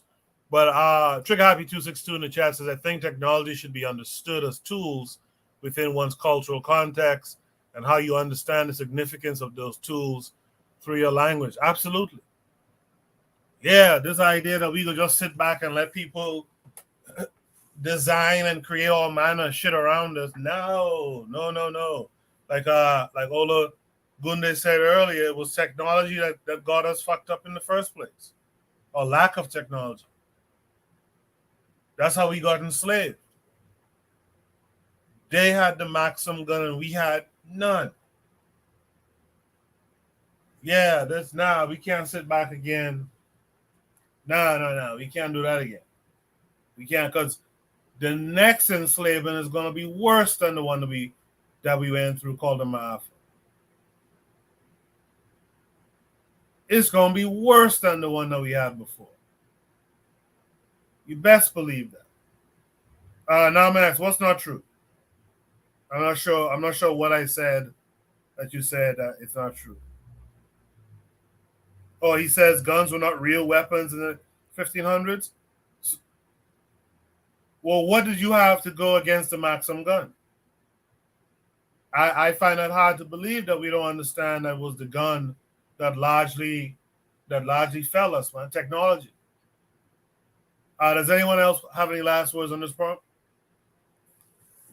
Well, yeah, I would say that the Maxim gun is like a late 1800s gun. It's like, it's not, they like the muskets like were hit and miss. Like, someone had a spear or a bow and arrow versus the musket. You know what I'm saying? It was even at that point. Like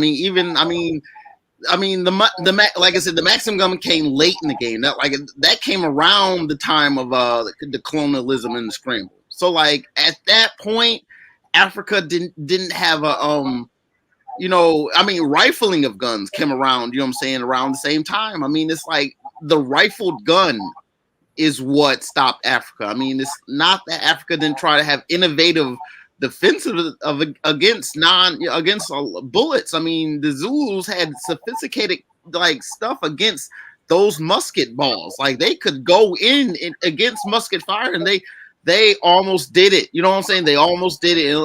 If minus the political uncertainty, they would have overran. It's not so much the gun. That's the clear example of the man almost doing it. And it's just, had Shaka been able to truly organize those people at that time, I think that again, to be a completely different situation. Never underestimate the power of man's ingenuity. GPT is something that the African mind can outwit and put it in a little box if it really had its little will.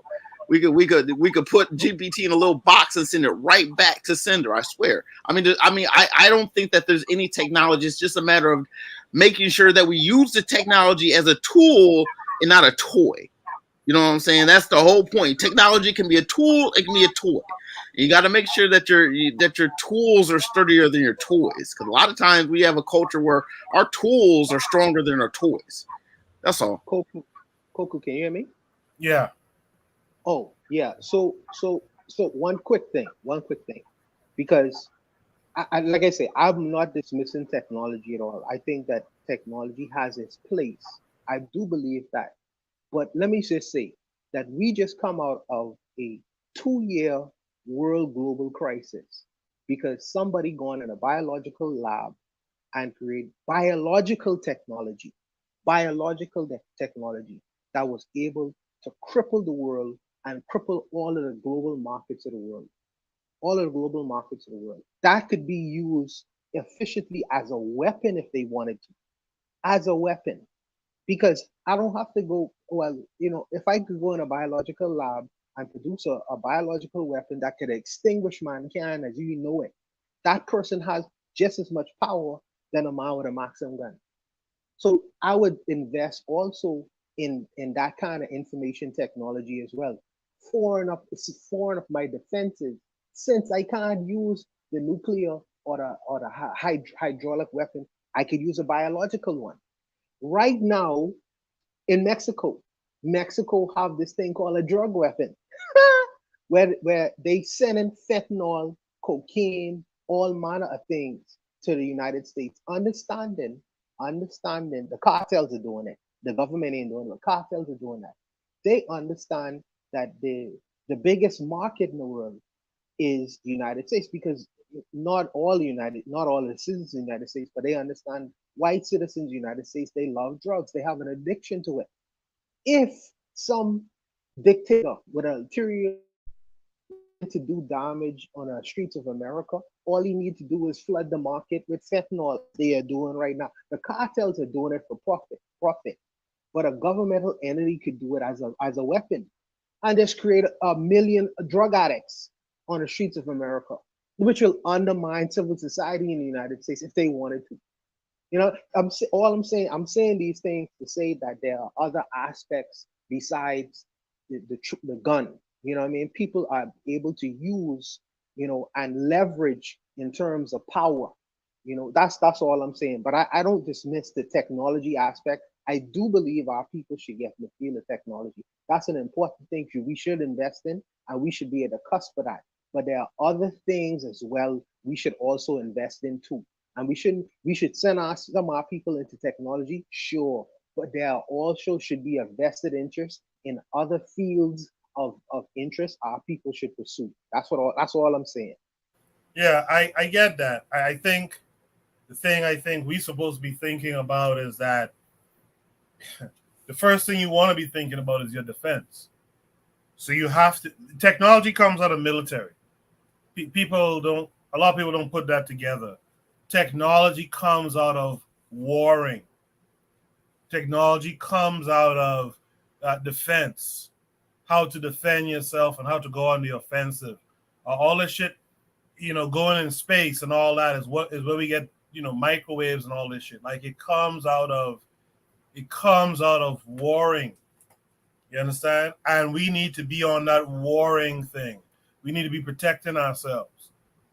That's all I'm saying. When you understand that, then you'll understand that need. That is a must to have that, to be in on that technology. Because if you understand where warring is going, like a lot of people in the chat are talking about, if you understand where warfare is going, I think it was Olagunda who said, like in 50 years, maybe a little bit further than that, but warring will be what we know war to be. A lot of this warring shit, the average person who ain't paying attention to technology and what's going on in the technological sphere will miss the idea that wars are going on. Coco, that's a good point. And I think that technology can be used for good or evil. And to Bawana's point about weaponizing drugs, that was already done to the Chinese. That was the whole purpose of the Opium Wars, is that they got the Chinese people addicted to opium so that way they could have a trade imbalance with them. So I think you're right. Technology can be used for good It could be used for evil. It's a tool, and we need to know how to use it. I just fear that as under our current conditions, especially under a capitalist society, where the means of production are privately owned, and profit exceeds people. Technology can be used to improve people's lives, but it can also be used to make their lives harder and make them, impoverish them. We produce so much that we don't have to work 40 hours a week, but we still do it. The technology exists that people don't have to work as hard as they do now. But it's Chat GP. It could be used to help, and it could be used to harm. But I do agree with you that we do have to understand it and use it to our best ability. But we can't forget the potential harm that it could do as well. I'll end with this one last thing. I'll say this. I hope one day we will get that everything we do should be towards war. I hope that we understand that when we produce television in the future, it should be towards war readying the mindset of our people. Everything we do, as simple as a stage play, right? As simple as a comedy, it's supposed to be towards war. I hope we get that one day. And then we'll understand that none of this stuff is frivolous. This technology thing, none of that shit is frivolous. Anything that could be used as a tool of warfare, I hope we understand one day that everything we do is supposed to utilize those tools, and it's supposed to reinforce the idea that we are at war and we ain't never going back to what they had us in before. Does anyone want to add any last words here? If not, I'll go to Shoot the Breeze topic number 7 tonight. Shoot the Breeze topic number 7 tonight. Is this one of the secrets to white wealth, or are we going to keep maintaining that it's solely exploitation? Let's see what this is talking about. Looks like it's taking us to Twitter again. Why boys clubs work. And yes, I'm qualified to talk about this because my boyfriend, Matthew, is a part of a many boys club. I get to see how they work and operate all day. So there's 3 things that happen constantly in a boys club and why they work so well that I, as a woman, am really starting to reflect on and really try to bring into how I communicate to other women. And I'm also trying to notice too, what comes up in me that makes me resist those so that I can try to understand what we need to fix to better communicate as a woman. But first we get into that disclaimer. Everything that I'm about to talk about is not me talking about how one sex is better than the other. I'm also not telling women to be anything other than themselves. And 3, I am not telling women to act like men. We get to be successful as women. So, story time. My boyfriend is a high net worth, high performing man. He's in the real estate market. He's 31, right? He's made quite a name for himself and it works out great. Well, what works for him and also for everyone around him that really brings him up to that next level is the boys club. There's an example this morning, right? Someone calls him in the industry. Also, high net worth men are kind of always on the phone with each other too. They're always talking about stuff, and I'll get into why. So one of the dudes calls Matthew, and Matthew picks up, right? And the dude goes, "How's business?" Matthew goes straight into profit and loss statement, straight into business is great. This is how many houses I've done. These are the investments I made right now. Boom, boom, boom. Literally no hiding anything, no lying with anything, no passive aggression, straight up just giving each other information, right? That's the first one. Boys are always giving each other information all the time. Second part, the other dude that called him is giving, pumping him up, genuinely being exactly, that's who you are, blah, blah, blah, right? So they're always building rapport with each other. That's the second tip. The third tip is they're constantly sharing resources with each other, right? So Matthew says what's going on in his business very honestly. Then the other guy goes back and gives him a genuine compliment. And then Matthew responds back and says, I need help with X. And the guy responds back with recommending 3 people in his network that can help him. The third one is that sharing of resources. My question is as us women, what is in the way of us creating more of that within each other? Obviously, there's a whole saying, if you want to go fast, go alone. If you want to go far, go with others, or whatever the saying is. We're just overcomplicating it. It's we don't need to exactly make a boys club, right? Because like I said in the beginning, women shouldn't be pretending to be men. have our own gifts, but just like something to think about. Like, why are we reinventing the wheel or like trying to make the wheel harder than it needs to be? Let's let that play one more time. Let's let it play.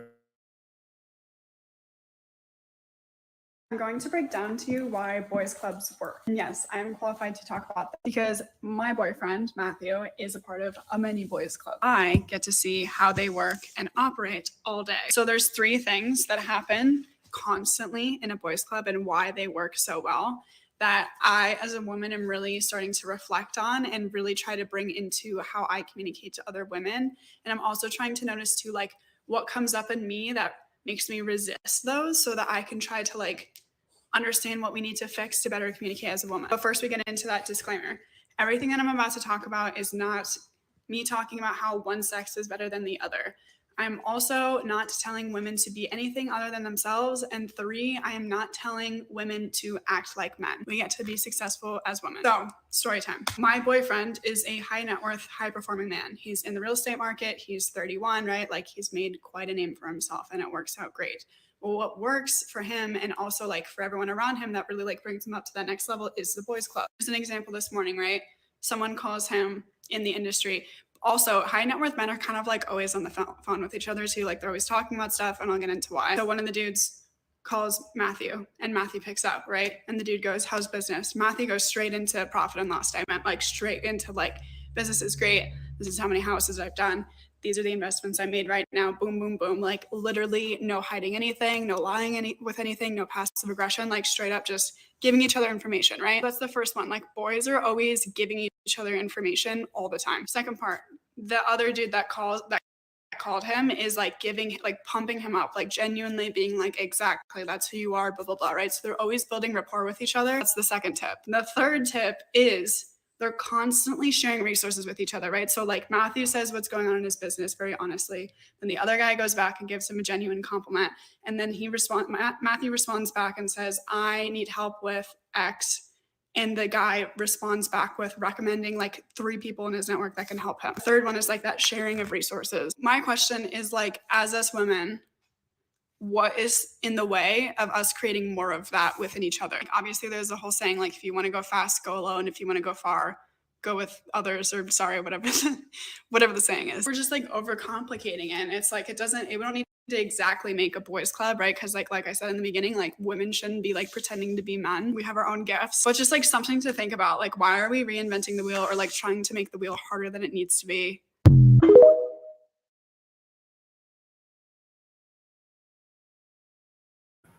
Okay, so yeah, I wanted to play it twice just to make sure everyone kind of gets it. Is this one of the secrets, these 3 things she's talking about, to white wealth? Or are we going to keep maintaining that it's solely exploitation? That's a interesting 2 things to size up. Let's start Real Black Gentleman. What say you to this? Yeah, it's like naturally, it's like, yeah, if in the perfect world, yeah, like, white folks have the kind of money to fail, yo. It's like, it's easy when like it's I mean, the whole idea of people being as open as we can be, I mean, some of that can be overcome as men. I won't knock it, you know what I'm saying? Like, being as open as we can be as far as like our money and like what we can do as far as like capital when making ventures and stuff and sharing information. It's good. It's good to be able to do that. A lot of it does have to do with a socialization of that. I mean, it's not impossible. You know what I'm saying? Not letting anyone know how much dough you hold. You know what I'm saying? A lot of that is bound up in us. And to a degree, you don't really let everyone know, unless they're close to you, what you have. I mean, I'm sure a lot of those networks are like people who they've grown up with, for a long time, or, you know what I'm saying, have relatively close networks with. So it's not like these are just random people that you're just like giving advice to. That's part of it. is this one of the secrets? Or are we going to keep maintaining this just so it? I mean, yeah, I think that at the point when you're so free to like give up information, especially, I mean, considering the business that they're in. I mean, they're stockbrokers. I mean, they're well, not stock. I guess a real estate agents. You know what I'm saying? That's like go out selling, flipping houses. And you know what I'm saying? Obviously, you're going to tell, to tell all kinds of like, you know what I'm saying? I doubled up my money on this. You know what I'm saying? I was able to do such and such and such, try to, get tips. And, it seems like a different kind of industry where you can be a little bit more open with it. I mean, because I guess you want to make sure, it's good to have houses being sold, I suppose. You do want to make sure that people are aware of business, because I mean the best business is that isn't loose. You know what I'm saying? You don't want loose business. Hopefully the business that is out there is things that other people are already thinking about. It's just a matter of just having it organized and put in order and put into, and put it have a plan of action ready for things like that. I mean, it is what it is. I mean, it's nice when you are able to be free with your money and like, have money just to burn, because you can just like, if I lose everything, at least I'll be able to go home, sleep well for about 2 months. I can bubble back up. Black people don't have 2 months just to sit back and do that. I'm a yield for a minute. Thank you for that, RBG. D Webb is in the chat. He said, white people not even the fastest growing wealth building demographic right now. Asians lapping them right now. Mofos gives regular white people way too much credit. Group economics is all, she said. Nama X agreed. He says, Nama X says, I could have learned that solid. She was talking from Claude Anderson, just pool money to create stuff. Our enemy just have easy loans, generational wealth, land, etc. Let's hear from Carl. Carl, what say you? Well, shout out to those brothers that like white women. Just off topic, man, because God, her voice is so annoying. Oh my God, it's hard to listen to her. Golly. But anyways, yeah. To answer the question, it's solely exploitation. Frantz Fanon had a quote that says, that European wealth is a scandal because it is built on the blood and the suffering of millions of people in the developing world, blacks, Asians, and whatnot. So yeah, there's no secret to this. Like they were saying in the chat, this isn't some magical, mystical thing she's talking about. But yeah, your white people's wealth is built off exploitation. Like she would mention her boyfriends in real estate, and that's exploitation in of itself. Look what happened with the real estate market.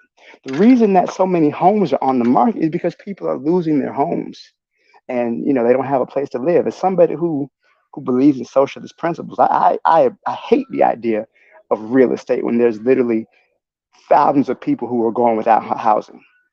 So just the idea that this man is making money, selling houses at probably an exorbitant rate for profit is exploitation in of itself. So yeah, she's full of crap. It sounds good, but this is a bunch of nonsense. But yeah, exploitation is really how I mean, where did this land come from? This land came from the Native Americans that they killed and stole their land from, and they brought African people to work this land to generate wealth. The foundation of capitalism is built off of exploitation. So this idea that white people sharing information and all the other stuff, that's a bunch of nonsense. It really comes from wealth, not just exploitation, but slavery, murder, theft. But you got to include all these things as well. So yeah, I think old girl is just she's talking to hear herself talk, which a lot of white people like to do, and I like to think they're superior, but it's just a bunch of nonsense to me. So, Carl, yeah. What do you think is her reason then for putting this nonsense, as you put it, out there? She's speaking more so to white women, and she may not be privy to the ins and outs and the history of it. So maybe she thinks she's found some great secret, but maybe she thinks in her mind, she feels like, girls, I got a secret, how we can share information and whatnot. But again, she's not really saying anything profound, and the question really is that, is it solely exploitation? I believe that it is. I mean, Europe was a backwards continent before they, started going overseas and killing and stealing shit.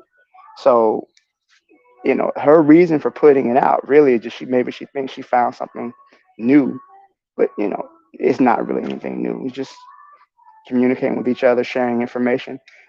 Her idea is, set up for women and a girls club, and to use that information to benefit other white women. But as African people, we know the truth. We're not going to fall for the okey doke that white people sharing information and networking was what generated their wealth. That's not true. That's a lie from the pit of hell. So that's all I'm gonna say. Yeah, in the chat, Trigger Happy 262 says wealth should always be distributed within an organizational framework. That's how I interpreted the Gavi video. Yeah, I mean that's how I interpreted the Gavi video too. But I also know that Gavi was about how was Gavi going to get that wealth? He bet on capitalism. He was going to get that wealth in a capitalistic framework. He was going to compete. That's one thing I take from Gavi. You got to compete. So yeah, of course. With that said, let's go to Bwana Agaziki. Bwana, what say you? Can you hear me? Can you hear Yes, me? sir. Okay, so my belief is these terms, what you use, like white wealth, these are relative terms. I am not. I'm less concerned about what white wealth is, and I'm more concerned about what my wealth is. What my wealth is, in terms of how do I create this idea of wealthiness within my community and my own personal self, because I have a stake in myself as well in creating a situation that is beneficial. Because see, you notice in this video, she talks about her boyfriend and his friends and what they did in terms of how they achieve whatever they achieve. So I am concerned with how I go about the business of what I'm doing, the services that I provide for my community, whether it's locally or internationally, and I am benefiting myself and my community as well. I have the same. I have that cabal mentality like they do. So I am looking at what avenues that I could go into, or what service product that I could provide to my community or the international community that make that community better, and in doing that improve my lot, my state. Not only that, because that's material wealth. I also consider wealth to be, well, as far as what we talked about earlier. We talked about health. We talked about food deserts. I know within my community that we are sick. We are very, very poor when it comes to our health.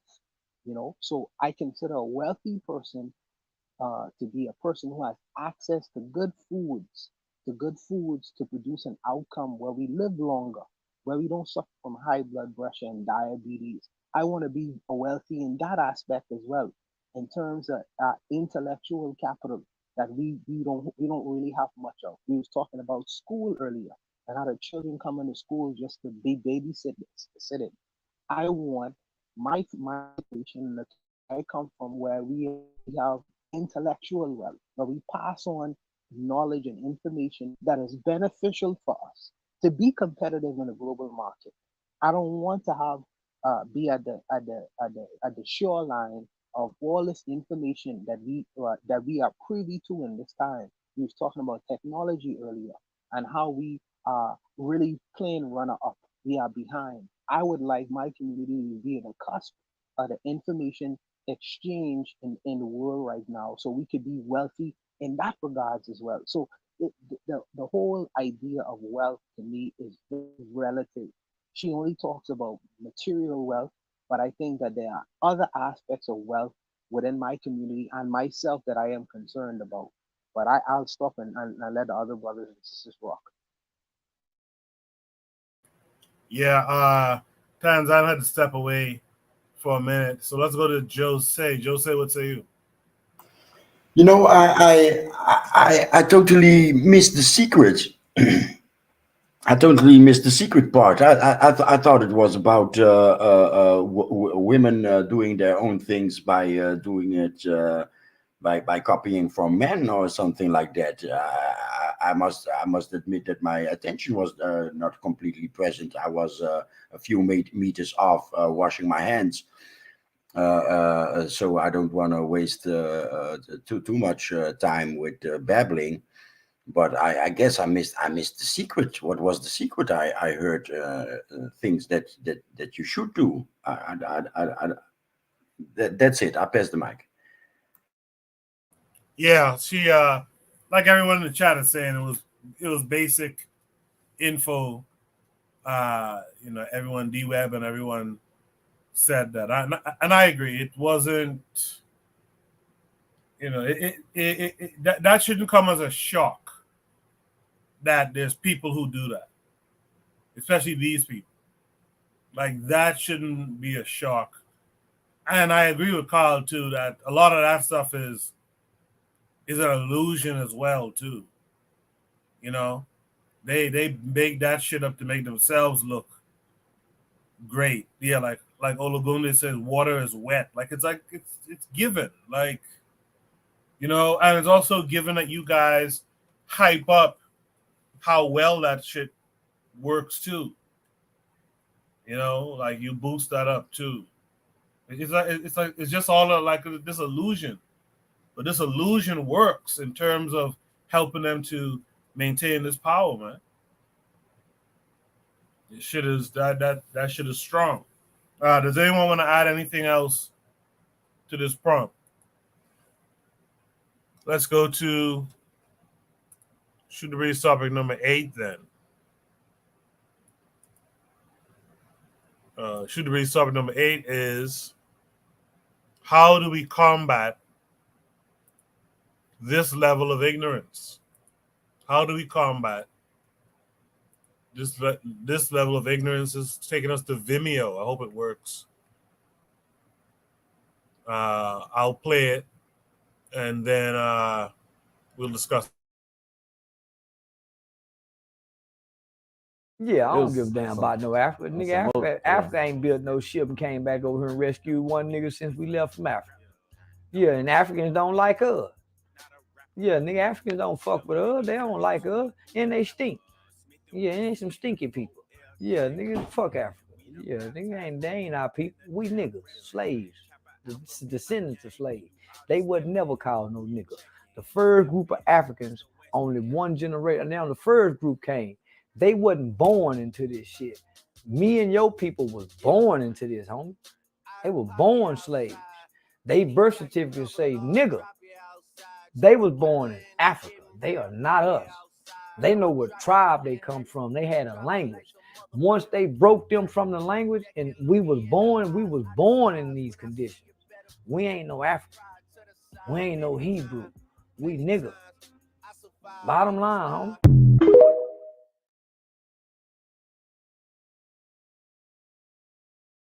Yeah, I don't give a damn about no Africa. Nigga, Africa ain't built no ship and came back over here and rescued one nigga since we left from Africa.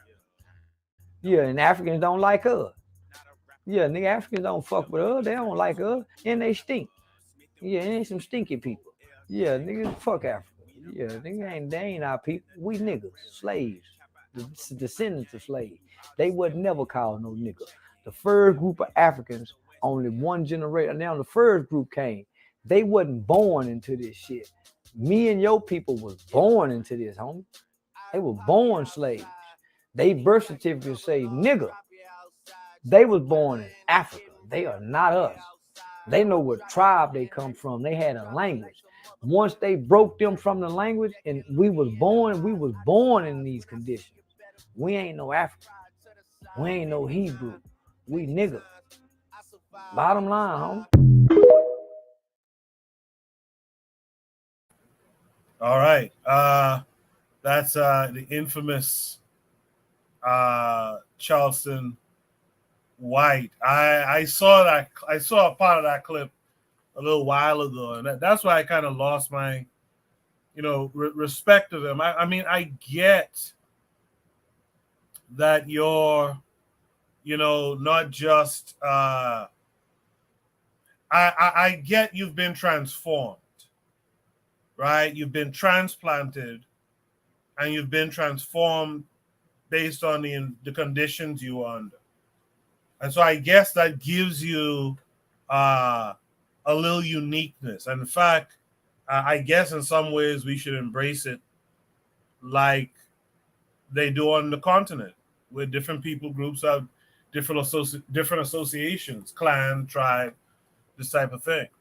Uh, so I guess in that way, a Jamaican can be a Jamaican, but simultaneously be Nigerian. And I think that's the issue with the FBA ADOS stuff. You can be this group that was spawned in America that's been uh, uh, translocated and transformed into something else, sure, but you can still be African. That's the thing. You can still be African, and I think that's what people have the problems with the FBA ADOS stuff. Sure, you can be Nigerian. Even though that's a construct, right? But if you guys choose to keep with it, sure, you can be that, but you're still African. That's the thing that gets us. But let me stop rambling. Let's start with Buana on this one. Buana, how do we combat this level of ignorance? Well, with this level of ignorance, I have to defer to my brother in the chat. I think his name is Olo Gunde. He said that he provided with the gas chambers. Oh, that's a wicked. But but I personally, what I would say to this is that he is, in listening to this, he is the greatest accomplishment of George Washington, Thomas Jefferson, and Andrew Jackson. All of You're those. gonna have to talk a little louder, Buana. Your volume is low. Talk a little louder. Can you hear me now? Can you hear me now? Yeah, go ahead. Yeah, he is the best example of Thomas Jefferson, George Washington, and Andrew Jackson. If they was to listen to something like this, they would smile. They would say, "Look at our boy, showing how American he is." Because the Africans who was able to make it to this part of the Western world, they resisted the idea of not being African. In fact, many of them fought Revolutionary War, fight since they want to shift this idea of Americanism. After they came off the boat, they was fighting. The blacks in Jamaica was fighting this idea of Jamaicanness, whatever the hell that means. But we was fighting, and we've been fighting. What about those black people? Because they don't consider themselves with the titles that was given to them or thrusted on them. They didn't buy into the ideology that was rammed down their throat with this white Jesus business. They didn't accept that. They fought at every instance. What do you consider them? Are they niggas too? You know what I mean? I think that when this guy takes one big blanket and wraps it all over 45 million people to say, yes, all of us accept this idea of what Thomas Jefferson was propagating on us Negroes here. He believed that size fits everybody. It's all encompassing. I don't accept that. I reject that outright. I stand with my brother who say that he ain't no Nigerian. He's a Soko man. You know what I mean? He understands that these ideas are foreign concepts to the African mind. You know what I mean? So I don't know. Well, I understand he's doing it for clout, and these brothers can come on and doing these things for whatever reason. So when he say we stinky, because I say, well, I have to check myself to find out if I wear deodorant. Because if he say African stinky, he mean me too. He mean me too. So, and I understand that, and I would never deny that. So I don't know, man. I understand that there's high ignorance, some willful ignorance, because it's with all access to information that we have right now, you shouldn't want to be ignorant. Ignorance should be evil. I know people say in the West that ignorance is bliss. Ignorance nowadays, because of the advent of technology and information, is an evil thing. Because his ancestors would have hanged themselves to read a book. They wanted to know. They know they was being denied access to the information which they had on the computer. And now this man who is ignorant, he lauds it, praises it. He He is George Washington's greatest accomplishment. Greatest accomplishment. They love him. But I'll stop there. I'm not gonna get on a rant tonight. Yeah, no, I feel you. Like I say, whatever folks decide, right? If you don't want to uphold that construct of Nigeria, then don't. I'm not arguing that point. That's what your peoples have to decide, right? But what I'm saying is, whatever it is you choose, if you choose to be an Isoko man, that doesn't mean you can't simultaneously be an African. You understand? You can't. It doesn't mean it's one or the other. You can be both of those things. And I think we still need to promote that idea. You could be from this American experience, right? If you want to, you could be. If that's what you guys decide, then that's what y'all can be. But it doesn't mean you have to stop being African and then become the advertisement for anti-Africanness. That's the crazy part. You become the advertisement on how to not be African. The founders of the United States, when they was making their documents, they made it fundamentally clear that we are white supremacists, and this continent that they gonna govern over is our government. How in the world are people who were enslaved, not slaves by nature, but enslaved, who's brought over the continent, is embracing that philosophy and ideology and becoming black-white supremacists? You can't make this shit up. But like I say, needless to say, man, I let the brothers them have it, man. I'm not gonna go in that direction. I'm gonna choose to go in another direction. If we get in the war, unfortunately, these guys are loggerheads. They're on the other side of the field as opposed to where I am. That's where I stand with it, man. I'm not getting no long diatribe with ignorance no more. I hear you on that, Buana. Trigavi262 in the chat says the Gavi movement was successful because many enslaved Africans understood they were African because of their recently removal from the continent. So it was like everyone was on the same page. I agree. Nama X says, I don't think Black Americans are not saying they're not from the Black continent, Brother Koku. I don't know. Sometimes I feel like there's this nativism, and the history is here. The history is rooted here in slavery from plantations. I don't know. That's how I hear it. I could be hearing it wrong. Namak said the fool in the video is just fringe, but it's important that Black Americans embrace their lineage and history. I'm not denying that either. In fact, that's what I'm trying to say is, like if that's what you embrace, and if you're going to embrace it, you can embrace it at the same time with being African. You don't have to do this complete. Is even beyond delineation, actually.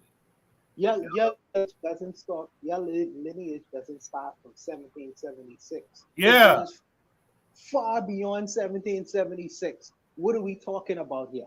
And then when you talk about before 1776, and when you want to delineate, what about the Africans who was brought from the West Indies to the Americas, to North America, and there was intercontinental slavery? You had slave owners who owned slave plantations, not only in the English slave plantations, not only in the Americas, but in the West Indies as well.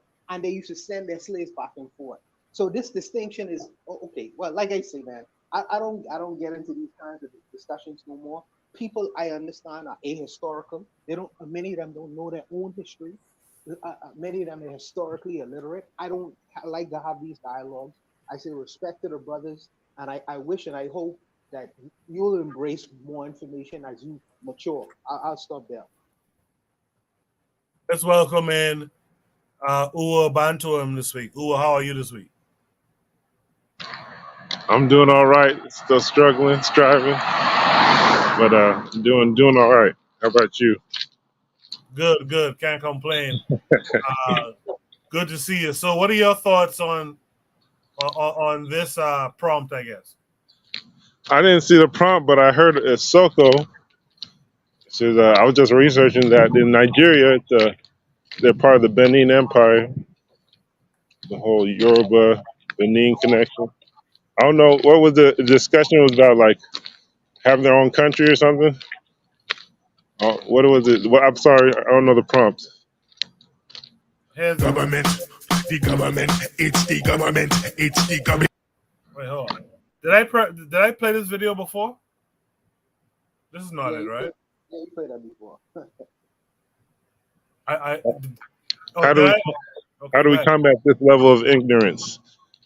I see the line, but I don't know the context. What kind of ignorance are we talking about? No, it wasn't this video. It was a Charleston White video. Hold on. Oh. Yeah, I don't give a damn about no Africa. Nigga, Africa ain't built no ship and came back over here and rescued one nigga since we left from Africa. Yeah, and Africans don't like us. Yeah, nigga, Africans don't fuck with us. They don't like us, and they stink. Yeah, and they some stinky people. Yeah, nigga, fuck Africa. Yeah, nigga, they ain't our people. We niggas, slaves, the descendants of slaves. They would never call no nigga. The first group of Africans, only one generation. Now the first group came. They wasn't born into this shit. Me and your people was born into this, homie. They were born slaves. They birth certificates say nigga. They was born in Africa. They are not us. They know what tribe they come from. They had a language. Once they broke them from the language and we was born in these conditions. We ain't no African. We ain't no Hebrew. We nigga. Bottom line, homie. Yeah, so there you go. How do we combat this level of ignorance displayed in that video, Uwa? Well, that guy is. There's one thing I want to say. Even the term African has multiple definitions, so it kind of gets problematic when you're trying to organize. So I've noticed, especially nowadays, you got all these different races in Africa. Well, even Marcus Garvey had it, but let me say that, like, even sometimes when people say those kind of negative things, they'll give you clues on how to reverse it. Like he was talking about language, and what else was he talking about? He was talking about language, and he said another thing, what tribe they're from. Like that would be help build a connection. And it's been attempted before, especially with the Yoruba, Cuba, USA connection. If people don't know the story, after the Garvey movement, one black guy went down to Cuba. He connected with the Yoruba tradition down there, and he built a village. But one thing people don't know about Yoruba is they have the longest civil war amongst themselves. Like they don't get along with themselves. If you leave them in a vacuum, it'll be this kingdom or this tribe versus that tribe, even within themselves. So that is kind of true that especially in the USA, there's an issue with connecting back using the Yoruba tradition, and then there's real complicated ways to fix things, but it's a lot of politics involved. Trying to reconnect, you got to break through. People are being realistic, but yeah, it's a lot. It's like the whole Garvey movement was based on doing these kind of things: research, connecting with the tribes, connecting with Africa, respecting the politics, or trying to find a way around it. So it's like you'd have to build a whole Garvey movement, really. That's what I'm working on. I even got a constitution. I'm working on some things. I got a meeting tonight with the Black Panther Party about organizing in Jacksonville. So it's a lot. It's a lot. It's not a quick answer to how to fix things. So I'll rest my mic. All right, thank you for that. Did I get Real Black Gentleman on this one? No, you didn't. No, you didn't. Go ahead, sir. I mean, look, you can be in a place for 500 years, right? We can be out here in the West for 500 years. That doesn't change the last 500,000 years of African history. I mean, people move around. I mean, there were probably Africans at some point who left the continent and came right back. I mean, yo, it's a long time. And people say 500 years. That's a long time. I mean, it's not everyone 500. You know what I'm saying? People came in all kinds of ways. Some of us don't have descendants who've been out here in the West for 500. A lot of us maybe only, you know what I'm saying, 300. So, I mean, I'm just saying, like, when you just, I mean, culture is one thing, but I mean, hard land, I mean, that you and your peoples, you know what I'm saying, arranged and gotten and that you've worked and have claim to. And I mean, America is some second level stuff compared to that. How do you actually, I mean, it's like there is some pride. Don't get it twisted. I mean, but it's like it pales in comparison to Africa.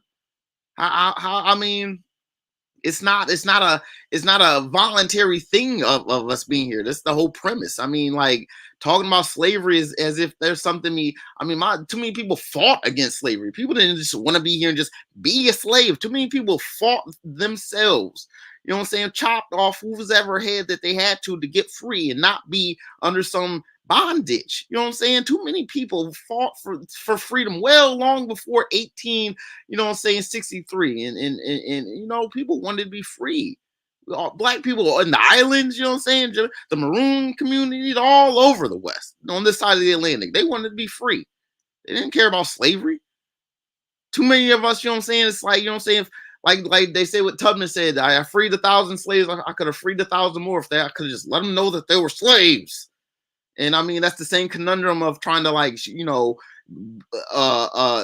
have a schism, a break in this, like, our psychic awareness, and like kind of like jolt ourselves into, like, you know, information that is like, you would hope that you could, you know, talk to someone about anything on the top of our head and get a cogent response, instead of someone saying, what are you talking about? Or at least being able to refer someone to that information and be able to decipher that and disseminate that into a cogent response. I mean, what we're talking about, I mean, there's a lot of people who, if we were just to hand it over to it would be like we're talking about, you know what I'm saying? It's like, it's not that hard. I mean, sometimes it takes a little bit of time, but it's difficult. I mean, I really feel like I wasn't worried about talking about a lot of this stuff, and that I was just kind of be able to take this kind of think tank information, like really go at it out here in the world and really like hammer together some stuff and like really like implement stuff and be on my purpose and mission to, you know, whether or not the put together a building or go out and engage a people for an objective. You know, that's that's how I see things. You don't necessarily want to do that alone. It's great when you have you know what I'm saying, people to do that with, but like, what am I trying to say? It's like, as far as like claiming, you know what I'm saying, distancing yourself from Africa, that's weak. I mean, I think that it's reactionary. Yeah, I'm not with it. I'm not going to, while these white folks claim Ukraine, you know what I'm saying? Like, as long as these white folks is claiming far deep Europe, I'm gonna claim far deep Africa, just on the strength. You know what I'm saying? No one gonna take any part of Africa away from me. That's how I feel. I'm a you. Yes, sir.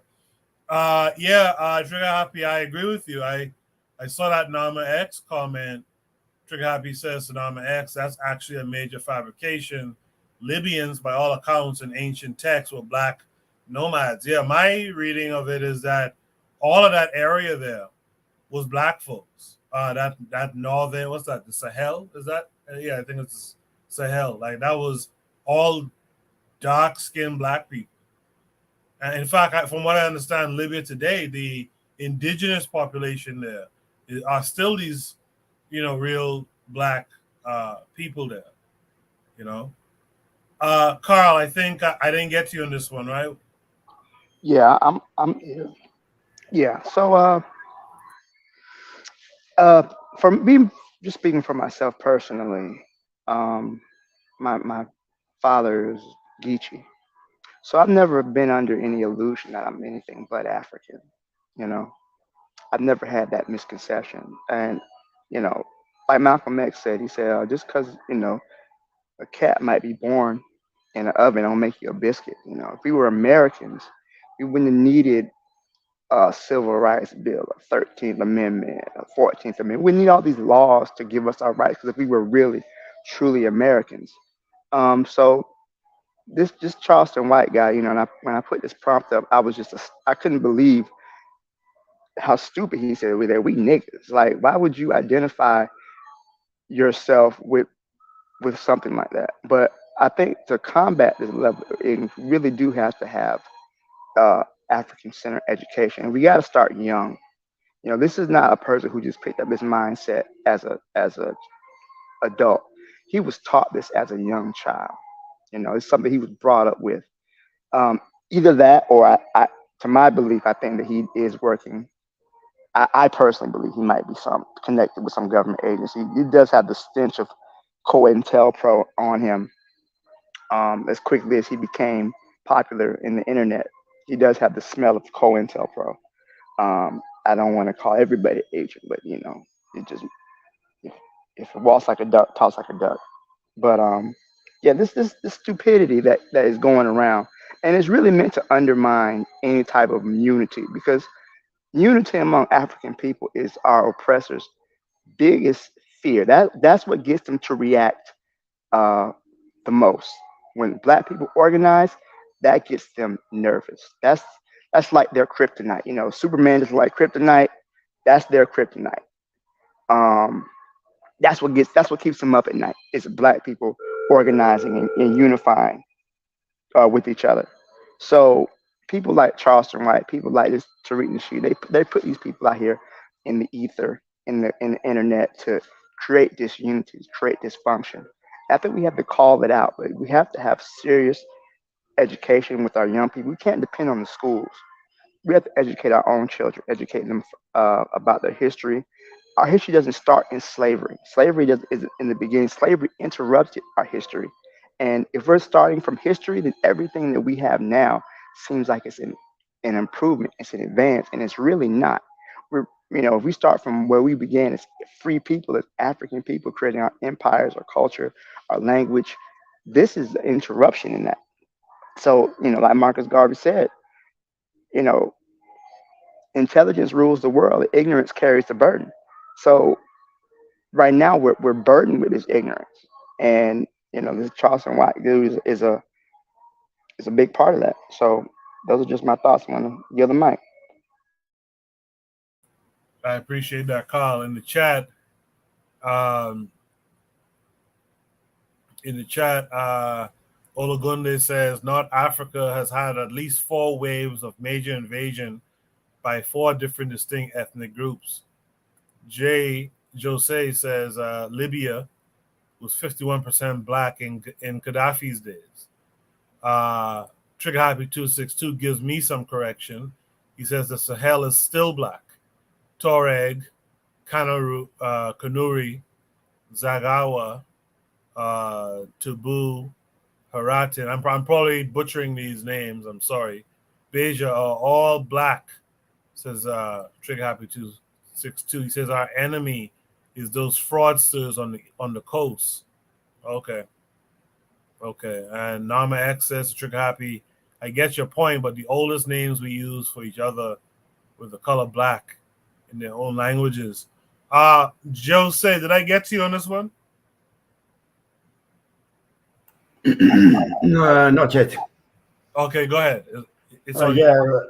I want to repeat what I said in the chat. You know, Akata didn't work out how they expected. So now we're switching to old Richard Pryor jokes of stinking Africans. This thing isn't going to disappear easy, because what I've noticed, you know, I see that the crabs in the barrel, and this is an example I'm giving. The crabs in the barrel needs an upgrade, because it's not the crabs are not just pulling other crabs back in the barrel, but they are hiding behind them also, because it's also accompanied by a smear campaign. So people are being pulled back, plus a smear campaign, and that needs an explanation, right? So what I've made of it, of what I tend to see is that white supremacy white supremacy does not exist. If it existed, we had other people, Asians and brown people, etc., shoulder to shoulder with us. The game is to kick down.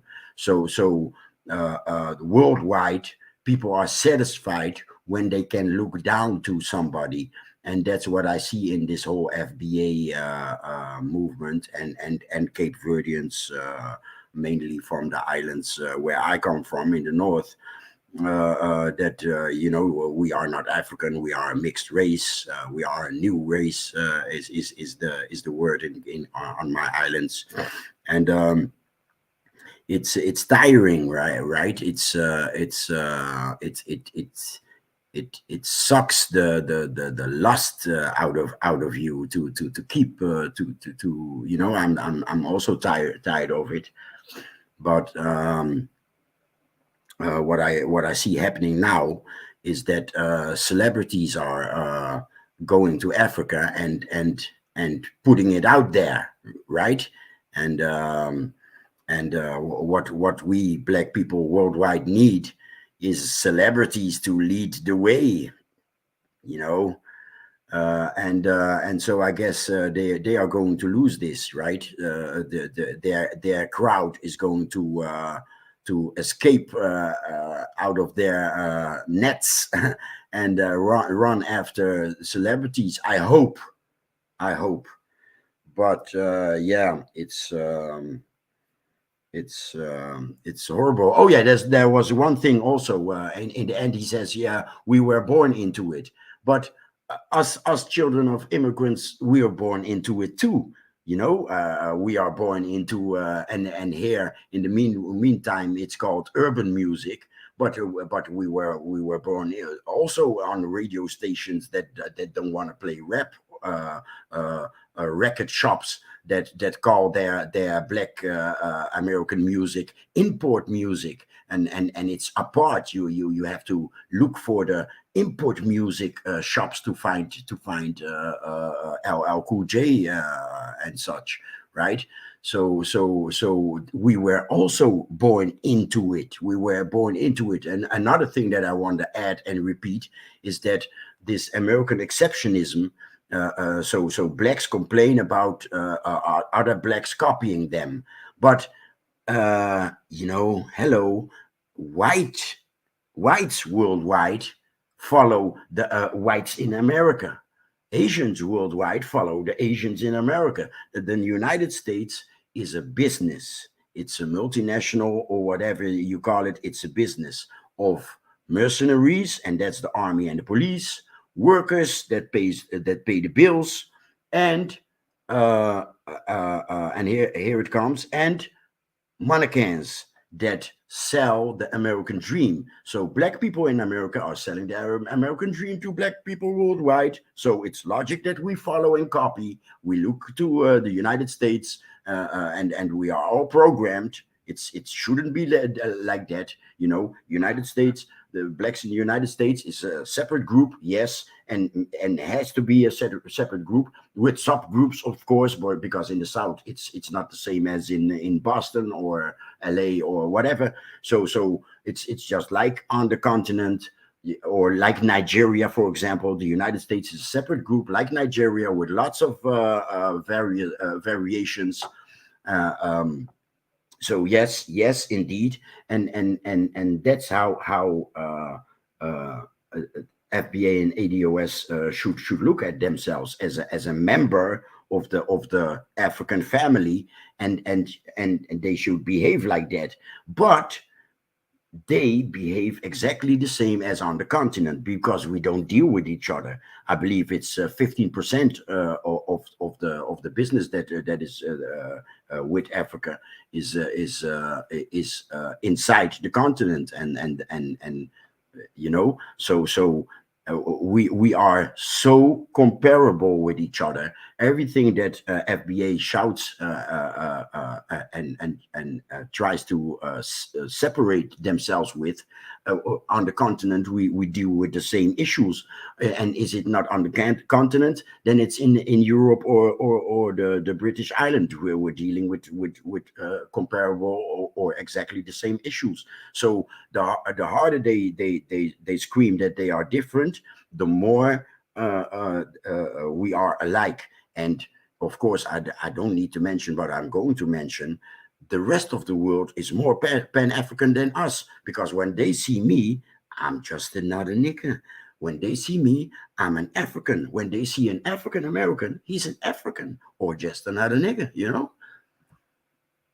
And I pass the mic. Jose, just to your point, I'm sorry, Jose, to your point about the rest of the world being Pan-African, we were just talking a couple weeks ago about those black Americans who went to Mexico to get the surgery, cosmetic surgery, and they got killed by the cartels. Down they thought they were Haitians. So, yes. Just to your point about that. Yeah, I saw that. I followed that. And Yes. yeah. Did I get everyone on that one? Yeah, powerful last statement, OC. Powerful last statement. Yeah, Thank good you. last statement. Let's go to Shooter Breeze topic number 9. Shooter Breeze topic number 9, talking about FBA. Shooter Breeze topic number 9 is, why is FBA being used to undermine black countries? This came, of course, with a link that's taking us to YouTube. I have constituents that have been scattered across Africa on train and equip missions. So just ballpark, in the last decade, how many Africans has the United States military trained and equipped? Congressman, I don't have that figure. I can get that figure for you. Ballpark, just, how many?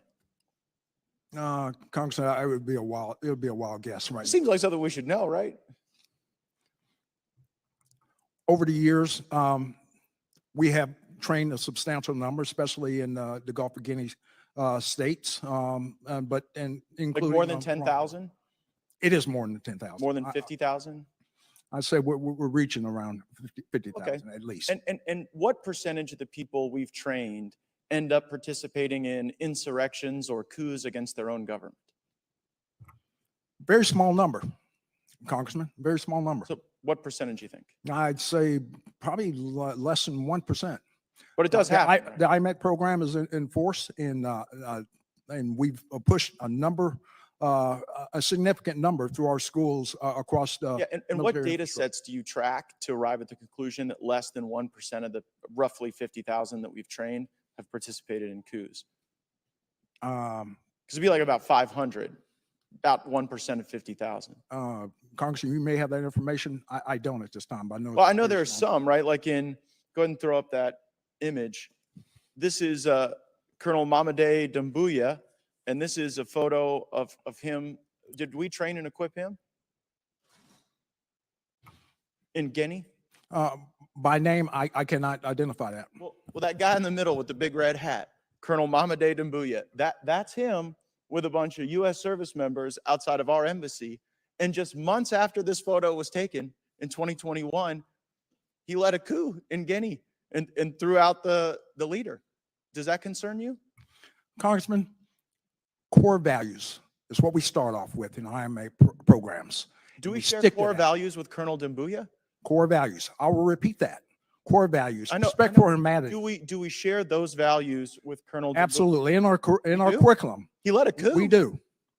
Okay, well, that's a very telling answer. In Burkina Faso, did we share core values with the leader that we trained there who led a coup? It's in our curriculum. We Leading stress coups core are in our values. curriculum? We request civilian-led governance. Wait, hold on. Is leading coups in our curriculum? Absolutely not. So civilian-led. My question is, do we share core values with the coup leader in Burkina Faso who we trained? Holistically, we teach core values with a respect for civilian governance, apolitical, and that's what sticks across very high percentage in the 90 over But not 99 everybody, right? percentile. But not everybody. And when I wonder how many people it takes to plan a coup. I mean, initially you didn't know how many we trained and equipped. Then you said it was 1%. You had no basis for that 1% number because there's no data set you track. Mr. Chairman, I seek unanimous consent to enter into the record. Another U.S. trained soldier stages a coup in West Africa by the Intercept.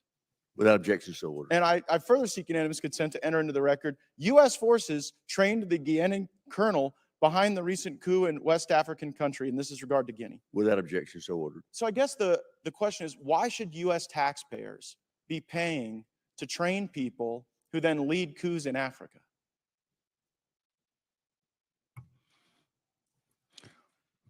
Congressman, our curriculum harvests core values and also to be able to embolden these countries for a representative democracy. But General, that democracy isn't what emerges. The problem is, I know you may have great confidence in what you're teaching, but when two governments have been overthrown, I guess how many governments have to be overthrown by people we train before you sort of get the message that our core values might not be sticking with everyone? Is it 5 countries? 10? We'll continue with our persistence in assuring but do you think it's that working? they harbor democratic norms, democratic values. Just a moment ago, you apolitical. said we shared core values with Colonel Doumbouya. You said that just moments ago in response to my question, and his core value seems to be leading a coup. So I don't think it's stuck. I think we should at least know how many countries we train the coup plotters in. How many is too many? Because clearly 2 is not too many, and I think we could use our resources far more effectively than doing this. Yeah, I apologize for any latency there may have been. I see Jose said there was some latency. I don't know. I honestly don't know what's really going on. General Langley, I have constituents. It played out. It played out fine. So I'm not sure what's going on. Carl, why is FBA being used to undermine black countries? Because the FBA is a government-controlled opposition to African unity. That's why. The general is saying, you're talking about core values.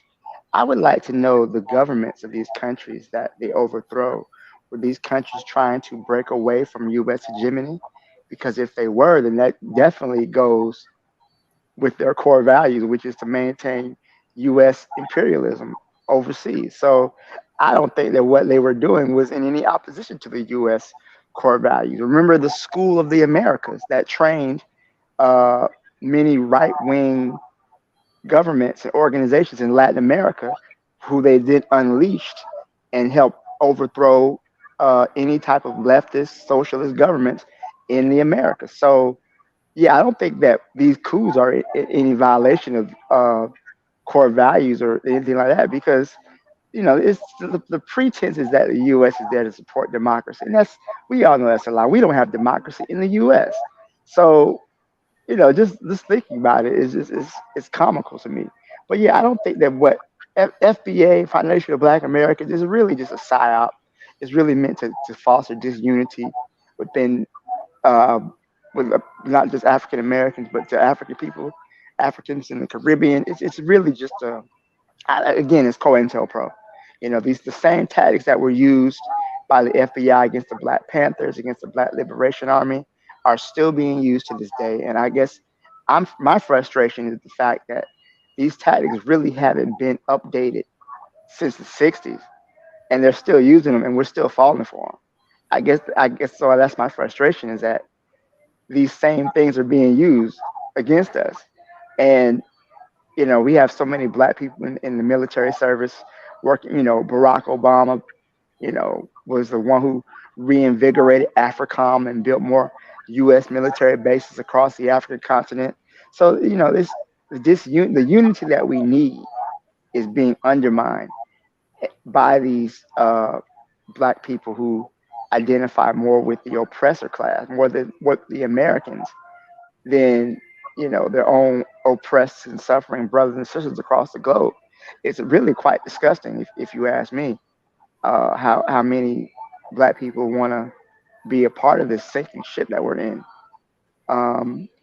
It's just really disturbing. But yeah, long story short, FBA is truly a just a COINTELPRO, uh, undermining black unity, black progress, in an attempt to keep us in, a permanent underclass, because a few people might benefit from it. All right, and I'll pass the mic. I appreciate that, Carl.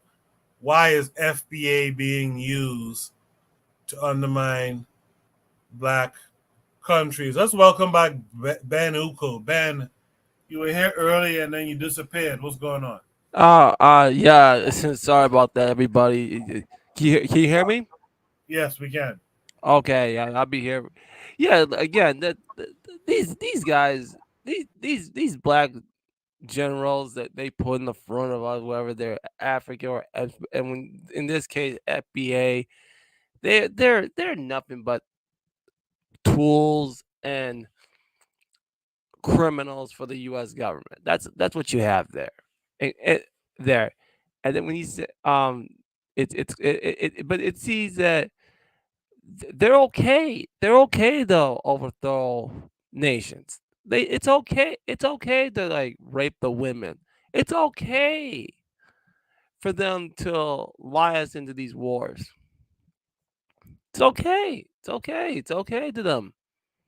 But I don't think it's okay. I think it's a way that they're going to use this for warfare. This is warfare 101 right here. Try to use blacks against liberation. And again, this FBA movement, it's nothing but a hustle. That's all. That's what you're using. So when you see this bootleg over here, this Joe Langley, you see him like a chump. That's a chump right there. He doesn't. He has no spine to stand up for black people. And that's all I have for right now. Thank you for that, Ben Uko. Let's go to Real Black Gentleman. Real Black Gentleman, why is FBA being used to undermine black countries? Just because, I mean, the general nature of Black Americans is that we're, for the most part, I mean, we exist kind of insulated from the rest of the world. So when people see Black Americans in general, that, you know what I'm saying, people, you know what I'm saying, our culture, because it's not like we actually have, like, we are out here in any kind of national sense, having any kind of strong national objective product. You know what I'm saying? We don't sell anything as black people that's like our national thing. So it's our culture and the way that we perform entertainment, like that's what winds up happening. So like people see Black Americans generally as like, you know what I'm saying, benign, you know, neutral individuals that have charm or whatnot. And so like, you know, black people can go overseas and, you know what I'm saying, do nefariousness and just on the strength. Have you guys ever heard of what's his name? MKO Abiola in Nigeria. Have you ever heard of that, Koku? No, I'm not familiar. He was a president that was elected back in 93, right? And then Nigeria annulled the election, right? The whole like military government just like shut it down. He was popularly elected and he was shut down, right? You know what I'm saying? A couple of years later, he's in prison. You know what I'm saying? Under like military shits, right? Why is it like no one knows about this? I read about this years ago, right? Susan Rice and Thomas Pickering, at this point, the goddamn Secretary of State and like the Undersecretary go to visit him and he winds up dead. And like they put on a whole press conference. These are the type of things. Susan Rice is a whole black woman, right? Supposedly, right? These are the type of people in Biden's administration and Obama's administration. I said that happened in the 90s. That lets you know that America uses figurehead black people to do the most nefarious things. That's why Obama was able to triple and do AFRICOM. They black faces. I mean, it's just like black faces, you know what I'm saying, to do the dirt. And then, you know what I'm saying, they naturally fall into the, you know what I'm saying, I'll just fall into the system. The system will protect me. The system will protect me. That's all they live for, to keep the system intact. Oh, 1 second here, but also you have a there was a video that I watched one time, was like, it was from Thought Crimes, Prince Solomon. He was explaining how they used Obama to go into AFRICOM and stuff, but he explained how they used, so they had to dip in hip hop in the blood, into the black blood. So it was a great video on talking about how they used the black blood to destroy hip hop. It's the same way they're doing with Africa. I mean, it makes a lot of sense. So you're the mic here for a quick comment. Yeah, I mean, I mean, that's the whole. Now, again, I do think that there is, even though I'm pretty sure that a lot of the like Yvette Carnell, like, she was involved in a organization that was kind of like propping her up with the whole like Native thing. I do think, again, there is some benefit in it, you know, unintended, because I think, again, I do think that black people should, I mean, you don't want this, and even in terms of the greater black, you know what I'm saying, world, you don't want it to be that America's just this depository of black people. People should have a sense of identity. I don't want to get crazy about it, but I don't want it to be that, you know, who could ostensibly be not the best black people find themselves in America, and then, you know, ostensibly blend in and kind of saying, well, I'm black, just like, you know, someone who is naturally born here. I mean, it goes both ways. It goes both ways. It goes wherever, you know what I'm saying, people are. You should not like leave your country and then kind of hide out amongst other people. You know, you don't do that. That's wrong. They're doing it because, I mean, you want to, it's like the Trojan horse. I mean, it's like, it's sending someone who looks like you, you know, like they say, what's the old saying? Hey, the axe walks into the forest and the tree says, hey, he's one of us. Man, let me drop the mic. Let's hear from Jose on this one.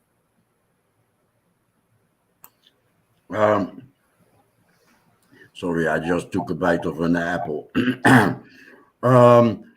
You know, we're a bit harsh on our African American brothers. It's just the prompt, right? It's just the prompt that says, why is FBA being used to undermine black countries? To complete what I said on the previous on number 8. So America is this lifestyle machine, right? It produces lifestyles, and the world is to follow, and the multinationals can sell, right? So that's why we, outside of the United States, we have to understand and be patient with our brothers in the States, since they are in the machine and they are being used. Because haven't you noticed when they need to lie to the world with 9/11 and the weapons of mass destruction, they put Powell in there to make a fool out of himself, right? And now here we're looking at this dude, and at press conferences we're looking at Jean-Pierre, you know. So there's a handful of other positions that are you know, the judge, for example, the judge that couldn't explain what is a woman. You know, it's fishy. It's fishy. So as they put more blacks in more positions this time, I suspect that the lie is going to be louder than 9/11.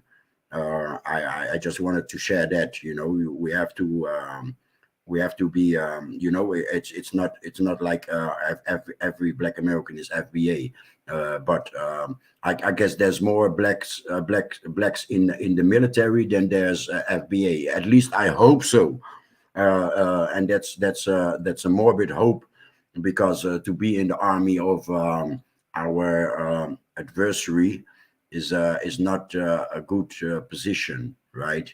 So. there was another thing I wanted to share. We have to understand that. We have to very good. We have to understand very well uh,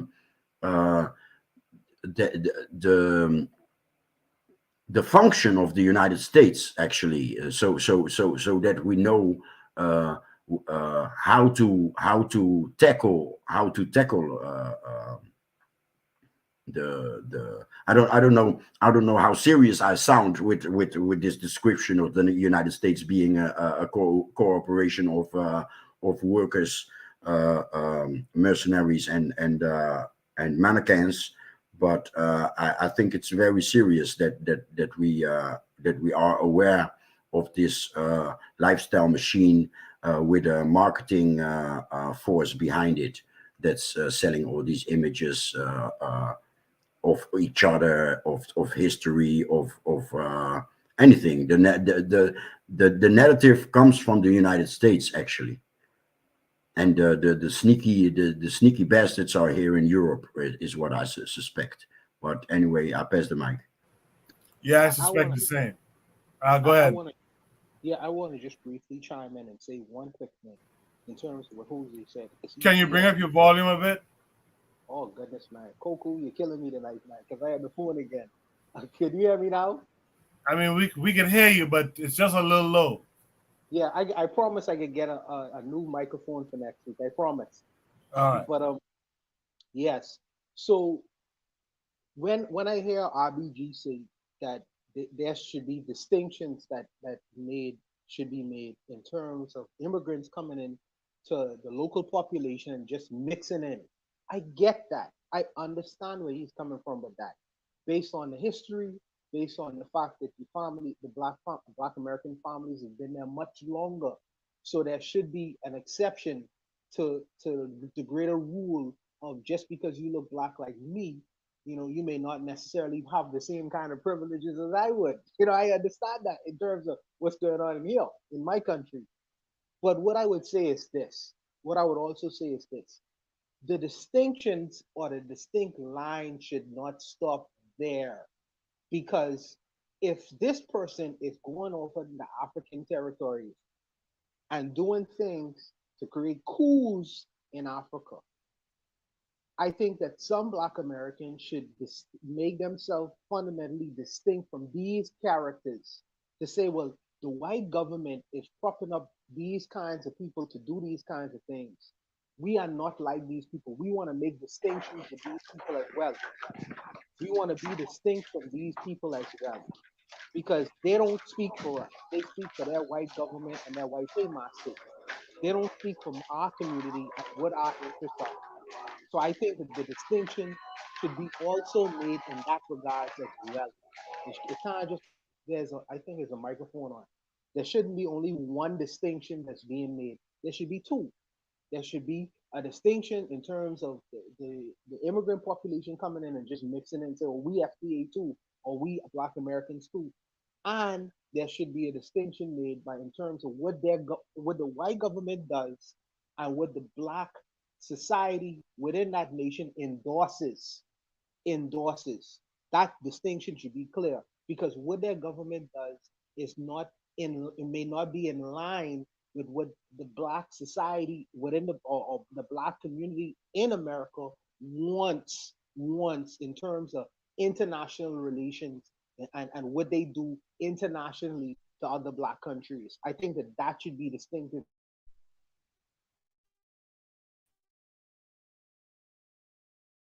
I'll pass the mic. You know what? That's a good point. I'm sorry. That's how it was done. Can I speak? Yes, yes, sir. Oh yeah, because you know what? It was always understood that it was not our government; it was just the government. And I'm speaking from a Black American who has a little bit of knowledge about our radical tradition here in this country. Even the Black Panther Party, they sent representatives to Vietnam, to Ho Chi Minh, North Vietnam during the Vietnam War, trying to send troops over there, which I thought was ridiculous. But anyways, understood that this is not our government. This government does not represent African people, African Americans, who were born here in this country. Because, and they mentioned Colin Powell. Colin Powell helped cover up the My Lai massacre during the Vietnam War. You know, he helped plan the invasion of Panama in 1989, which killed thousands of African people, Black Panamanians.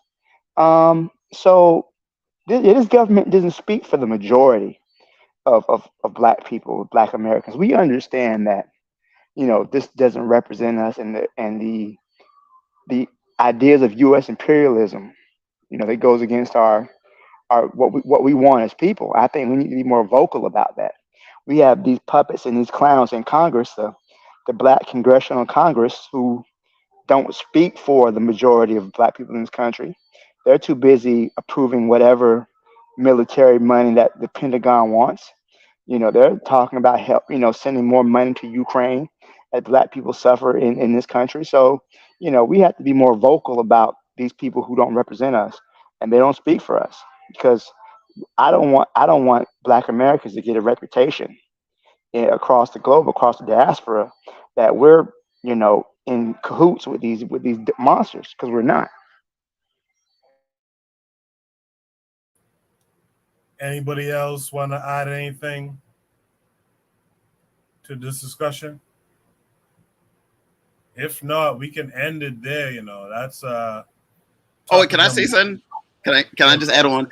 Again, it's like, it's sensitive for like, you know, I speak English. Like I like to like allude to like the notion of like, you know, the greater Latino situation of people who speak the same language, more or less, you know, Spanish and Portuguese. They can go around the Western Hemisphere and there's a natural thing. Now, I speak English. There are places as a Black man that there are places, you know, the Bahamas, Jamaica. There are a couple places that speak English, but it's not the same, and it should not be. Like the Bahamas should be naturally you know what I'm saying? Let respect, you know, island nations that are predominantly Black. I must do that. I cannot come as a Black American to the Bahamas and just like act like, no, I'm absolutely out of place. I must show respect and deference to the peoples who are there, who are on the soil.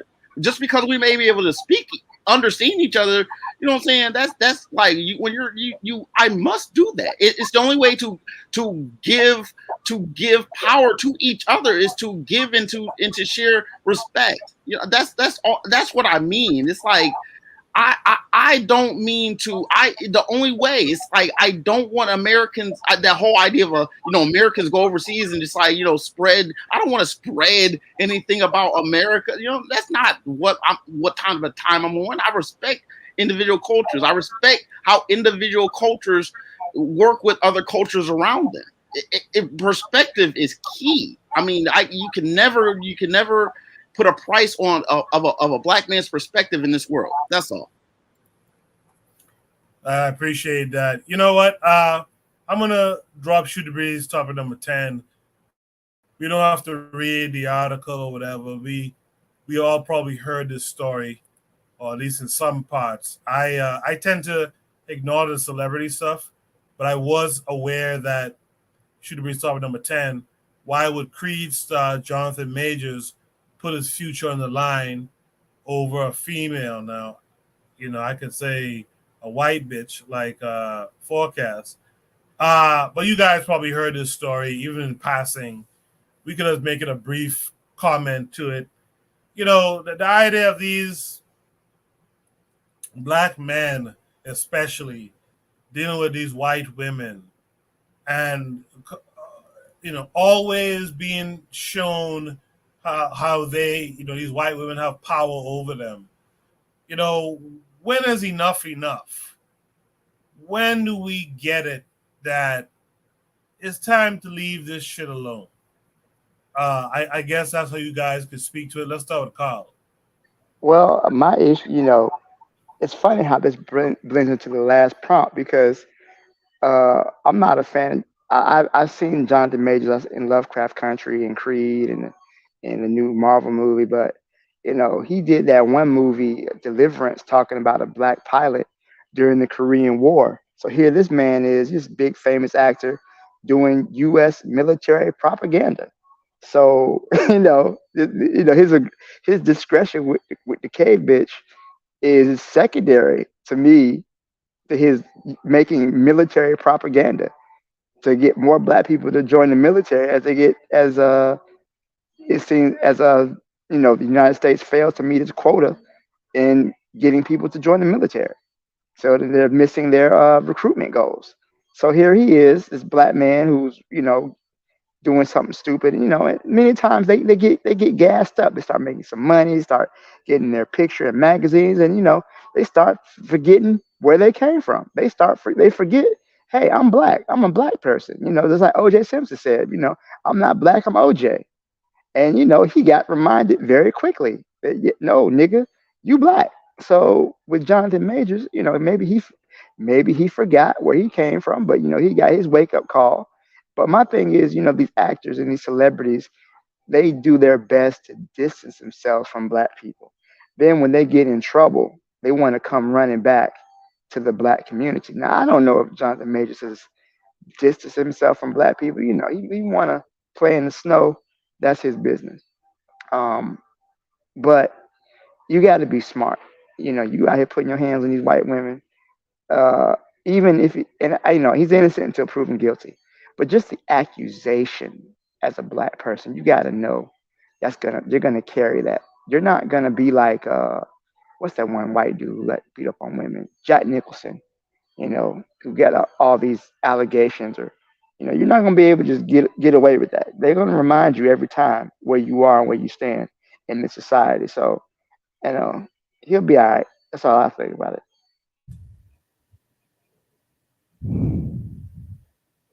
Appreciate that, Kyle. Let's go to Real Black Gentleman. Let's see. Yeah, that was unfortunate for him. You know what I'm saying? You can't trust him. You can't trust these. You know what I'm saying? You can't trust him. You can't do it. It I don't know. It seems like a setup. I mean, completely. I just think this is just one big setup. Because I mean, this dude was on top of the world. What it was is like he was big upping what's his name? The other dude in Creed. Killmonger, what's his name? Michael B. Jordan. Yeah. He was big upping him and stuff. There was a lot of like press about him big upping him, talking about like how Michael B. Jordan, what I'm saying, was a good guy and like he's supposed to be the bad guy in the movie. It's like, man, all of this just seems like a setup, man. It don't even seem like it just seems like a whole bunch of like dominoes fell right on him right now. And I'm hearing they trying to like cut him out the movie. It's goofy, man. Like this is the price of like fame. It's like this is the thing about taking that check. It's like, I mean, and he just, I haven't got really anything really to say about this. It's just like, I just think that he's being set up and he just put himself in a bad situation. I think in the sense of, but it could have been any woman. I mean, at this point, I don't even think, you know what I'm saying? It wouldn't even matter. Like they had two black men on some up stuff. And now the black guy has to be the bad guy. He's already the bad guy in the movie. Now he has to be the bad guy in real life. I mean, it just the plots, make themselves up at this point. I mean, I see through it. I don't think, what I'm saying, he's innocent. I think. I mean, I ain't gonna like put nothing on him. I ain't gonna put no damage on him, nothing like that. I'm a pass. I appreciate that, Real Black Gentleman. Is Ben Uko there? Ben Uko, what say you? Why would Creed star Jonathan Majors put his future on the line over this white woman? Oh, this case. They should have arrested this woman immediately. After all, when she recanted that story, no. You gotta go to jail here. No way this could be allowed to happen. How many times we're told that we cannot date these women? We cannot date them. I learned one thing. You are that person who you sleep with. And don't get me wrong, there are black men that sleep with black women that cool too, but that doesn't mean every black person is like that. That cherishes a black woman, loves his black wife. to know that that's the biggest, that's the important mindset of it all. Like I said again, you are that person who you sleep with. Then you know what you're thinking. That your mindset is not about black people. You can't speak on black issues. So once you date, once you marry, I think mostly is when you marry one of their women, a non-black woman. Oh, everything is you're kind of you're really disqualified to talk about black issues because you're not dating a black woman. Now, I'm sorry. Is that the same for black women who date white men?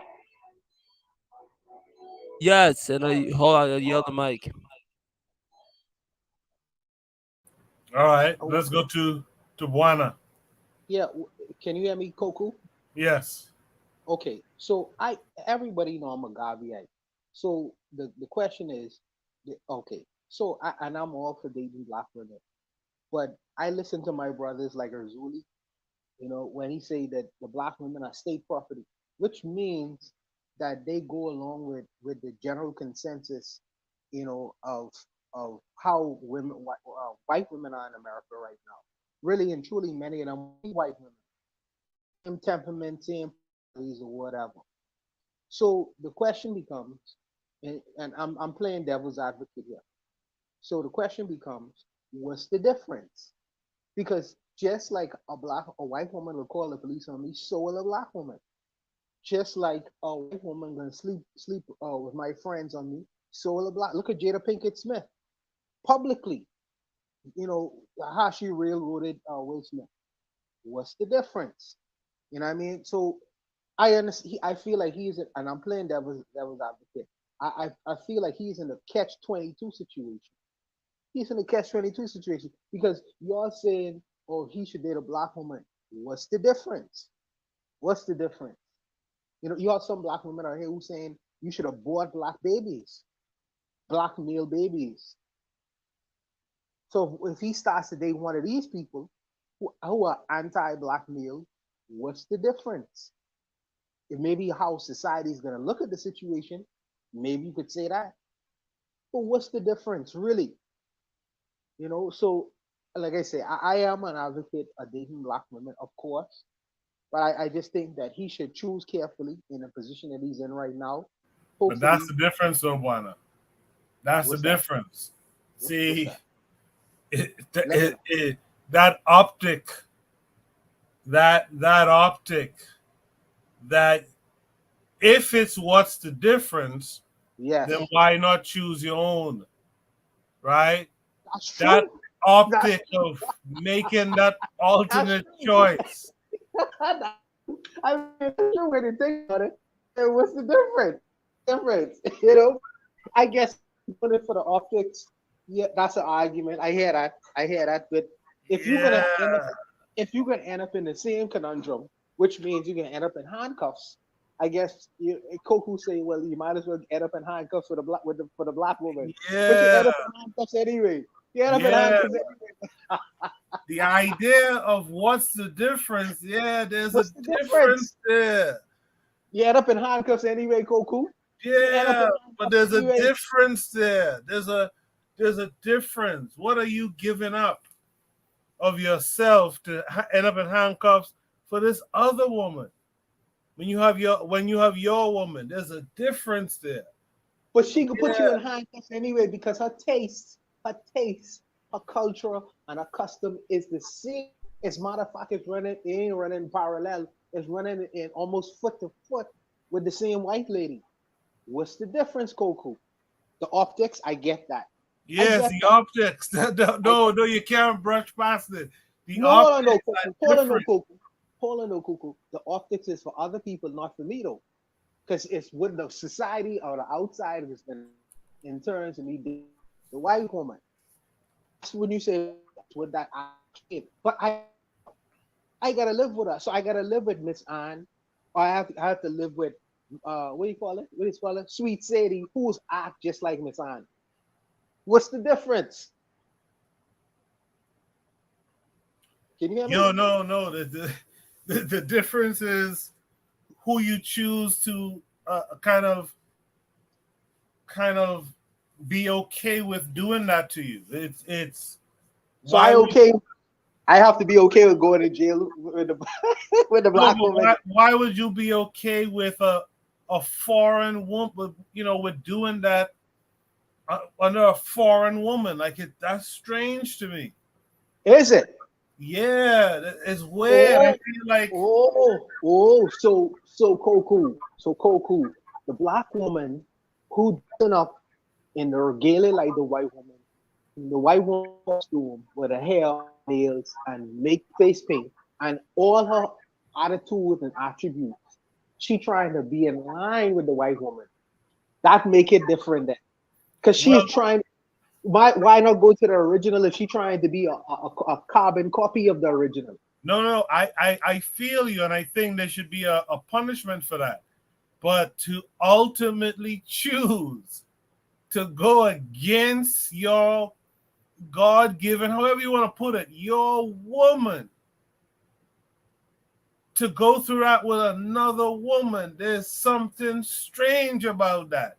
No. Let me go back.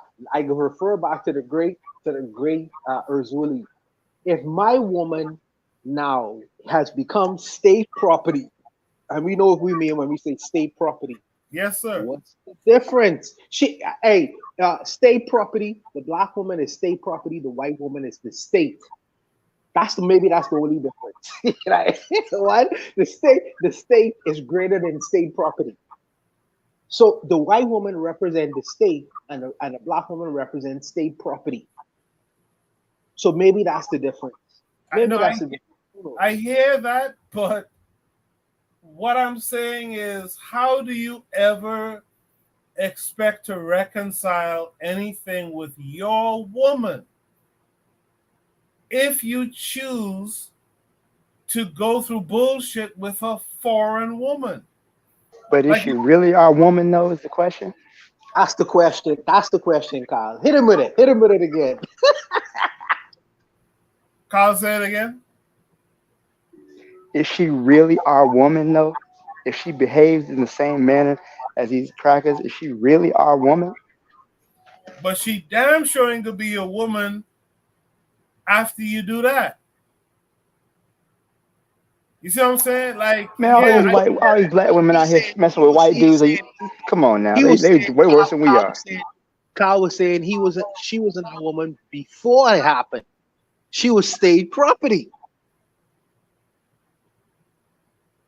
Facts. I'm waiting, Goku. I'm waiting. You think it ain't? Yeah, I understand she's fucking up.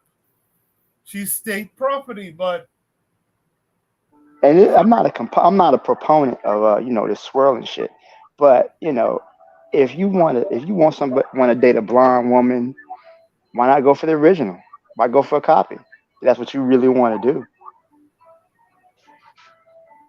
No, I mean, I guess I'm struggling with this thing of like, yeah, for the woman to have that mentality, you kind of should, the punishment should be to kind of write her off. But I still think to write her off in favor of another woman, another man's woman, I just think you cannot ever come back from that. Maybe you should have got a Puerto Rican woman. Maybe she should have got a Puerto Rican. I was thinking Filipino, Kyle. I was thinking Filipino.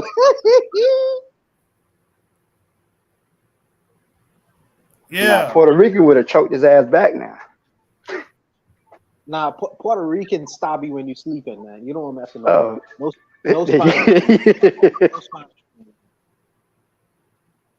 But anyway, that's the last topic for tonight. Do you guys want to shout anything out tonight? Let's start with Carl. No shout outs. Thanks for the show, and I look forward. Are we going to be here next week? It's Easter, so are we going to celebrate the resurrection of white God, or we will be here? I'll be here. All right, then. That's what's up. I'll be here too. Okay, then. Great. Real Black Gentleman, you want to shout anything out? Nah, I'm good. Just thanks for thanks for the topics. You know what I'm saying? I'm gonna pass. Yes, sir. Buana, what do you want to shout out this week? Shout out for the shows that we having. Hopefully, we'll start up the sports show again with Brother Bakari on Friday night. We'll see how that goes. But shout out to everyone who contributed tonight. Y'all did a great job. And remember to send in your tithes and offerings to the channel so Koku could build up his channel a little bit more, man. Y'all contribute to the show if y'all can. All right. Appreciate it. Ben Uko, you want to shout anything out? I think the big shout outs is to you, Jose, Forecast, Bakari. Please shut them out. I was a little bit sick this week. I wasn't able to do as much, but I'm getting better now. So it's kind of great to see all of us sit at the weekly roundtable. So, and I just feel like that this is what we have to do every Saturday. This is the Team Blacks roundtable where we meet. Yes, sir. Oh, Thank yes. you. One last shout out. Shout out to my good sister from Kenya, Tanzania, the blood empire, my home. Shout out to my sister, man. You know, shout out to our show is on Tuesday night. So shout out to her. Yeah, so check out Tanzan, check out Brother Bakari, check out Forecast, check out Consider Cheek, Oni in the morning, perhaps Harsh Valley Podcast in the evening, 8 p.m. Check everybody out on KWAZ Radio. Join the mailing list. Donate to the shows, donate to the station so we can make it bigger and better and get more reach out here on this in these internet spaces. But we do gotta start talking about doing some work, some physical work in the streets. Check out Bakari's show from earlier today talking about that. So we need to talk about some more in-person, on the street level, so to speak, grassroots level organization. So we'll come around to that conversation in the future. Another thing also, yeah. So I do need to give you guys my podcast for the Black Tech, all the tech stuff. So I do need to give that to you. I keep forgetting to give that to you, Coco. My shows, so I can start putting those up on your Discord. You guys still got that tech page, right? I have the Bitter Medicine Podcast Discord. You'll find the link in the description. Only has the Pan-African discussion. So yeah, you could send us information over there, and we could create a channel or whatever to dedicate to it too. So just hit us up over there. Okay. So we will be back next week. Who knows? Maybe I pop in during the week. You'll see another. You guys be good. I'll talk to you guys next week. Peace.